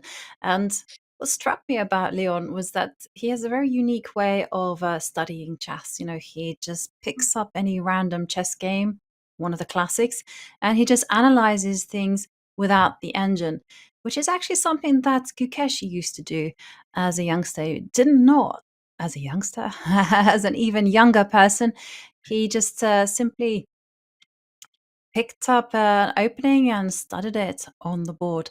And there we see moves from Pragg, and Pragg, he's such a calculation-based player, and he goes for the most dynamic move. So now you can't take that pawn because why can you not take that pawn? Because of knight to e3, and there's too much pressure against the bishop. Absolutely, Jovanka. It's tactics galore, and Pragg is super sharp. Queen connected to the bishop, you want it to be disconnected. If you first trade on a7, maybe you can pick up the queen, but I think the simplest thing would be to take that rook back. Queen takes pawn, you lose the bishop. Queen takes pawn is the main line that needed to be calculated, and Pragg's done it. You don't have time to pick up the bishop because the queen is hanging, but you simply now bring the knight back to e3, open up the path for the other rook, and you end up winning a piece in this position, as the black queen needs to remain connected to the rook as well. And d5 is on the board. I saw a featured chat just earlier as we were talking about Leon that Gukesh is replacing Arjun as the most dangerous Indian player. And to me, I think that just goes on to show exactly what a powerhouse of talent India's come up to, and fills me with a lot of pride. Because firstly, in that sentence, we didn't even mention the world champion who happens to be in India, talking about the most dangerous player. And also, this is changing every single week for the youngsters. They're good friends, but they're also motivating each other to be better than the other. Sometimes it's Arjun, who's world number 4, crossing the 2800 barrier. Pragg having the performance he is right now at Tata Steel. Gukesh, of course, doing all that he's doing in the chess world. We got Nihal right now, Mendonça playing here as well. So I think the judgment of who's the most dangerous Indian youngster. I would love to hear what chat has to say about that, but I think that's a very dynamic discussion. Keeps changing by the week. Yeah, to be honest, I mean, it is absolutely phenomenal what India has done with its chess talent. And there, in the meantime, we saw a trade of rooks, and now the rook swing over, attacking the queen. And here, just watch this perfect strategy from Pragg, centralizing the queen, supporting the pawn on d5. And once again, the clock is ticking down, and Mendonça has to answer the question, where is he going to put the queen? How is he going to prevent White's plan of transferring the knight to e3 and then putting it towards the center? And he's got little time to answer it. He does fall back with the queen to d7. Now Pragg has got some pleasant choices. You could come back with the knight to e3, but at least the queen from d7 stops it for the time being to go to f5. I still like the move knight e3. You know, you've got all these tricks, Jovanka, of sacrificing and bringing it in, looking at the g4 square, stepping in with knight f6. I know, it's very tempting. It's also super tempting as well, just to advance the d pawn and see how far it can go up the board, because the black king is still incredibly weak, and the bishop will have to retreat either to d8 or to b8. And those are not even b8 because of knight to b6. The knight would just jump in, forking the queen and rook. Which means you're only left with the option to go bishop d8, and then we're looking at ideas of the white knight jumping in to e5 as well, displacing the black queen. d6, love it. Is Praggnanandhaa about to take the sole lead in this tournament? Well, that is the question. And he's, he had a shaky first round. But since then, he has put on a powerhouse performance of chess. And he goes for d6. Jovanka, the prophet, strikes again, d6 on the board, forcing the black bishop to a less happy square on d8. And for Leon, the troubles continue on the board, on the clock. 95 to me is a very tempting move right now, displacing the queen, also eyeing the g4 square, also wanting to push the d-pawn one step ahead. Right, and once the knight jumps into e4, it cannot be captured because white has a check on e4. And look at that, the rook on a8 is loose. You've clearly done your puzzle rush today, Jovanka. No, I haven't actually, but thank you. I normally do. Well, it looks like you have, because that's a great spot. Really sharp. Queen e4 gets the job done. Even if you don't have this tactic, just simply knight takes knight with all the threats on the board. Equally strong, but queen e4 would finish the game on the spot. Bishop d8 played. Pragg just thinking how to put the finishing touches to his game. Nodirbek, he's walking around. He's looking pretty chill. What's going on his board? Yeah, what is happening on his board? Well, it is an endgame, which looks very level, I would say. And maybe we stay with this game until the players have made the time control, and then we can check out the progress between Nodirbek and Wei. Very level board, and I think another one likely to finish off in a draw. We'll check in with that, but right now, Pragg, he's dashing to the finish line in this one. 95 on the board. Huge trouble for black. You're down material, and you can just feel the positions falling apart because all the defenses that you've created, the queen on d7, there's no harmony in your pieces, there's no counterplay, and everything's being destabilized. Absolutely. Nothing is safe. The rook on e8, that's vulnerable. The king on h7, only defended by a knight. And of course, white's biggest asset, the pawn on d6. 2 squares away from queening. What does he? Of course, He goes queen to e6. And immediately Pragg responds. He's gotten rid of one of the knight, but there's another one that can always jump in if you recapture with the queen. Pawn takes knight would make the king even more weak on the second rank. I also just spotted there are ideas of rook e1 attacking the black queen. Knight takes knight. Pragg gets rid of a key defender of Mendonça's kingside.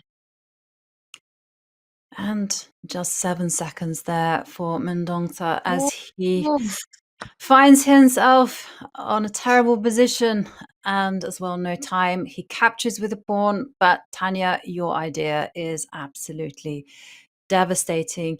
Transfer the rook to the E line, and from there you can start to eyeball the black king.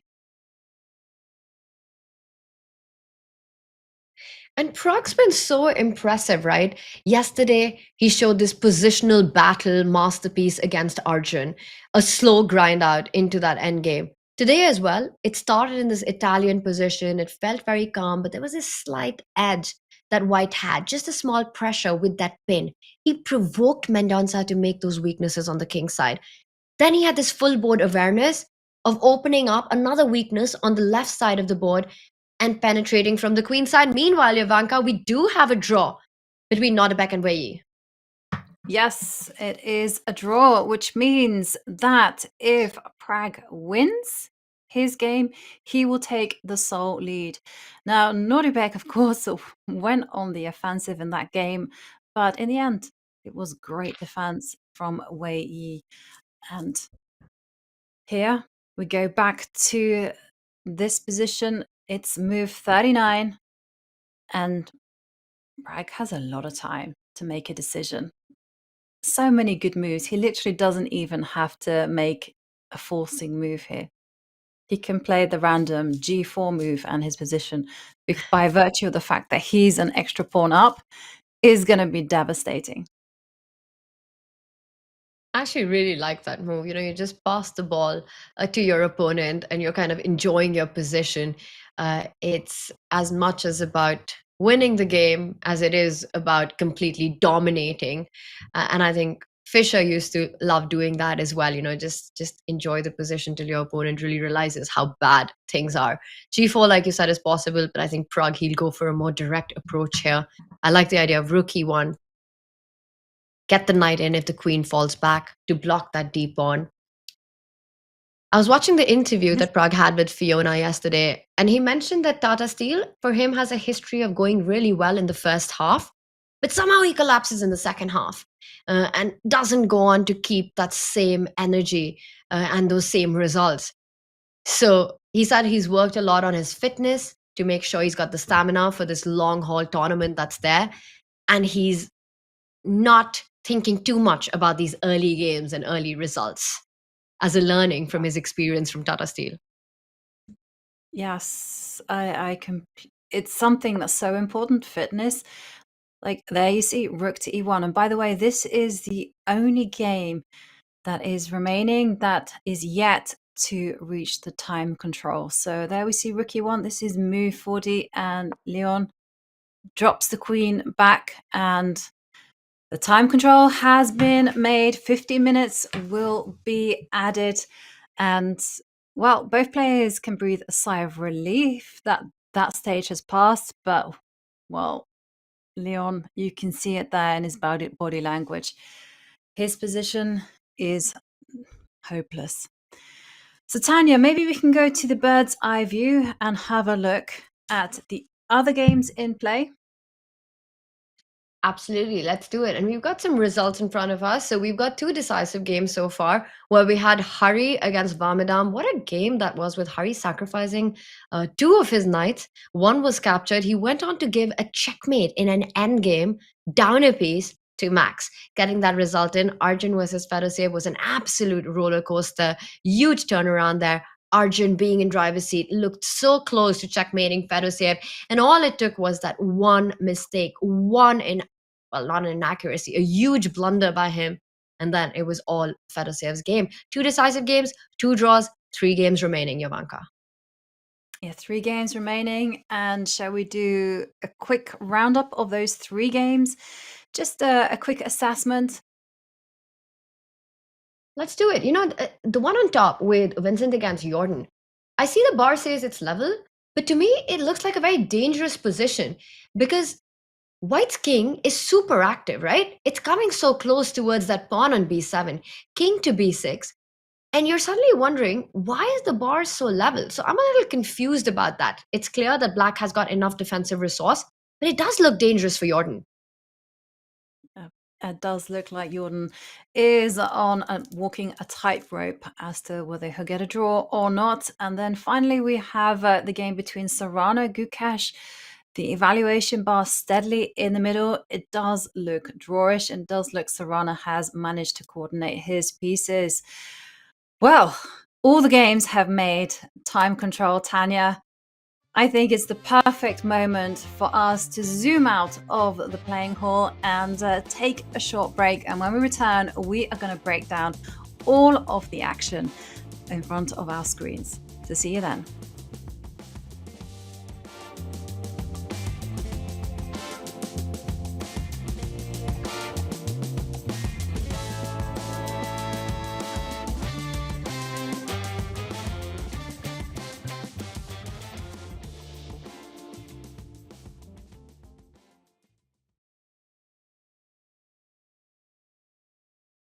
I kind of want to see bishop takes h1 though. Just that would go down in all the chess books forever for history. Oh my god!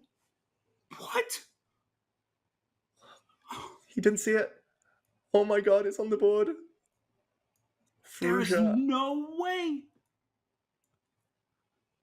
Wow. This is once in a lifetime stuff. Fabiano on the camera, Robert, smiling. He knows he's... Wow. This is immortality stuff. Yeah, this is going down in the best games book, beating Alireza Firouzja in essentially 9 moves of chess, 2 brilliancies in a row. The black king is actually trapped on the back rank, whether you allow your rook on a8 to fall or whether you allow the pawn to push forward. And Firouzja's going to resign after 9 moves. There we go. Game over. It's over.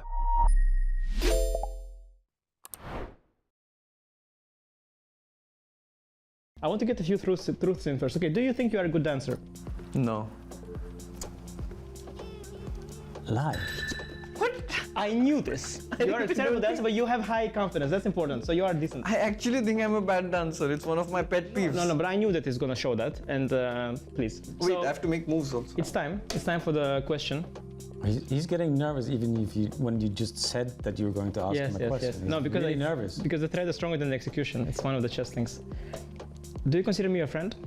Yes. Yes, true.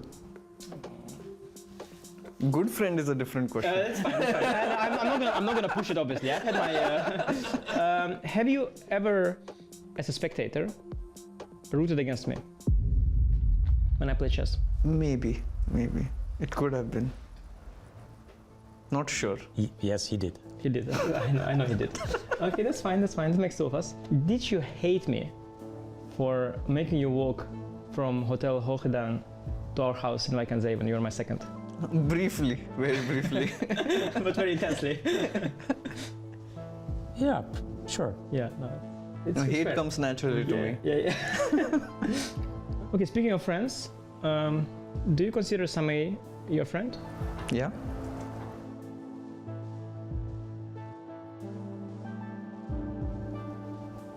True.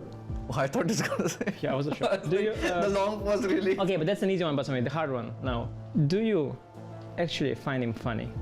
Yeah, he's extremely funny. Sometimes.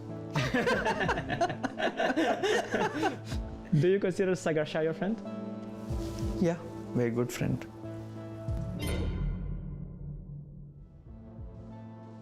Well, sometimes. Oh my god! We did! Look what he has done! He just lost the pawn and the friend too! Okay, no, but it's fine. Do you think Sagar Shah is a good commentator? Sometimes. Sometimes he gets very excited, but I think most of the time he's a good commentator, but he has to learn the variation in pitch like, not always be on extreme So much excitement. criticism. We got an expert on commentary here. I have told him, so it's fine.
We are back and we are there in the playing hall of Tata Steel Chess, and we've seen blunders, brilliancies. We've been treated to roller coaster rides of chess games. And as the playing hall starts dwindling, well, it is time for us to pay a visit to the Tata Steel Challengers. There you can see that a fair few games have finished. Let's check out how things have developed there. So Tanya, yesterday it was quite frankly a whitewash in the Challengers. 7 games, 7 wins for White. This time, well, at least Black has scored in a moral victory there with Vaishali winning against Yakuboev. That's a huge result. Absolutely. It was literally a whitewash with 7 white victories. And like you said, a better day for the black pieces today. Look at the bottom row. Everything ended in a draw. We started the day with 3 leaders at the top in the Tata Steel Challengers. It was Erwin Lamy.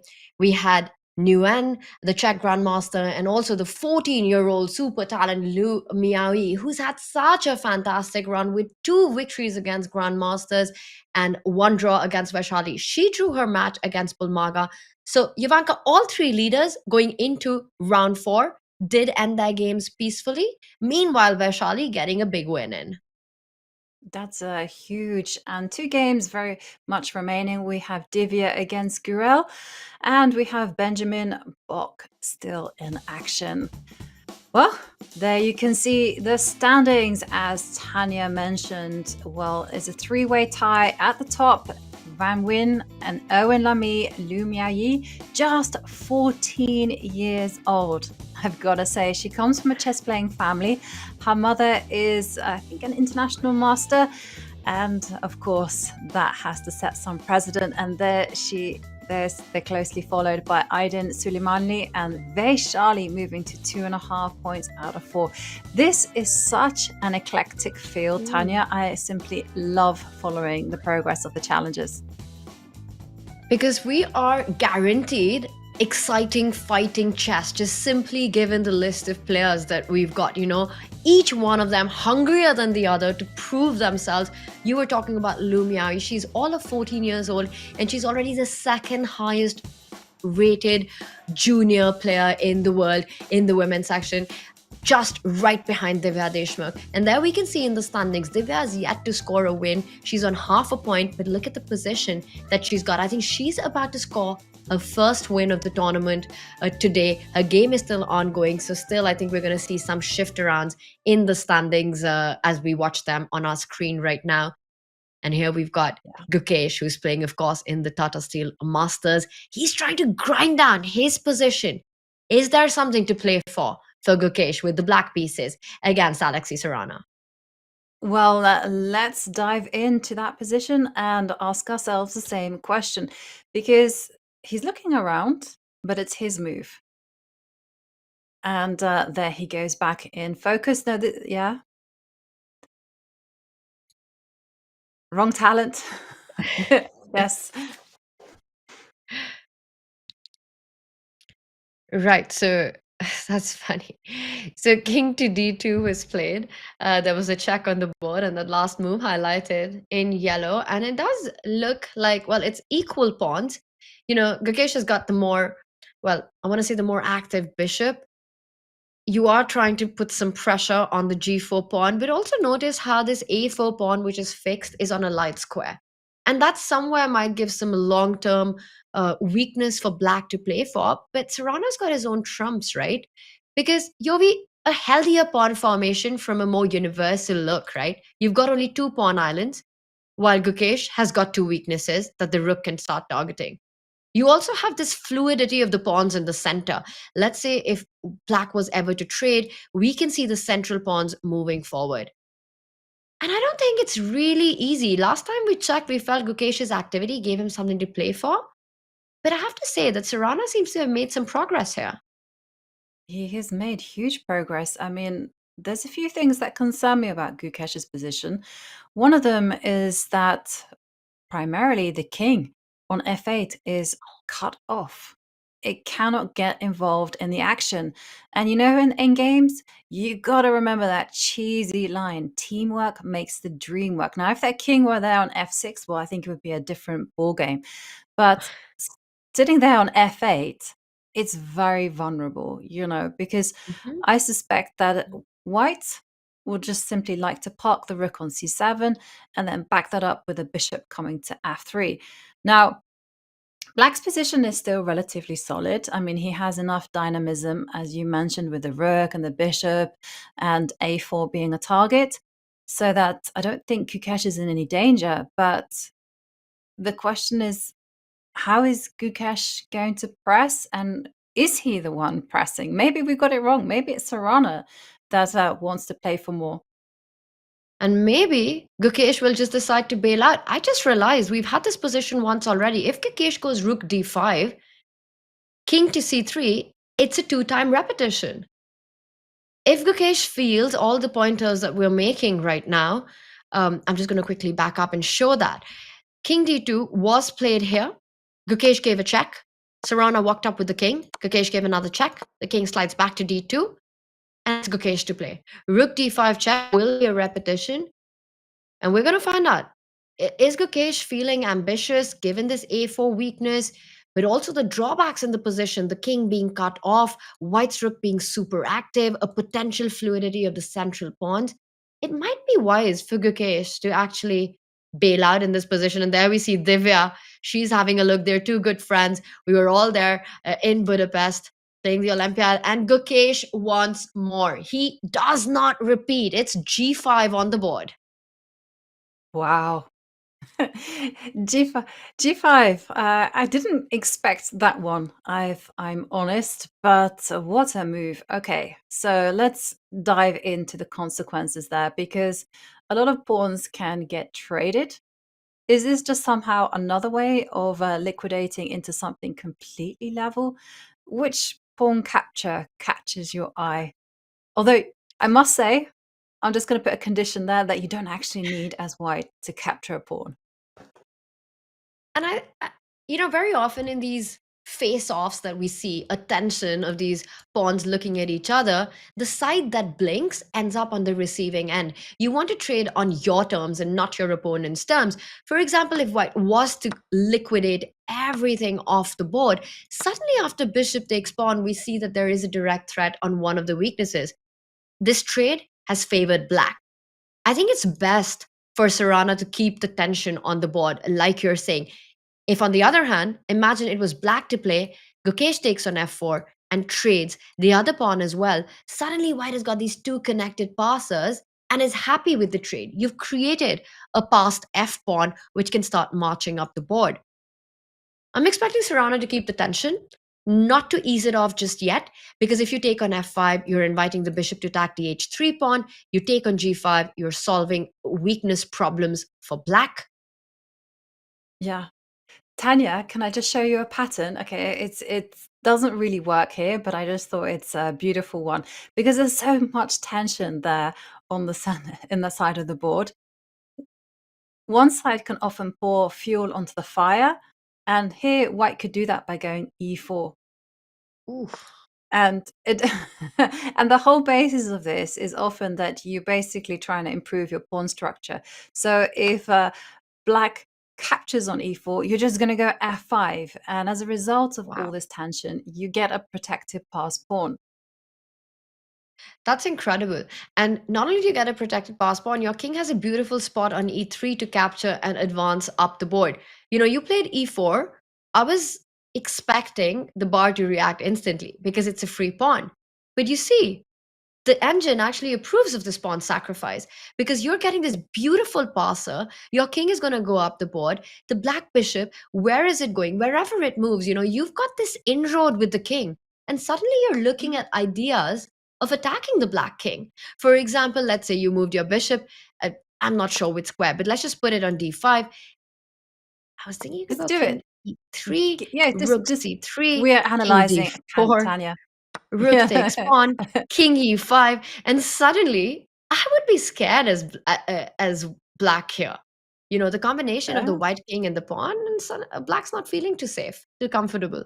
No, black is certainly, and you can see the fact that the evaluation does not move an inch means that white has enough compensation in terms of attacking the black king to guarantee a draw. So, yeah, I mean, it was just a pattern that is often done. It's a beautiful thing. What's he gone for? He's gone for rook to h7. So he's got his eyes on the h6 point. Okay. Which really can't be defended, right? I mean, the more I look at it, I don't find a way for black to actually hold on to that pawn. Which means that No. Gukesh has to go for a counter offense. I agree. But, I suspect that g5 might just have been a fancier way of getting a draw. So I think that there's going to be some trades. So pawn takes pawn. Bishop to b3. Yeah, pawn takes. But then bishop to b3, you want to pick up the a4 pawn. That makes a lot of sense. If rook takes pawn, then you first trade off. But this is getting complicated. I mean, I was thinking you trade off on g4, pawn takes pawn. You take here, pawn takes pawn. But now you've given up these two connected passes, and this could be dangerous for black. It's incredibly dangerous. I wouldn't be touching that one too quickly. We did see Gukesh react, though, Tanya. He captured on f4. Yes, he has made his move. So pawn, and it's an inaccuracy. And now pawn takes pawn. And still the problem of the h6 pawn remains. In fact, this would be, if you go bishop b3 now, it's the position that we were looking at. One way or the other, we might be getting there. Because Jovanka, there's going to be another trade. He's going to pick this up with the... I'm expecting h takes g4. Is there another move here?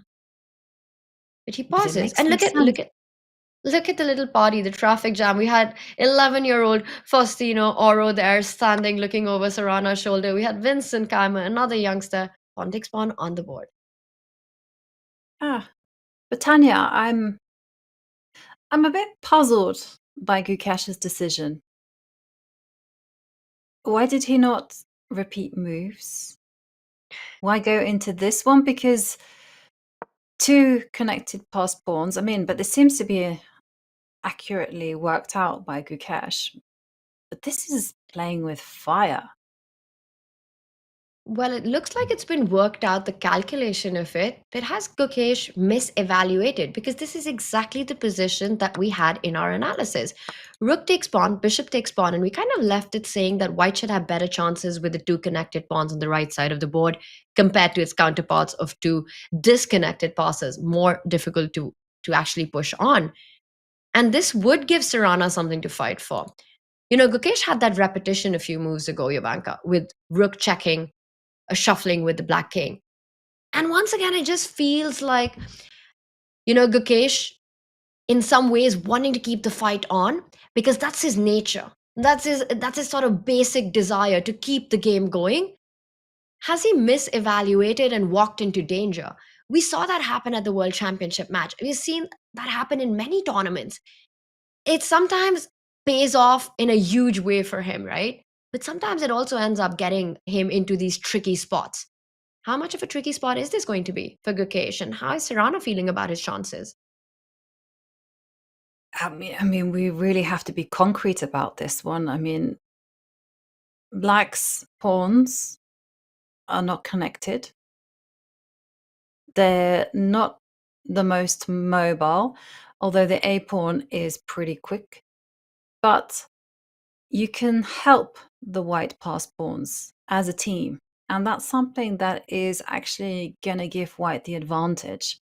Because you can see the white king can come to their aid, so can the bishop, and they can just do a slow and steady approach, which is going to be very, very difficult to stop if Gukesh isn't precise with his passed A pawn. So instinctively, Tanya, I would not want to do this at all.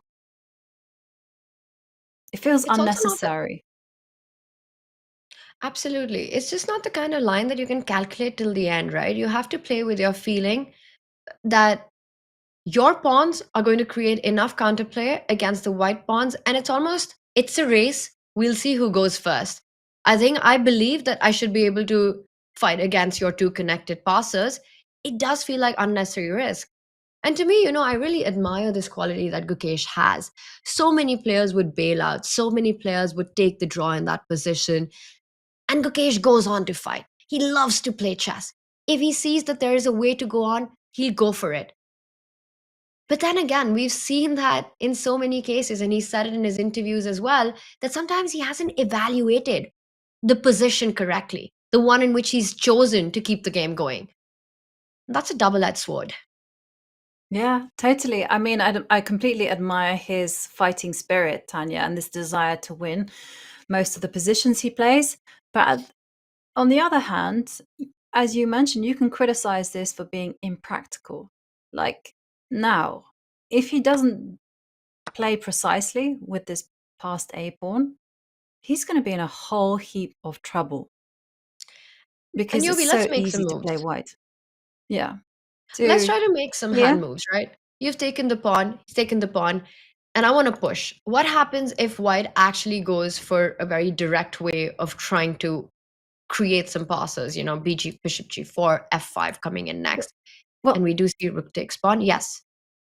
Well, I was thinking maybe not rushing with the G pawn, but just following the principles and just kind of checking on A8, sorry, H8, and then swinging the rook over to A8. That's why the A8 thing happened. So get the rook behind the A pawn. Ooh, and this would be not a great move. Rook 8. Wow, that's kind of tough to understand why that's not a King G7 just feels like such a natural move. Bishop to B3, and you want to start pushing? Yeah, but it's now you can start pushing the white pawns, and yeah, I don't think it really matters. And now you can go bishop to D3, and you see how you're doing it as a team. It's a collective effort. King E3, F5 first, King E3, Rook A7. It's like the whole happy family working together and achieving the desired result, and that's not good. Yeah, and white's rook is doing a fab job of just stopping the pawn on A4. Black's rook is far away from assisting that pawn to move one step ahead. And again, if these two pawns could be a team, it would be a completely different game. But they're not. Yeah. So rook takes pawn did happen. Bishop A4. I really like your idea of, instead of rushing with the pawn move, to first start with check and just put the rook on a really nice square. Do you think? So let's just run through that again. Rook H8. I mean, after King to G7, we saw the evaluation go, no, wrong decision. So that means the king has to live in the center. Okay, and let's go rook A8. Let's continue with your plan. Now rook A8, and then You have to What move is your the bishop out of the defensive? way. Yeah. But more importantly, just understanding the difference between king e7, king g7 is also not easy, right? Because this looks equally dangerous once the g and the f pawns start moving forward. Yeah. Let's get a read. Let's get a read on the players, Ivanka. Should we zoom into them? How are they feeling right now? Who's feeling this? Who's feeling the nerves? Well, there we see Caruana locked in thought. And I cannot read Gukesh, Tanya. But Caruana, look at him. He is full focus mode. You're not alone in struggling to get a read on Gukesh. You know, he always looks like a picture of calmness. But I can imagine inside his head, he's got to feel this, right? That it just feels that the white pawns are coming in faster.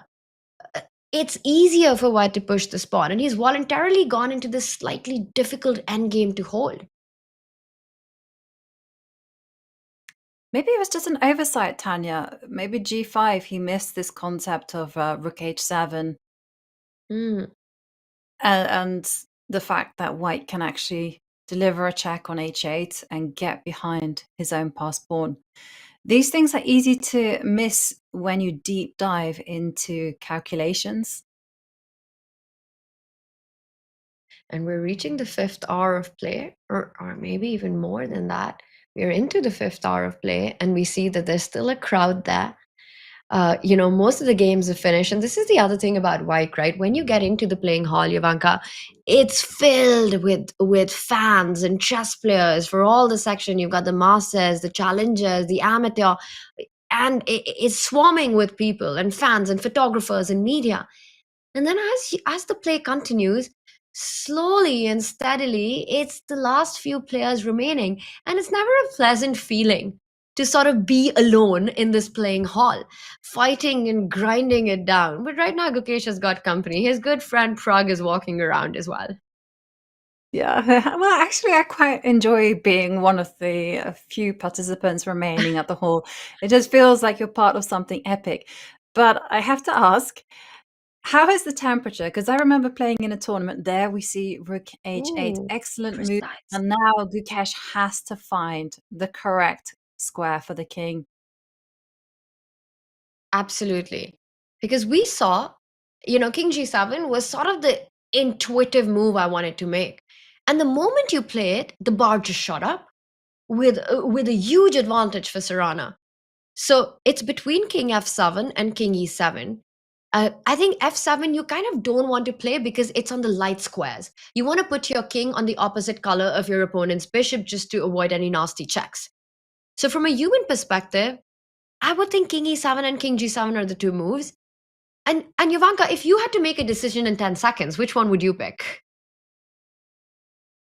10 seconds, I might go king to g7 and ruin the drawing chances. Because instinctively you feel like you need the king there to act as a stopper against the white pawns. But yeah, putting the king in the middle of the board, that's something that you need some time to understand why you want to be doing such a thing. Let's just play king f7 and see. Okay, so the bar reacts a little bit. It's not the most accurate move. King e7 is the best move. To me, king f7 is a tough one to play. And I completely agree with you. King g7 just feels like the move you want to make. But it's a huge mistake right now. So Gukesh has to be careful here. He certainly does. And the more I think about it, the more I'm convinced that he played g5 as an ambitious try for the win, but just missed that maybe the rook could go to h7 and this whole maneuver of rook h8. And now he knows. His hesitation is telling us that he knows he has to be precise right now.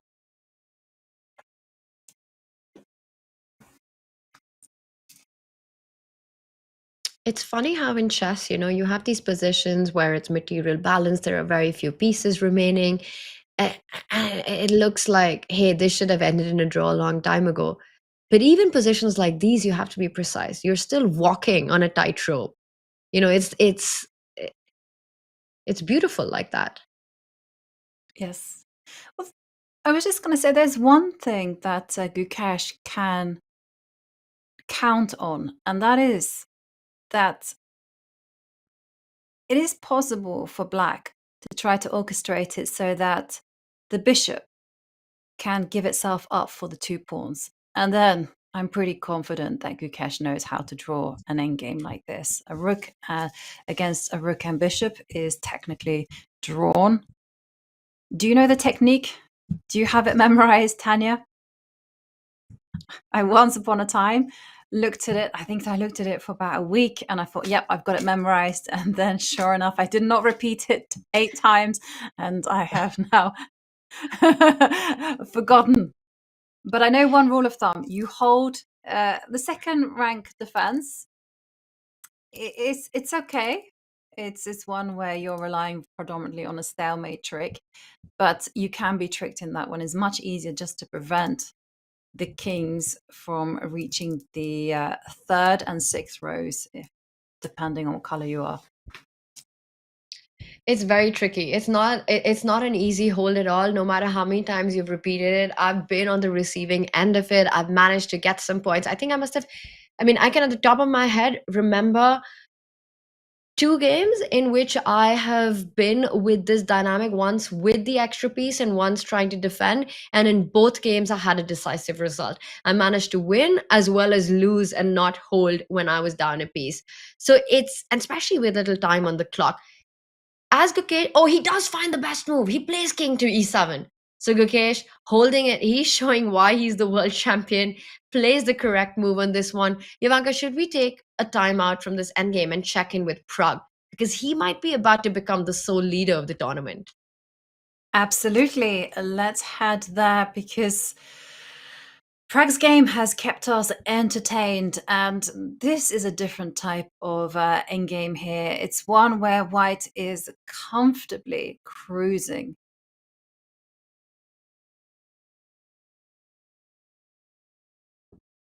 And very there we interesting. see. He's got that Tanya, extra pawn at 6, yes. I'm kind of confused. Pragg's last move was king h2. Why did he not play knight to e5? Is there some wonderful point that I'm missing? I don't think so. I just think he's enjoying his position. He's sidestepping any ideas of a potential check. Knight e5 makes a lot of sense. He first plays king h2. This is Pragg just enjoying his position. Do you see something deeper? Yes, he's just saying that Leon doesn't have any moves. If you put the knight back to c6, the rook can't move. The bishop can't move. It has to cover e7. And if the king moves, then g6 is going to be en prise, either with knight e5 or rook takes pawn. And there we see Leon. He stops the clock, signs the score sheet, and Praggnanandhaa, he takes the lead with that victory. What a game. He's in just blistering form. Yeah, it's another positional masterpiece by Pragg, right? And this last move, very rarely do you see king h2 provokes a resignation from your player. A small move by the king, and it just shows what a powerful position Pragg has, where, like you were pointing out, Jovanka, not a single piece of black moves. You can push those pawns, but for how long are you going to do it? That knight jumping onto e5, a complete zugzwang for black's pieces. And king h2 forced his opponent into throwing in the towel and resigning. Pragg, incredible game one more time. What he did yesterday with Arjun, sort of a repeat of that. Just slowly but surely, clamping down on his opponent. Yeah, he's found the winning formula, Tanya. Head into an endgame, keep things tense, and just display superb skill. Well, that means there are 2 games remaining, and we should check in on the game between Vincent Keimer and Jordan van Foreest. That was an extremely interesting knight and pawn endgame. And knight and pawn endgames, they are tough. They are tough because they require a lot of calculations, there's a lot of checks, and often things hinge on pawn structure and king activity. There's a general rule when it comes to knight and pawn endgames that you approach them exactly how you would a king and pawn endgame. So very much it's all to do with activity. So Tanya, we gotta put on our goggles on here because it's such a interesting endgame. White's king on a5. Well, it can't move to b6 just yet. That's what it was dreaming of doing. Because of that king dynamic that you spoke about, and White having this more active king, if anyone's playing to try to push in this endgame, it's got to be White. The pawns are completely symmetrical, right? On the king side as well as the queen side. So it really comes down to this piece activity. Can White break through the structure that the black pawn and the knight has taken, controlling all the entry squares for that White king? The other problem with knight and pawn endgames is that just like king pawn endgames, there can be zugzwangs, right? You can't often maintain a position. You have to give leeway to your opponent's pieces for activity. So right now, I think Vincent's trying to get those kind of setups. Next, he wants to give a check on c4, not with the pawn, but with the knight jumping in, and eventually get the king closer to that black knight towards the center of the board once the black king sidesteps. So Vincent's going to try and play this out a bit more. I also saw on our camera, I think earlier you had mentioned something about the temperature in the playing hall, but we got distracted by the games. Gukesh has put on his jacket, and the jacket that he's put on, it's a bit of his lucky jacket. He, I don't know if you remember, but during the World Championship match, they would always be suited, but he had this jacket with him every time in the players' lounge where he would keep it on the chair. And he said, sometimes it gets really chilly, so he has it. I've seen him carry this one around everywhere with him, Jovanka. That's interesting. That's Gukesh's superstitious item, the jacket. Are you superstitious, Tanya? But I think a lot of chess players are to some degree. Gukesh never really admitted that, or has confirmed this. It's just speculation, but I have seen him with this beloved jacket of his at so many tournaments. And of course, we know that tournament halls can get a bit cold. The temperature can get chilly. We also saw Divya there wearing a really warm jacket as well. So especially Gukesh coming from Chennai, he's not very used to these extreme weather conditions. So he does keep himself warm and comfortable in his favorite jacket. Whether he thinks it's lucky or not is yet to be confirmed. But to answer your question, I think I have been, I've had those phases with my lucky pen. If I happen to win a game, I want to carry that pen with me every single day.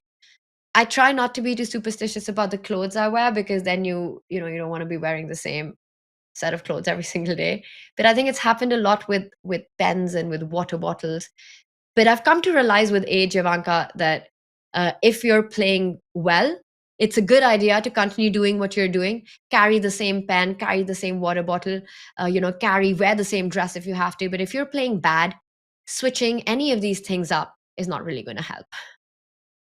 Yes, it's very interesting actually that psychologically we try to control the future, because when we're doing well, we think by carrying these objects that we're going to able to recreate that same set of circumstances that was so good to us from before. But yeah, I'm also superstitious in the sense that I have lucky pens, but FIDE unfortunately put a stop to that because they banned taking pens into official FIDE events such as the Olympiad.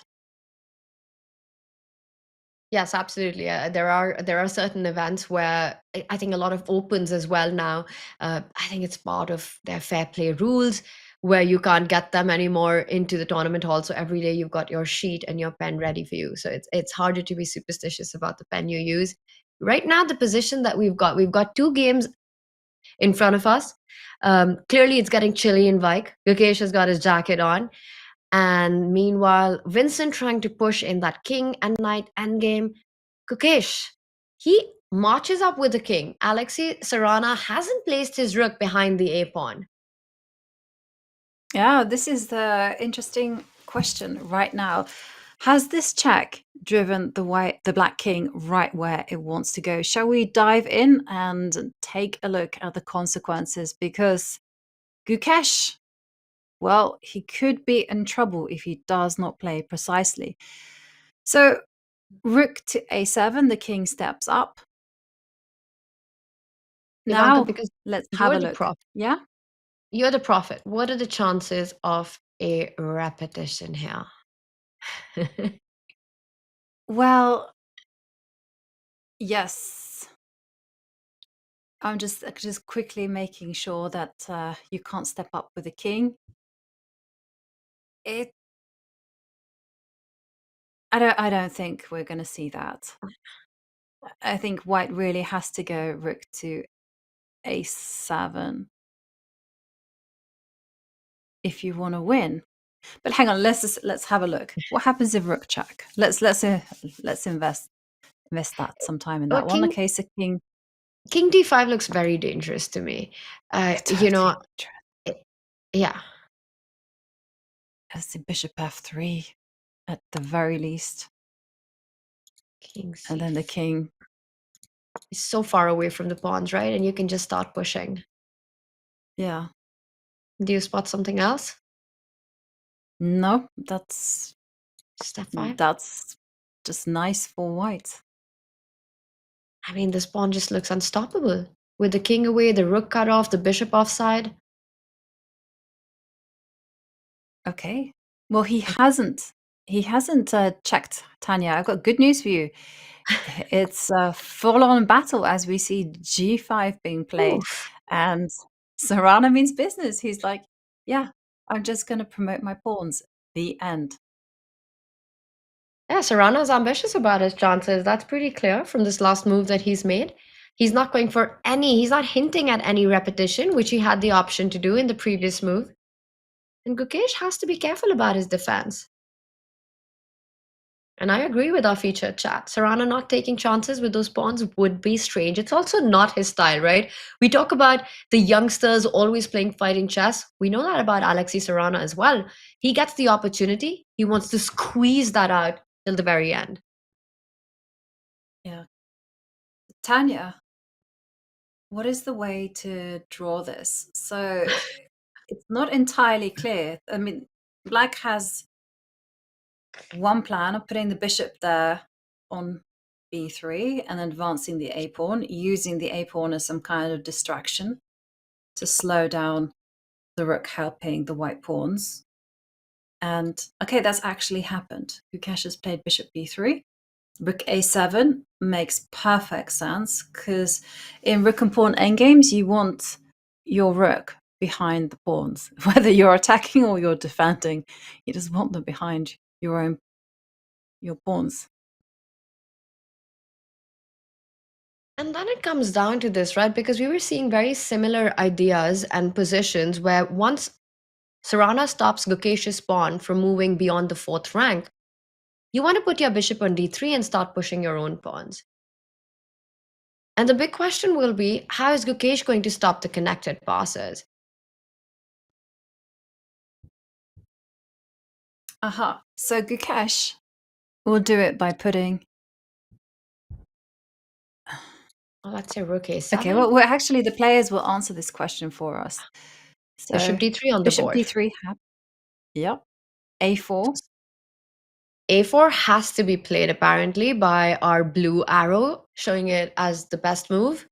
And it usually appears, Ivanka, when the second best choice, there is a big difference in evaluation between the first best, the top engine line, and the second best line. So which means that Gukesh must find a4 or its advantage Alexei. Okay. It's good to know.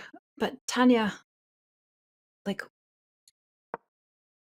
what And this other is the moves position we were we should looking be at. thinking about? Yeah, this is to me quite natural. Rook a7. And now what for black? It's maybe king Is his idea king d3? This is the idea why he had to put his king in the middle? Do you think he wants to sacrifice his exchange after f5 and just give it up and say, you know what, you're going to lose this g5 pawn. Yes, you can give a check. Oh, don't do that move. But rook a5 check, bishop d5, and you go into an endgame of bishop versus rook, which is a draw.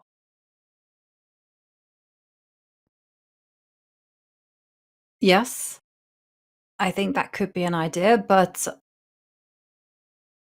does Sarana have to go into it? So, okay, so a4, Gukesh, as always, finds the best move. And I think it's very important for Sarana to play rook a7. Because if he doesn't do rook a7, then black will play rook a5. Get behind their own passed pawn, and then back that up, of course, with a3, and you cannot stop the pawn from promoting. So important stuff, and of course, Sarana understands. Wow. Tanya, take a look Oh at my this. God. That's absolutely insane. And Gukesh doesn't play king to d5. He puts his own rook on the d5 square. So he's fighting against f5 by putting a threat of a pin against the bishop on d3, which means that Sarana has to take a little bit of a timeout and sidestep with the king. A decision to make. Which direction do you go? You support your pawns. You help your passed pawns become ladies. So king to e3. It does make a lot of sense to put your king closer to your own pawns, but to be devil's advocate, king on c3 also gets you closer to your opponent's passed pawns to free up your own rook to assist those pawns later. So to me, the decision isn't as easy to make, Jovanka. Actually, I do agree with you. I think they're both as good as each other. And sometimes when you have this type of situation, you just roll the dice and make a choice. So let's have a look at your choice, king c3. It's not my choice, but I'm just saying it's a difficult choice to make. King to c3. No, but it's really instructive actually to see. And I mean, it does have the advantage that you completely blunt black's pawns, and your connected pass pawns are very easy to push. But in this position, and what I now- want to do is put my king on b4 and say that I'm happy to get my king to this spot and free up my own rook.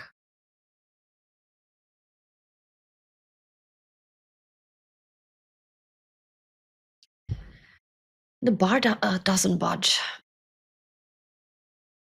Yeah, but that doesn't make it any less But, easier you know, to find the Jovanka, then moves. maybe king e3 is the more accurate move here.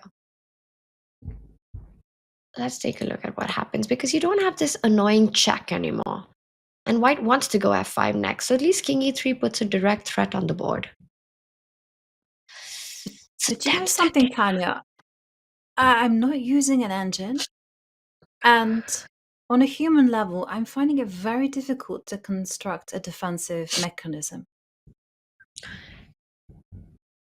I actually like the idea of just giving up the exchange. Just go king e6, and at least for now, I'm pretty sure f5, rook takes pawn, should be a draw.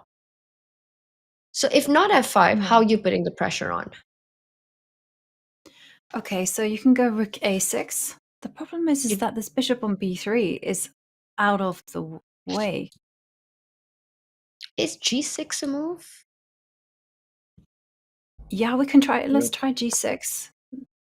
Sorry, you want to try g6 or rook a6 first? Well, my instinct was rook a6, but if g6 is viable, let's head for the most direct way. It's direct, but apparently not good enough. It looks very scary. I thought because king f6 doesn't help you. There's g7 coming. And no Yeah. decision yet by Sarana. This is so much tension in this endgame. I mean, this was so level and peaceful and calm, and now suddenly it's become a race on either side of the board. And you got Alexei Serrana, who's known for so many of his great results in online chess and speed chess, playing against the world champion, who's a favorite on paper, but right now it looks like he's on the defense. Incredible Yeah, scenes.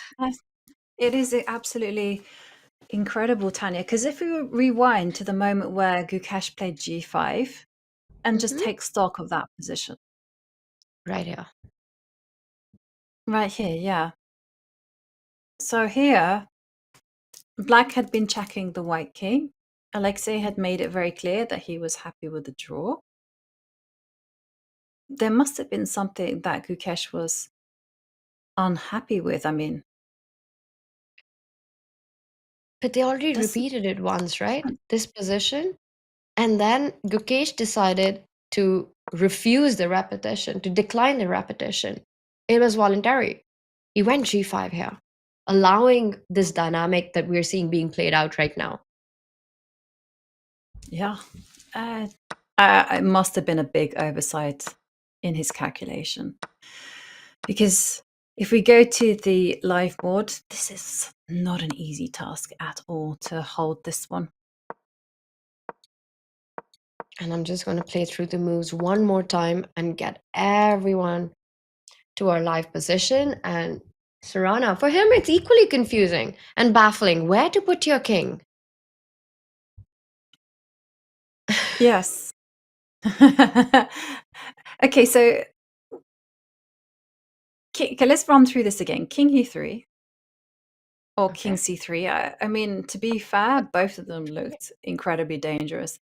King e3, and then this whole concept of going king to e6. Yes. And let's just show it to everyone one more time that f5, you give up your exchange and you take this bishop. And the whole point is that white isn't able to keep the g5 pawn alive. The rook needs to stay connected to the a4 pawn. Yes, you can give a check. The bishop blocks it. Rook takes pawn. King takes pawn. And this dynamic of king and bishop versus a rook, Black can even give up this pawn simply and put the king. The drawing mechanism is put the king in the opposite color corner square of your bishop. That would be the h8 or the a1 square, and use the bishop to block the checks laterally or horizontally. And this is, especially for this level, but something that we learn when we are really young, Jovanka, how to hold this position. Yeah. And also, one of the great things about these type of endings is that often you judge whether a bishop can hold against a rook is if it's supported by a pawn.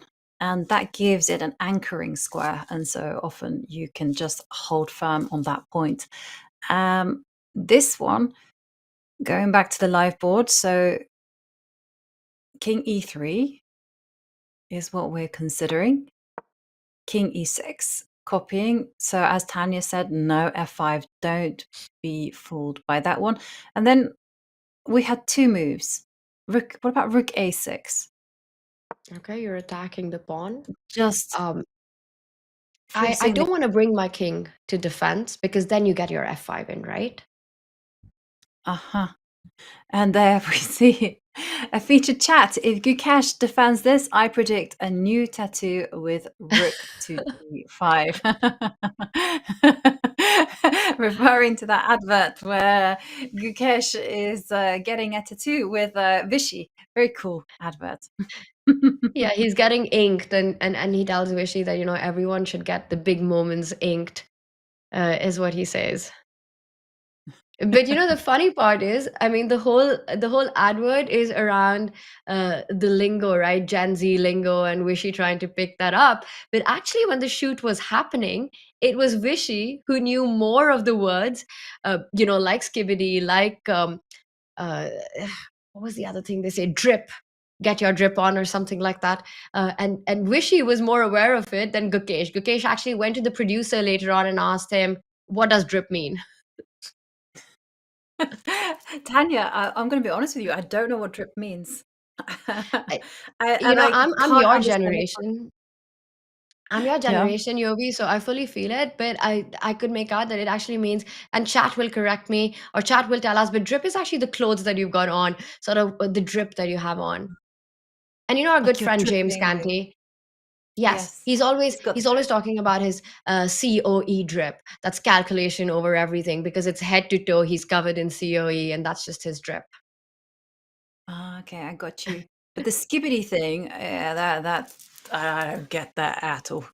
Okay, okay, but we Oh, have a decision from Alexei, and he's put his king on c3. Now, one of the I really liked this when you suggested it. I thought it was just as good. The only concern I had is that sometimes when the king goes all out there on b4, so say for instance, there are some rook and pawn endgames where when you have the connected pass pawns, because the attacking king is so far away from the action, it is a draw if the defending king gets close. But yeah, we're getting some check on our Gen Z lingo, and our producer's telling us, Ryan's telling us that drip is a complimentary way of describing an outfit. So your drip is fire means that you've got good clothes on. uh-huh. I thought it was like you're dripping with jewels or something.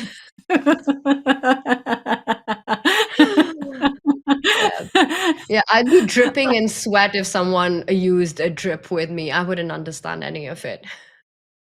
Uh-huh. But fire, I know. That one to me seemed quite standard.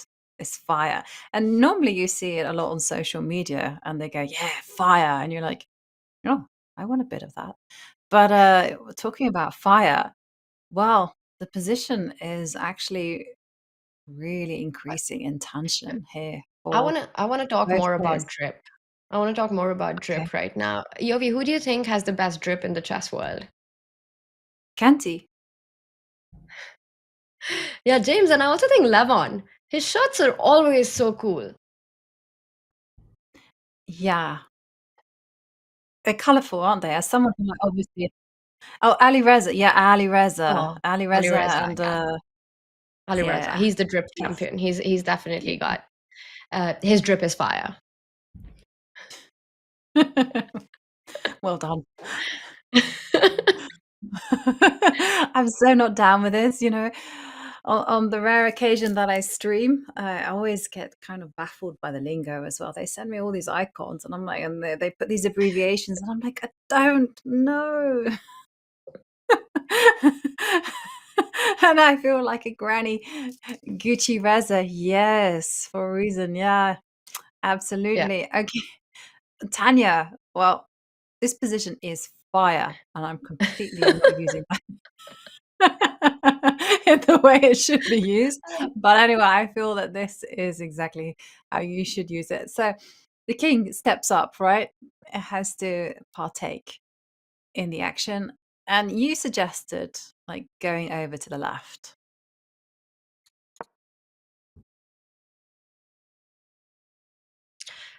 It might go over to the left, but it might also fall back. We might see a repetition at this point. But one does get the feeling that when Alexei pushed g5, he believes there are chances in this position, and he should be. Like our feature chat said, you know, you've got this opportunity with the connected pawns. Taking repetition at this point with king d2, rook d5, I don't think that's the spirit of Serrana. No, it's not. But on the other hand, it's very tempting to do because you're just messing with your opponent, right? You go, hey, king d2, and they go, yeah, rook d5, draw. I'm begging for one, and you go, no.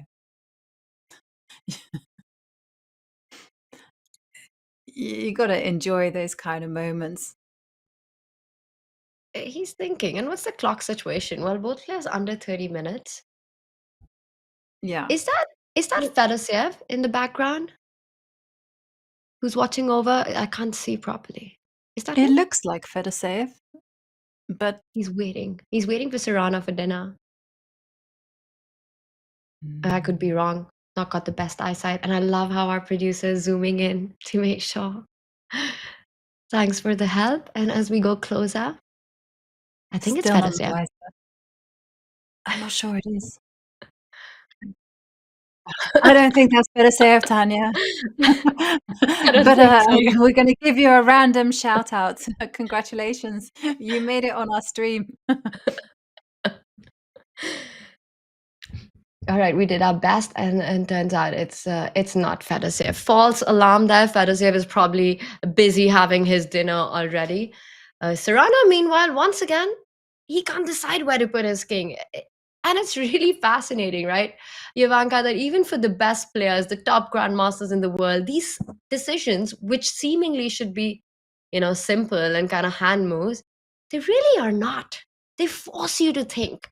It's not a comfortable move to make because there are pros and cons both ways. I mean, that's the problem. He's faced with a plethora of good choices. Yeah, he could put the king on b4. He could also put it in the center on d4. Okay, he drops the king back to d2. Oh my And gosh, I'm repetition expecting rook incoming. No, Tanya. It's I gonna will be shocked. happen. Oh, Ivanka, rook d5 played immediately. Now will Serrano go Yeah. king to e3? Yeah. And incidentally, the engine did not approve of rook to d5. I thought king to d5 was a better try. But All right, that's but a I just want to mystery. point out, I mean, king to d5 and allowing f5, no human is playing this, right? You just are not voluntarily going to allow the pawns to move forward so easily. No. And why Absolutely exactly not. is this still a draw? Why exactly is this still balanced? Nobody knows.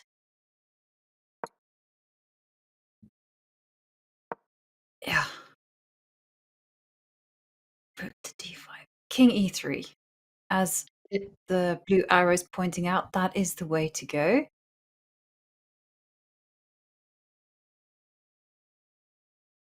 With two connected pass pawns, you gotta try. So let's at run this through the point, variations again. let's do it. King e3. Okay, and so the only move that we could think of was king e6. Well, otherwise, white plays f5. And whether that's enough or not doesn't matter because it's progress. Exactly. Okay, so f5 is impossible because of rook takes f5.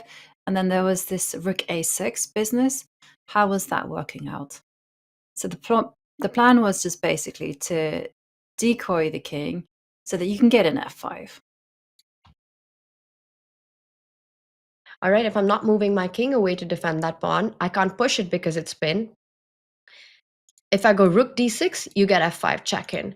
So process of elimination, rook c5 is what I want to try. And f5, I can still give my rook away. Okay. And you still have... Ivanka, I have a feeling we're going to see king c3. No. He's gonna force Gukesh to play accurately. It makes no sense not to test Gukesh.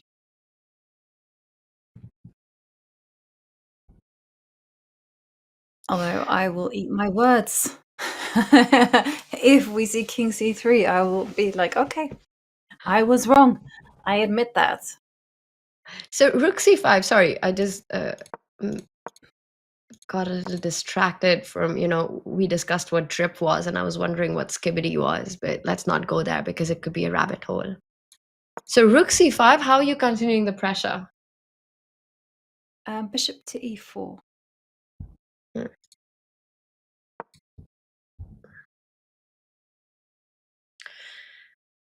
You're really channeling your inner Magnus, I must say. Putting the pressure. If I move my king away, once again, you get f5. Yep. If I go bishop d5, you're winning the a4 pawn. Yep. I mean, we've been commentating for these hours, and I can already feel, you come into this point where it takes so much effort to even come up with a next move to keep the game going. I'm looking at the c6 pawn falling, and imagine the players having to navigate all of this without the assistance of having someone to riff with, to jam with, without the assistance of having a great evaluation bar, our blue arrows, the engine, whenever we need it, we can switch it on. It's exhausting. And how much of a factor will that be for Serrana to decide if he wants to continue playing or not? It's going to be an incredibly important factor, Tanya. I think that he is going to just actually start balancing out, what is the risk in him playing on for a win? Whether how easy it is for Gukesh, because let's not forget this event, the Tata Steel Chess Masters, it is a marathon.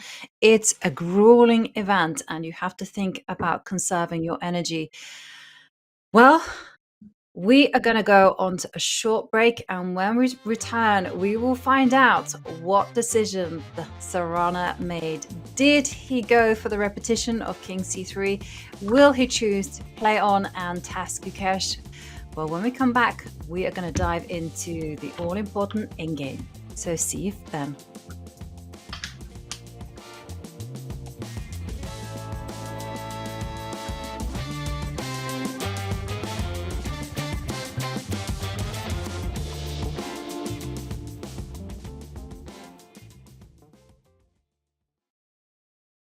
Favorite holiday location? We prefer to be at home actually. Yeah, because we keep traveling to tournaments most of the time. So Sleep early or late? sleep late. Sleep late. Favorite pizza topping? Like paneer, like toppling with paneer counts, yeah? Yeah, veggies. Yeah. Favorite food dish? Curries. Dosa is my favorite. Yeah, same. Salt or sugar? Sugar. Sugar. Window or aisle seat? Window. Window. Going out or staying in? Staying in. Staying. Dogs or cats? Neither of them. I'm afraid of dogs actually. Yeah, dogs. I would take dogs. Physical or mental fitness? Mental fitness. I'm not sure in which way, but yeah, work more on mental fitness. Appetizer or dessert? Dessert.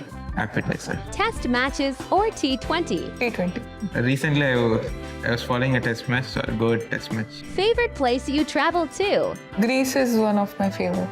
Honestly, nothing comes to my mind. As I said, I prefer being at home anytime. The best match you have played? Grand Swiss, I had like few good games, like the third round where I bet Garifulina Leia, like it was a very attacking game where I sacrificed few pieces, and the fourth game I bet Mosicukmelia, former world champion. Say my first game with Lagarde Maxim from World Cup. The best player you have played? I think Kamsky is the highest rated I've ever played in classical, like over the board, like in rating wise. You played Gukesh recently. Oh yeah, I forgot. I played 2700 as well. Yes, yeah, I played Gukesh. Okay, from my part, yeah, it's Magnus. I always enjoy playing top players, so whenever I get a chance against them, I'm just enjoying. Tell me you are a chess player in Tamil. No, Nanu Saduranga Virangane. Yes. That was great. Yeah. Now you have to go. Yeah. Nanu oru Saduranga Veerar.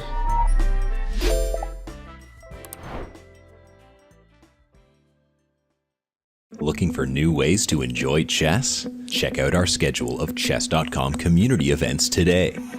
Mondays, play Rapid Opening Roulette and expand your opening repertoire with a new opening each month. Tuesdays, compete against other untitled players in Untitled Tuesday. Battle your way to the top in Arena Kings on Wednesdays. And finish the week off each Saturday with the blistering Community Bullet Brawl. All happening in the Community Club on chess.com.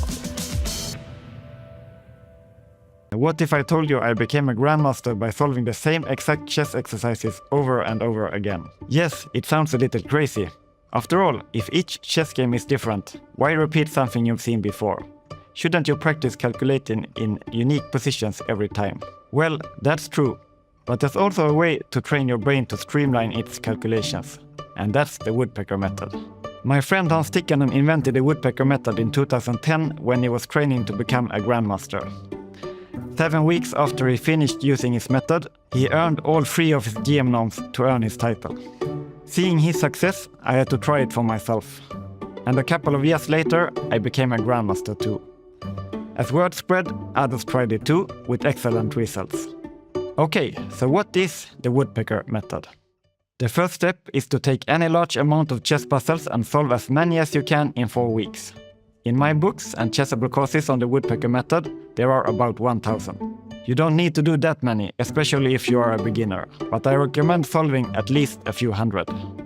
At the end of the 4 weeks, take a break, a few days at least. Then solve the same exact problems again, this time aiming to finish them in 2 weeks.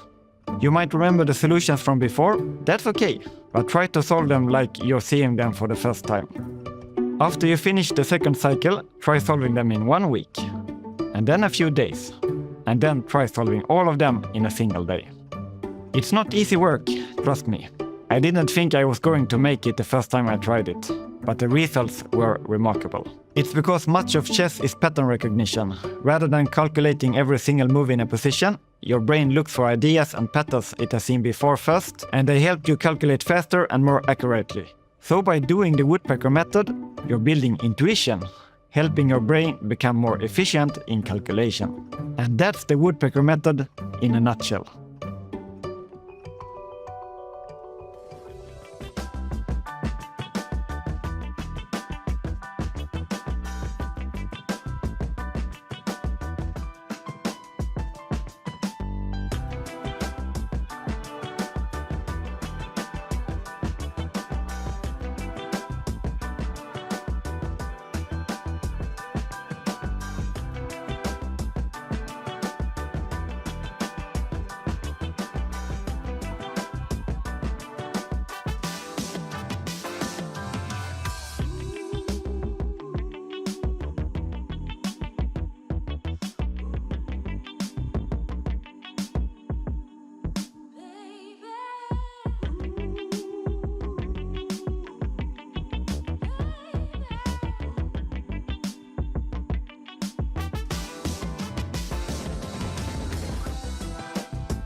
And we are back right in the end game of round 4 of Tata Steel Chess, and we have 2 games remaining in the Masters tournament. It is a fierce contest between Gukesh and Caruana and Vincent Keymer against Jordan Van Forest. One side is trying to press home the victory. Well, we'll find out later on whether they are victorious. And Tanya, it's tense right now in the playing hall. There aren't too many spectators, there aren't too many players left, but you can feel the energy from the position. Absolutely, Jovanka. We've got 2 endgames, and in both these final phases of the game, you've got the white pieces, the player playing white who's trying to squeeze out a win. Jordan with the black pieces trying to keep things together. Gukesh, who voluntarily went into this position where he's got to keep fighting against the connected pawns. And look at this, we left it last. That's the bottom board on the bottom row, the second board. We were wondering if Caruana's feeling ambitious, and he did decline the repetition. The G-pawns moved 1 step ahead. We see the top board as well, where Vincent Keymer, he's trying to get his king closer to that B-pawn, and he possibly could. But I think we have to rush to Alexei versus Gukesh for now. Yeah, absolutely, because the action is really brewing there, because it is all about the G-pawn, whether those connected passers there will be able to make it through to their destination. And, well, when we left it, Tanya, we were wondering whether Caruana would take the easy way out, but nope. Instead, he decides to keep the game alive and just play in the most direct way, push the G-pawn 1 step closer. Now, let's head straight to the live board, Tanya?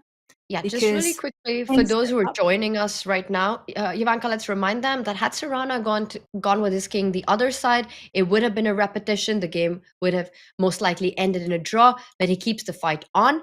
King to e3, like you were saying. A king to e3, and now Gukesh put his king on c5. Were you expecting the king to go that direction? Well, not a few moves ago. I mean, let's remind ourselves, right? This king from f8, it went to e7, to d6. It's been the king of the hill, and finally to the other side of the board.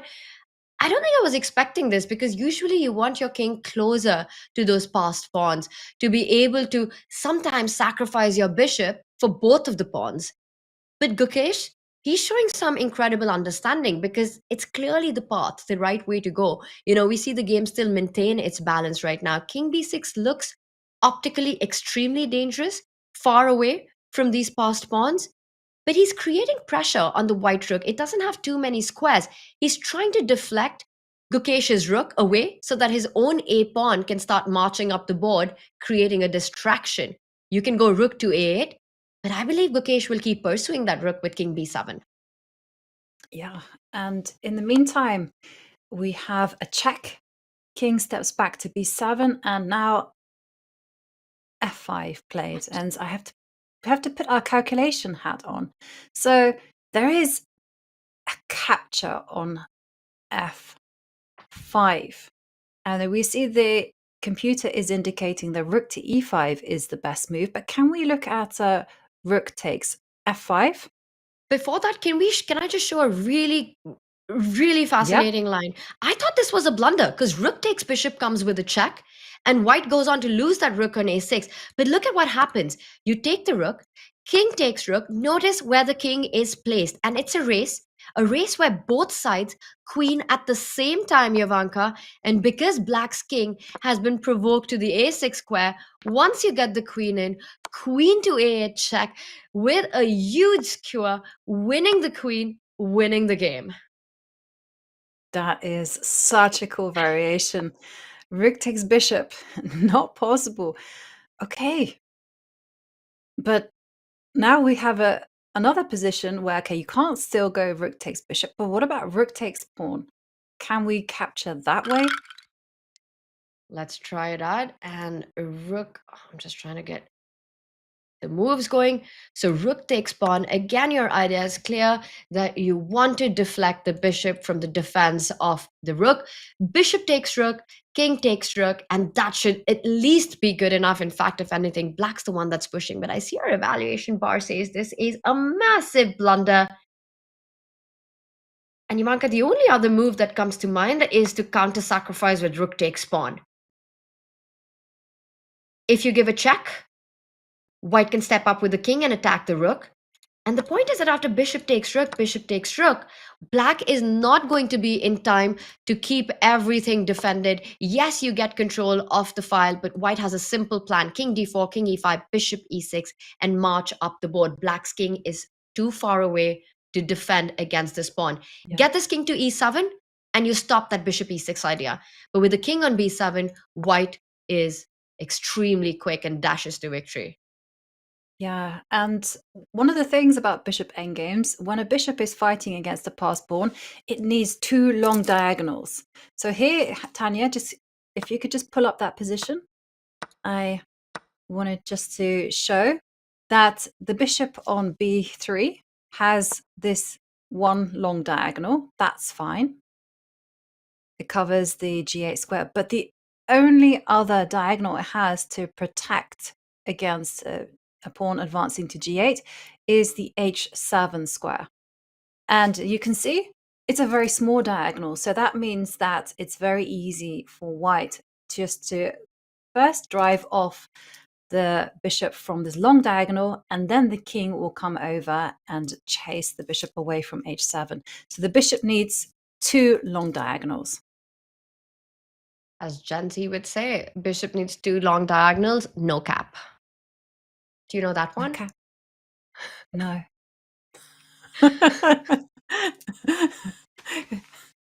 I know that one. It basically means I'm not lying. I'm telling the absolute truth. I think. Uh-huh. I Yeah, did not know it's that. like the ultimate truth. You know, in this position, Serrana's playing for the win, no cap. No cap. Ah, interesting. It is. Yeah. I can't top that up because if I were like fluent in Gen Z speak, I would be able to kind of like come up with the answer that I should say. And all I can say is, yeah. Okay. You know, you're doing great. I mean, whatever you say, Yavanka, you slay. Slay, I know. You can even use it like after a thing, you go, slay. That was like a cool move, slay. And it's Yeah. That move was a slay. that slay. Yeah. Very So, good. so Thank you. So rookie 5 check is being pointed out, but it's really interesting how rook takes bishop and rook takes pawn. Really nicely pointed out. You know, both the tactics actually don't work. And Gukesh, I'm sure he's going to calculate right now, sit down and go through these lines, realize it's not the move. But Ivanka, this is getting trickier, right? Because now Black's king is so far away, our computer's pointing out rook e5 check. But to me, once again, it's not the most natural move because you're allowing White's king closer to those two pawns who are already these great teammates. You know, they're really giving, as they would say, or I'm not sure if that's how they would say. But king to f4, it hits that rook on e5 as well as comes to assist those two pawns. Mm-hmm. Okay. Yeah. Sorry, I got distracted by that. Yeah. I appreciate it. And I like how you use the word giving. It's giving. Yeah. So yeah, I agree with you. It just seems very strange to encourage the White King to help out his little two guys. But let's dive into the analysis because how is Black defending this one?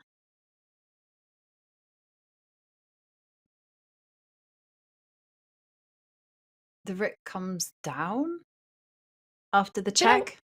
I really want to ask you this question, right? How easy of a move is this to make? The one that the blue arrow is marking for Gukesh. And he's thinking. It's not easy at all.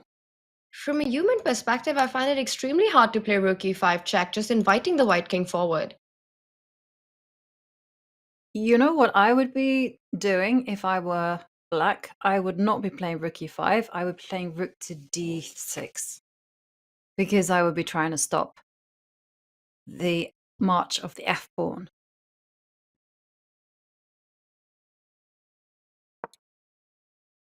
Ooh, hang on. wow.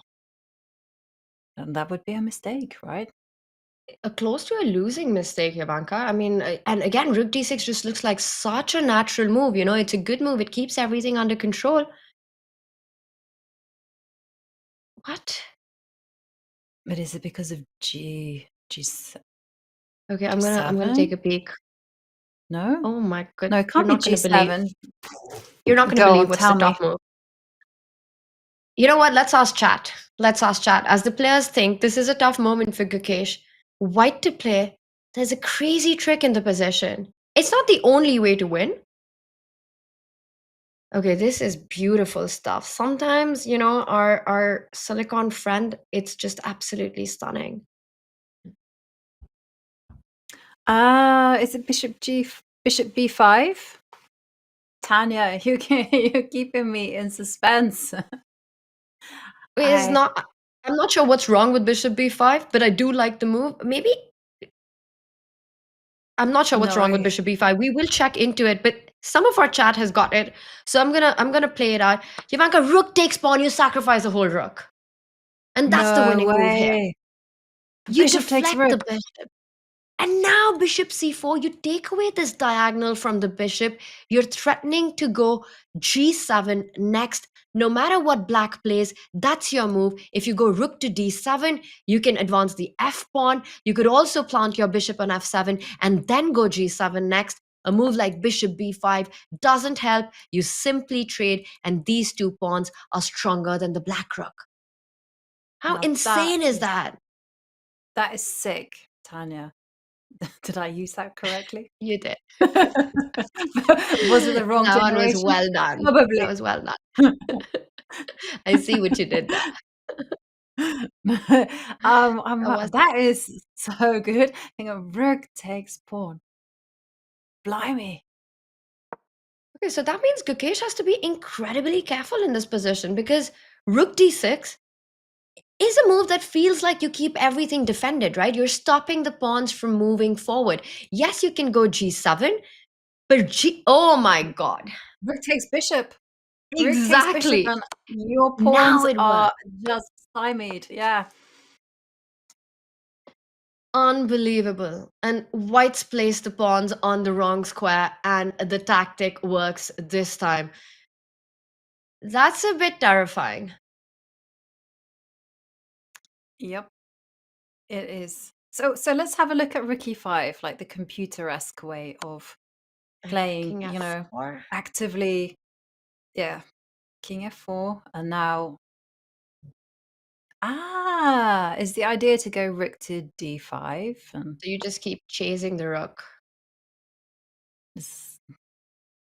All right, I And the move bishop. my. Where do I move? Because if I go bishop e2, you can maybe still follow it up with rook d2, right?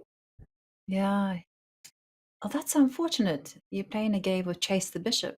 King to e3 now. And just really quickly, f6, you can take f7. The good news is you can even take, give a check, and then rook takes Yeah. pawn in the end. Yes. Let's show that one. Okay.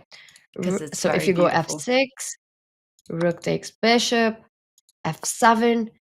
Well, I think the simplest here is to give up the bishop, and then. Hey, wait a You second. can take the rook. Yeah, I just realized that. But can you, Jovanka? Because this gets really Yeah. fun. And now, Whoops. and look at this: rook e1, king f2, and you Yeah, run out I of saw. squares. Yep. Wow.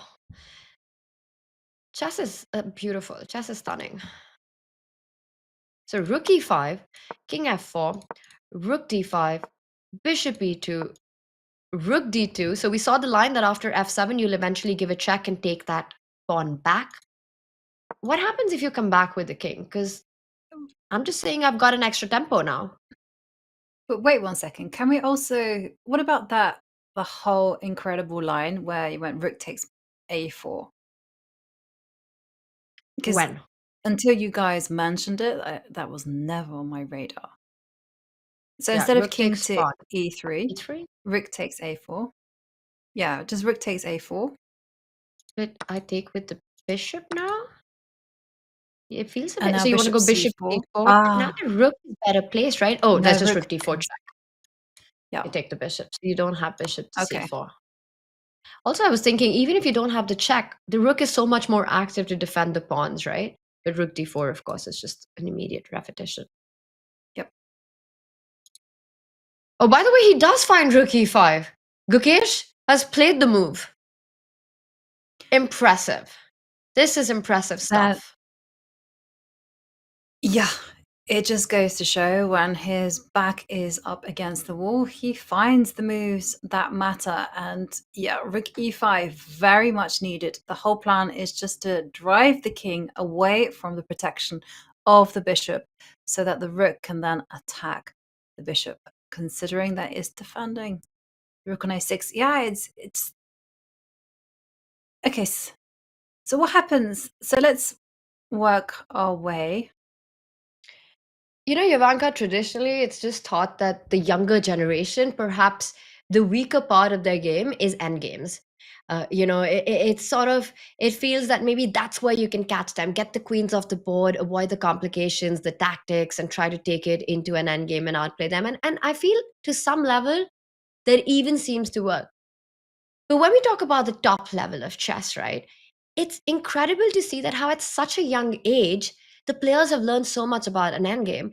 Gukesh finding these moves that we're seeing, Pragg the way he played the endgame out yesterday.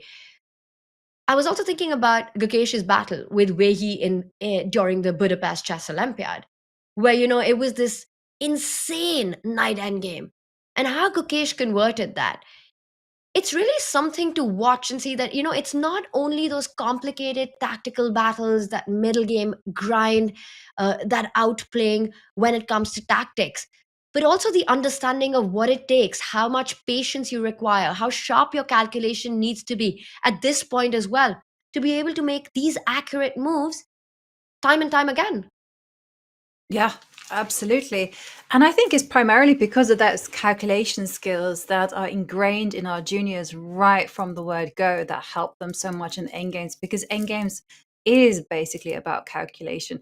We saw earlier on how Serrano was deciding about king c3, king e3. It wasn't something that you could just wing. You needed to actually calculate the consequences of the king being out there on the queen side, where perhaps it might have been better supporting his pawns. And now we're seeing this concrete line where the rook is given a check, forcing the white king to step away from the protection of its own bishop. It's absolutely fascinating. And I think it's primarily because Gukesh is willing to work hard at the board. Because a lot of us, when it comes to calculation, we get lazy and we go, "Oh, well, I'm sure it'll figure itself out." But here, this has required precision to the 9th degree. Yeah, you bet. I mean, it's amazing chess that we're seeing being played out, and the tension. This game could have been over about an hour ago, had they repeated that position. How many times Serrano's had the opportunity to simply then repeat with his king, because Gukesh is the one who's on the back foot right now. He's the one who's going in for the repetition, but being declined every single time, and now he has to sweat it out for the draw. But he keeps things in the balance so far. But the hardest thing in chess to do is to do that long term, to do it move after move. Blunders don't appear out of nowhere. They don't come out of vacuum. They come out of incremental pressure. You can keep it precise. You can keep things in the balance. You can find the accurate moves time and time again. But can you do it for over 20 moves? Can you keep doing it? Totally. And that's the hardest part. Totally agree with you, Tanya. And you just kind of raised a really important point. This game could have been over an hour ago, right? And it was Gukesh who initiated this position by all the way back, just moving g5. He didn't need to do this, yet he did it. And a lot of us would, for some reason or other, once we get to this position, we'd be like, I can't believe we did this to ourselves. Why? Why did I get myself into such a bad position? And we'd spend a lot of that energy just completely berating ourselves. Gukesh, he did look a little bit annoyed with himself, but then he kind of settled back into business and he's risen to the challenge. But Tanya, this is again such a forcing line. So we really should deep dive into what happens if the king goes to f4. Once again, the king does have a choice. It can step back to d2. It can go forward, but king to f4, and then the whole point. Yeah, I mean, the kind of chess that we've been seeing from Serrano over the last few moves, I'd be surprised to see king d2 on the board. He's taking his time though, and let's not forget that this is the final time control. There's no more additional time added after this. The players still have that extra 30 seconds, but they're coming close to that 10-minute mark as well, right? So king to f4, Serrano still hasn't decided on it, and we're looking at the idea of just continuing the pressure on that bishop. So bishop e2, you follow it up with rook d2. And this is the point I wanted to make, Ivanka. King e3, I hit your rook.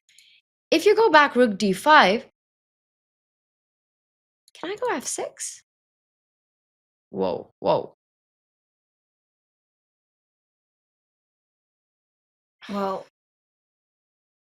do we not have rook f5? It must be rook f5, right? Otherwise f7 just wins.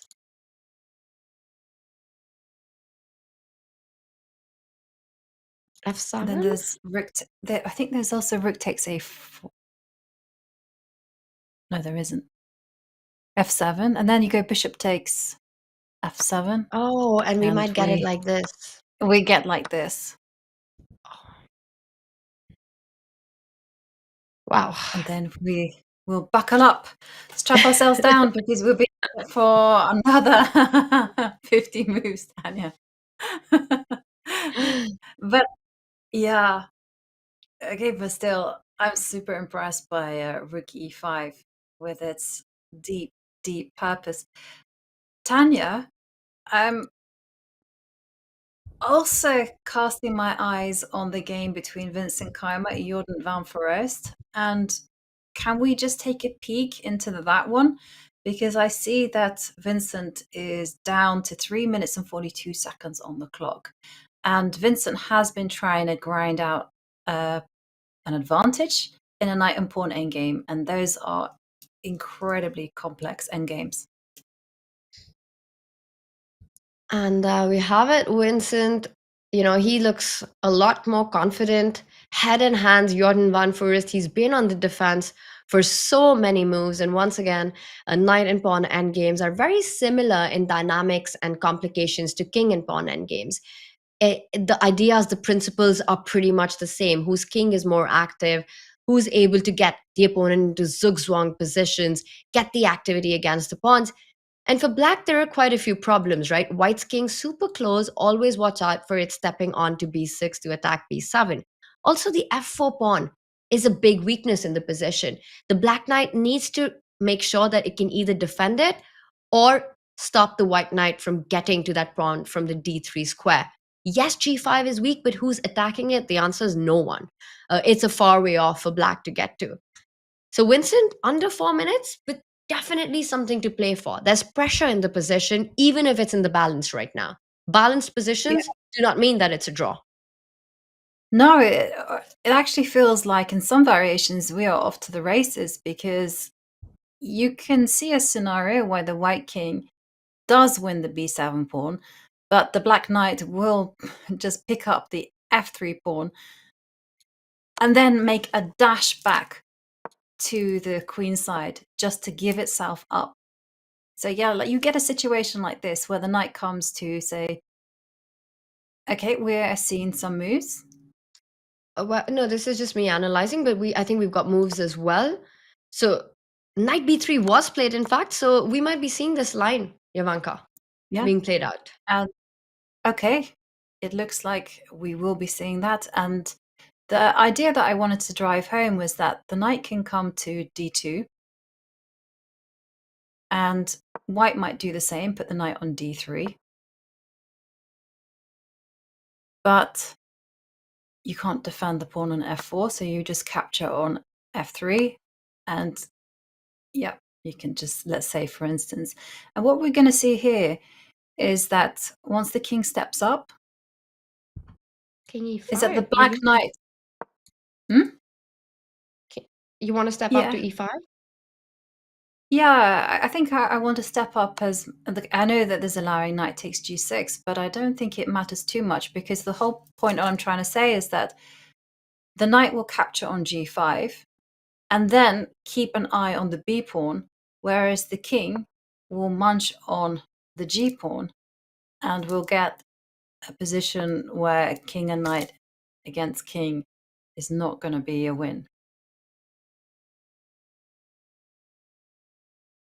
Yeah, I mean, the computer says this line is absolutely fine. But it's not so easy because, I mean, if you want to keep the king closer to the g pawn, you'd have to move it up to e4. Ooh. And your knight might not be in time. But when I did play the move king d4, it still seems to work, because king takes pawn. Your king is close enough to stop the white pawn from moving forward. And then suddenly, yeah.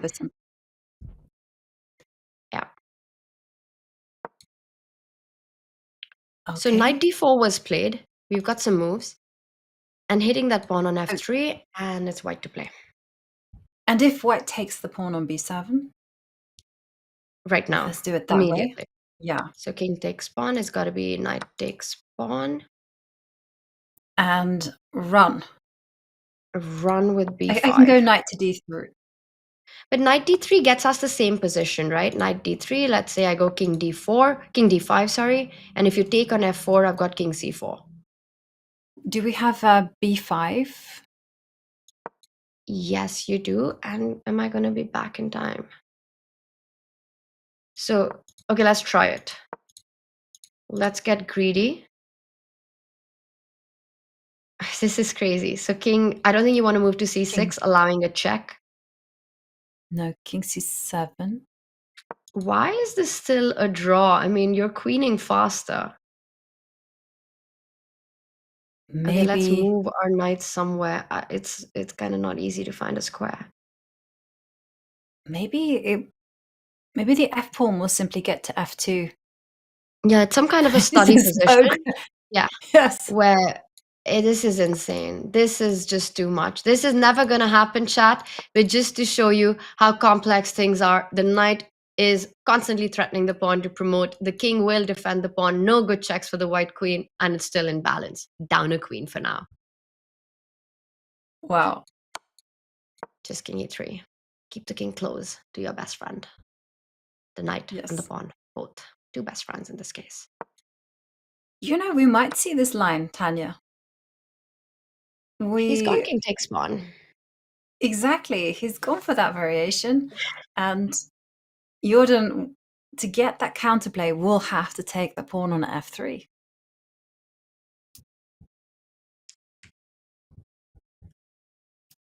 Yeah. Can we rewind and just show everyone again? Because that was just such a beautiful But line. this is safer. I think this is safer. We can show that really quickly, but I just want to point out, I think this is the smarter move. Because what we just saw, right, with putting your pawn on f2, allowing white to queen, from a human perspective, it's so hard to calculate and evaluate that as that holds. But here what black's done, delayed taking on f3. Now if you go knight d3, the king is coming into c4. b5 is stopped for the time being because the knight is still on d4. So very clever move order by Jordan. Absolutely. There's no risk here. And the other one, as you mentioned, a lot of risk, and you have to do some accurate calculation. But it just goes to show why knight and pawn endgames are so complicated. So here, Vincent is probably going to have to play king to a6, king to b6, king a6. Wherever Just gets you out go, of the I think way. black just takes the pawn. And now your knight will run back to defend, and the f pawn will create counterplay. For example, b5. I think you could go either way, knight d4 or knight e5, but let's keep it simple, keeping two options of retreat open for us. And if you go b6, black's knight is placed beautifully to stop the b pawn from queening, and the f pawn comes in with the king moving forward. In fact, I think Ivanka, white might need to be careful in this position. Yeah, completely agree with you. The white king will have to harass the black knight, but otherwise white is in big trouble. Okay, so fascinating knight and pawn endgame. I really like how precise Jordan is. He doesn't leave anything to chance. And king c7. All right, so knight takes pawn. By the way, Vincent is playing under a minute. He was down to 15 seconds when he made that last move. Yeah.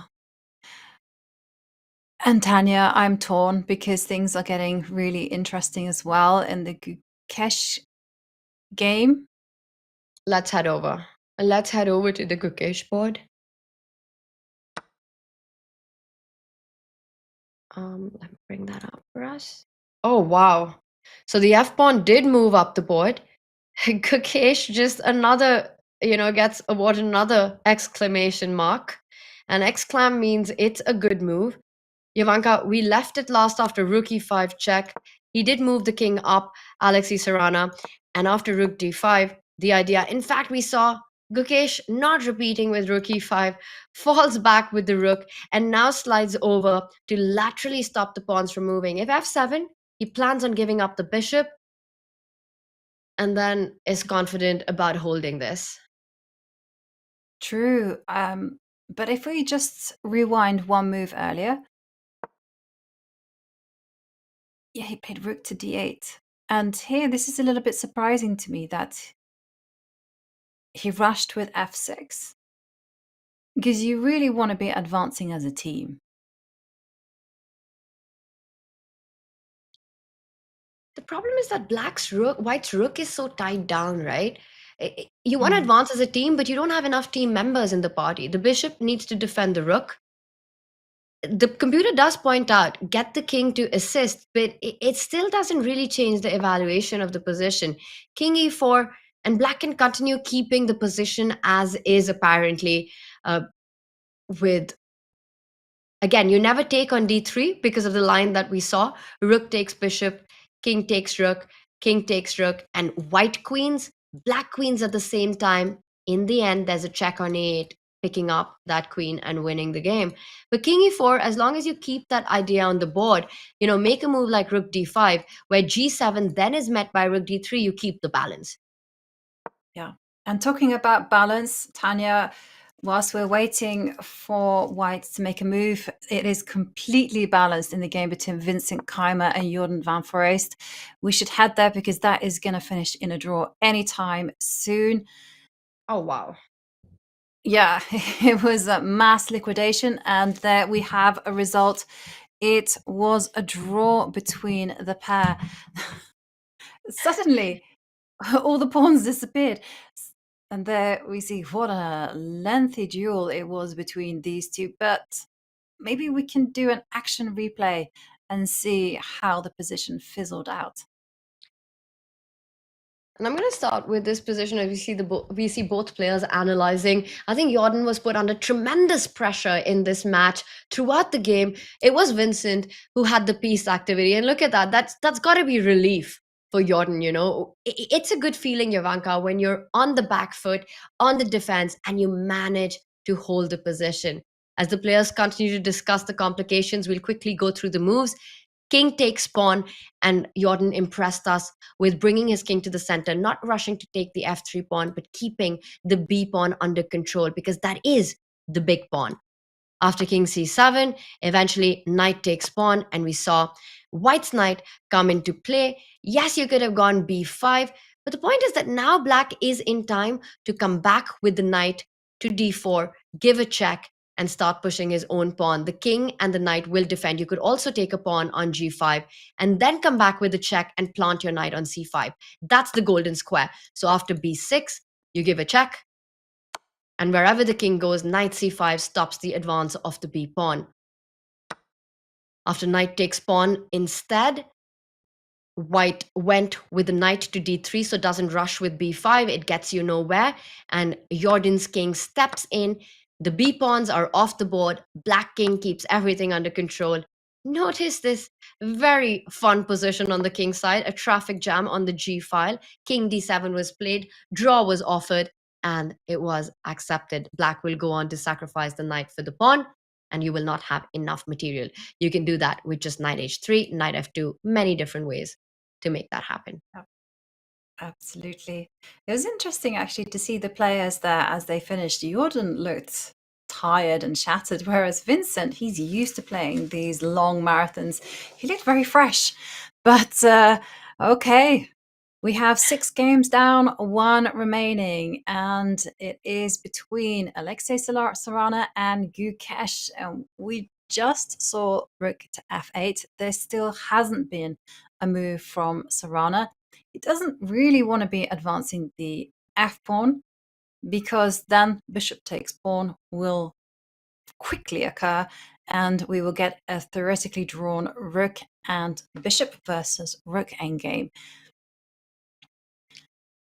So, and I believe Gukesh has shown that in quite a few games he's had that dynamics where he's got the rook against rook and bishop, and he holds that confidently. So I have no doubt that Alexei will try to push even in that position.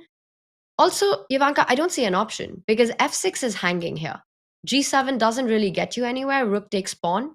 You don't really have a way of deflecting. Whoa, he went for bishop. What am I missing? Rook takes pawn?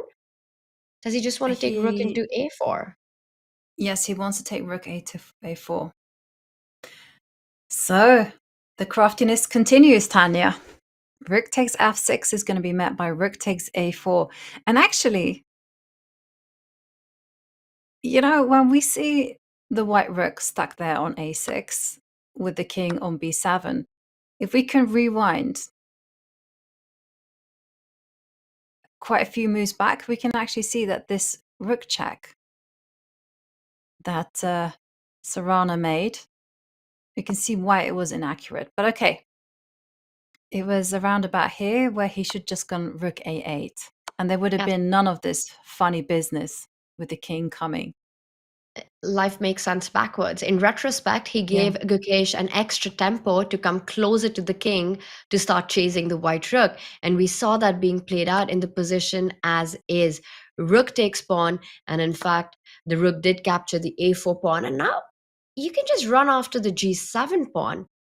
Well, rook g6 isn't possible. How do you do it? Because rook b4 is a threat as well. Or do you just simply move the bishop away?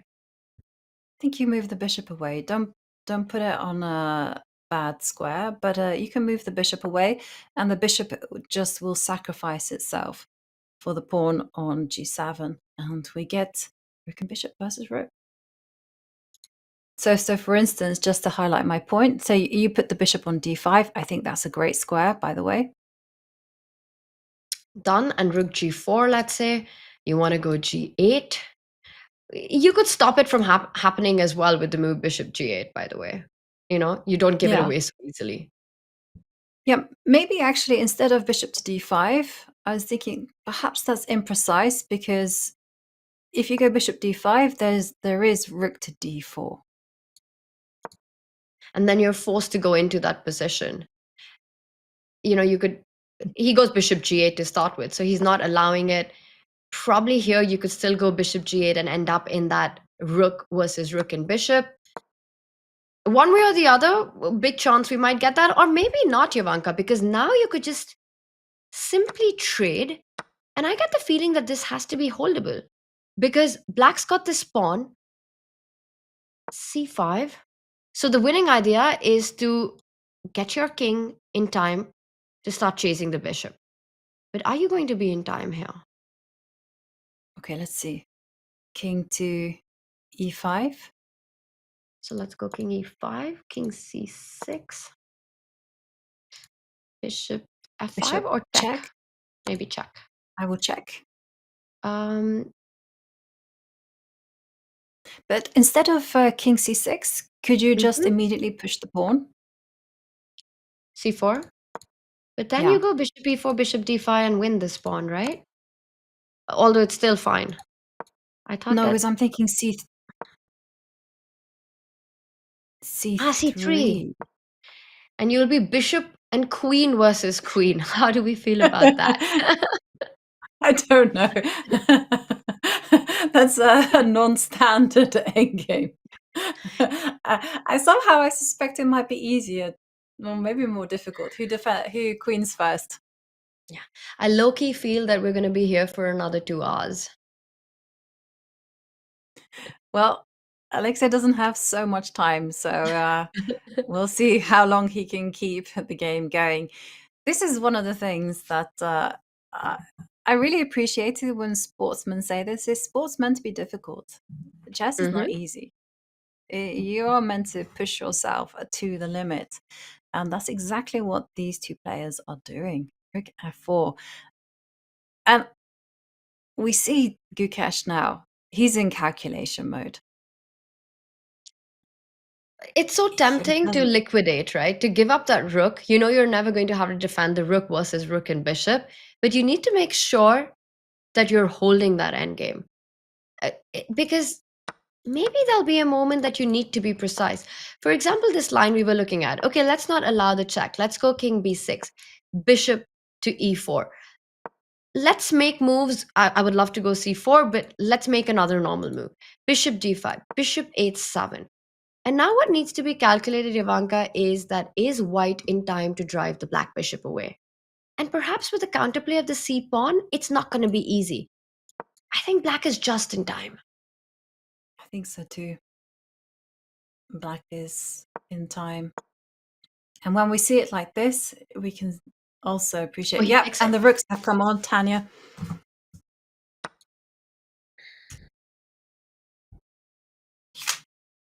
And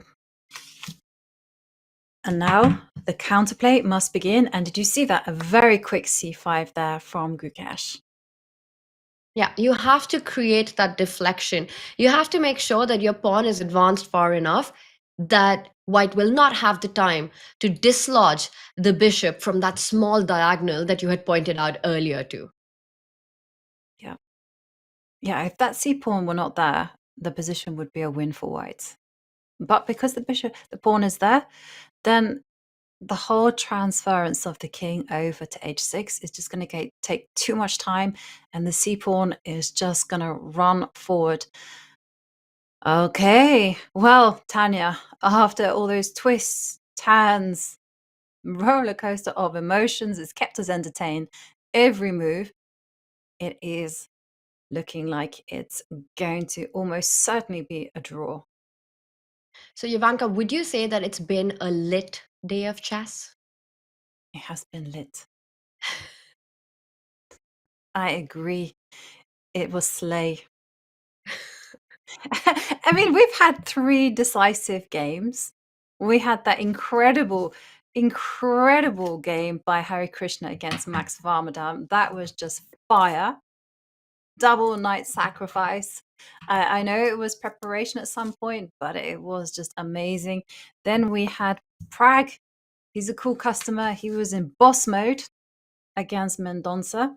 And then, of course, I mean, how would you describe Arjun Fedoseev? That was a series. I mean, not a series, but it was, yeah.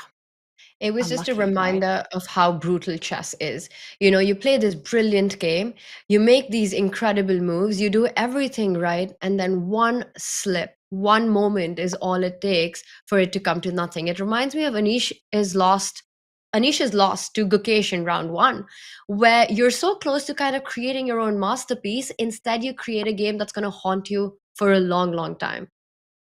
Yeah.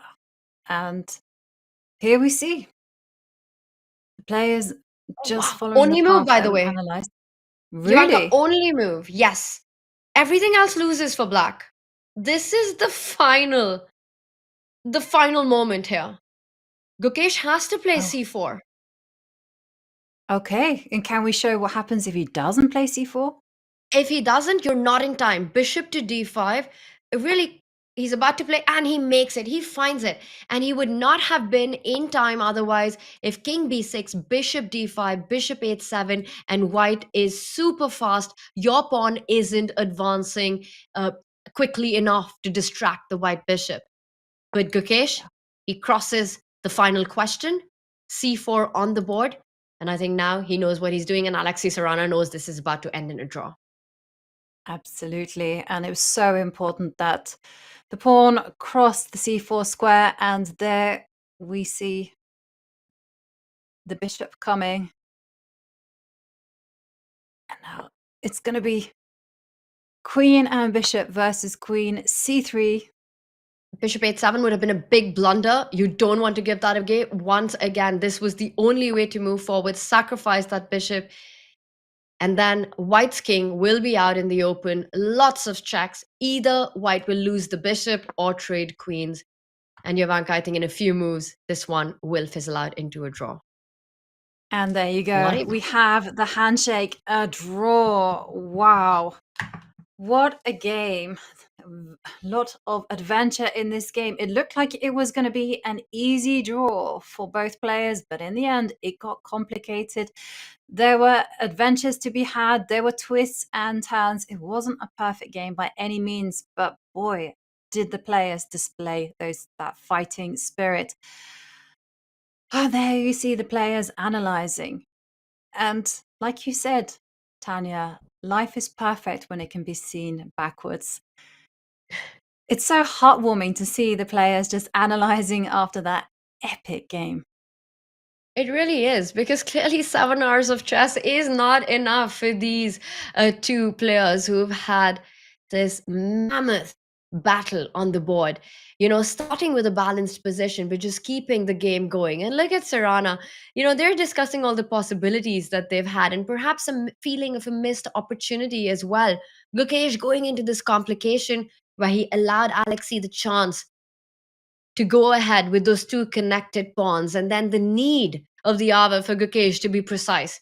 And as he was, showing some incredible endgame technique by both these players. Caruana maximizing every single chance, Gukesh holding it at every single point, and in the end, a peaceful result. Yeah, the result doesn't quite betray the emotions, the complexity behind this game. And there we see score sheet's been signed and the round is over. So after quite the day of chess, let's have a look at the results. Because as we see, 3 decisive victories. There, Tanya. Were there any surprises for you here? Well, the field is such that it's hard to say that there was a shocker or an upset. Each of the players, they're capable of beating one another, and that's what makes it so exciting. But the one big standout has to be Praggnanandhaa, right? He wins today and takes the sole lead going into round 5. And it's not just the score that he has, it's also the quality of chess that he's shown. It's not been blunders by his opponent. It seems that he's been outclassing, outplaying them in these positional strategic battles, and when it's demanded for him to be tactical, he's extremely sharp as well. So Pragg's win against Mendonça, he's got to be feeling confident about that. Hari's incredible game against Max Vermerdam, where he sacrificed the knight, and in the end, game was able to checkmate Max's king. But I think the shocker, the heartbreak, the absolute roller coaster of the day, Jovanka, has to be Arjun versus Fedoseev. Yeah, that has to be the most emotional game, certainly. Arjun Erigaisi, sadly so close to the win while blundering in a winning position. Well, that leads us to today's standings. And as Tanya mentioned, there is now one person sitting pretty at the top, and it is Praggnanandhaa on 3.5 points. But he cannot rest because it's still very much early days. And we have Nodirbek Abdusattorov on 3 points, half a point behind. And of course, a whole cluster of people, including Fabiano Caruana on 2.5 points. Well, still a lot of action to be played. And Tanya, it's really still too early to say anything yet about the standings. Absolutely. There are so many rounds left. There's so much chess left to be played. And we've often seen at Wijk Aan Zee, at this Wimbledon of chess, this absolutely legendary tournaments, the turnarounds that happen, the toppling that happens in the leaderboard, in the standings, in the middle part of the tournament, once you cross the halfway mark. There's so many shifts and shuffle around, but some of the players have clearly shown that they've come on their A game, while others are struggling. Yes, and talking about the A game, let's take a look at the standings in the challengers, because as you mentioned, a lot of exciting players. There's an 11-year-old in the field, there's a 14-year-old super talent, and of course there's some of the most aggressive, most attacking players as well, junior champions. And there you can see it's a 3-way tie at the top between Van Wyn, the experienced Owen Lamy, and 14-year-old Liu Miaoyi, who is just having an insanely incredible event. So let's take a look at tomorrow's pairings, round 5. And Tanya, here we go. Which one takes your fancy? I'm taking it all in. I mean, we've got some exciting matchups here, right? We've got Gukesh taking on Vincent, and I think that's the one that catches my eye, because Gukesh will be playing against a player who was part of his team as a second for the World Championship match. So what does that mean for Gukesh? How will he handle that? For Vincent, he definitely has some insights into what are the strengths and perhaps the weaknesses of the world champion. Will he try to cash in on those? So that's going to be a fascinating battle. Meanwhile, we've also got Pragg, who is the sole leader. He's taking on Max Vermerdam. Will Pragg continue his incredible form? Because on paper, he's got a huge shot, even with the black pieces. He is a big rating favorite in that one. Yes, that is certainly true on paper. And also, I'm very eagerly awaiting Fabiano Caruana with the black pieces. Will he start motoring and make inroads on the lead? He has the black pieces against Vladimir Fedoseev. Now, Vladimir Fedoseev will be feeling like he is a charmed man after surviving that scare against Arjun Erigaisi. Well, it was an incredible day of action today. And Tanya, I'm going to give the final floor to you. What were your feelings about such an epic day? It was awesome. As Janti would say, absolutely lit. And the chess, it was giving. Jovanka, it was so much fun to do this with you. We've had a long day of chess, I think over six hours, and it's been an absolute pleasure calling the action with you. We witnessed heartbreaking moments. We witnessed incredible attacks, missed opportunities, long fights, long battles, and chat. This was too much fun, and the fun continues. In fact, if anything, it heats up as we go into round 5. Of course. Yeah, Tanya, you're right. We saw everything, blunders, brilliances, and tomorrow we are guaranteed the same. So let's have a look at what time you need to wake up or what time you need to stay up for in order to catch all the action. Well, here you go. We got you covered. Of course, the event kicks off at 2 p.m. Central European time, but in Beijing, you need to stay awake until 9 p.m. and just get settled in for the long haul. And if you're in the US, well, it's perfect time to watch chess during breakfast. Well, that brings us to an end of another day of chess. It has been absolutely incredible. It's been so fantastic to call the action alongside you, Tanya. And I'm going to take a rest and I'm going to leave you in the capable hands of Tanya and John Sargent tomorrow. And I'm sure it'll be absolutely incredible to watch. Thank you all for watching in and tuning in. And well, see you tomorrow.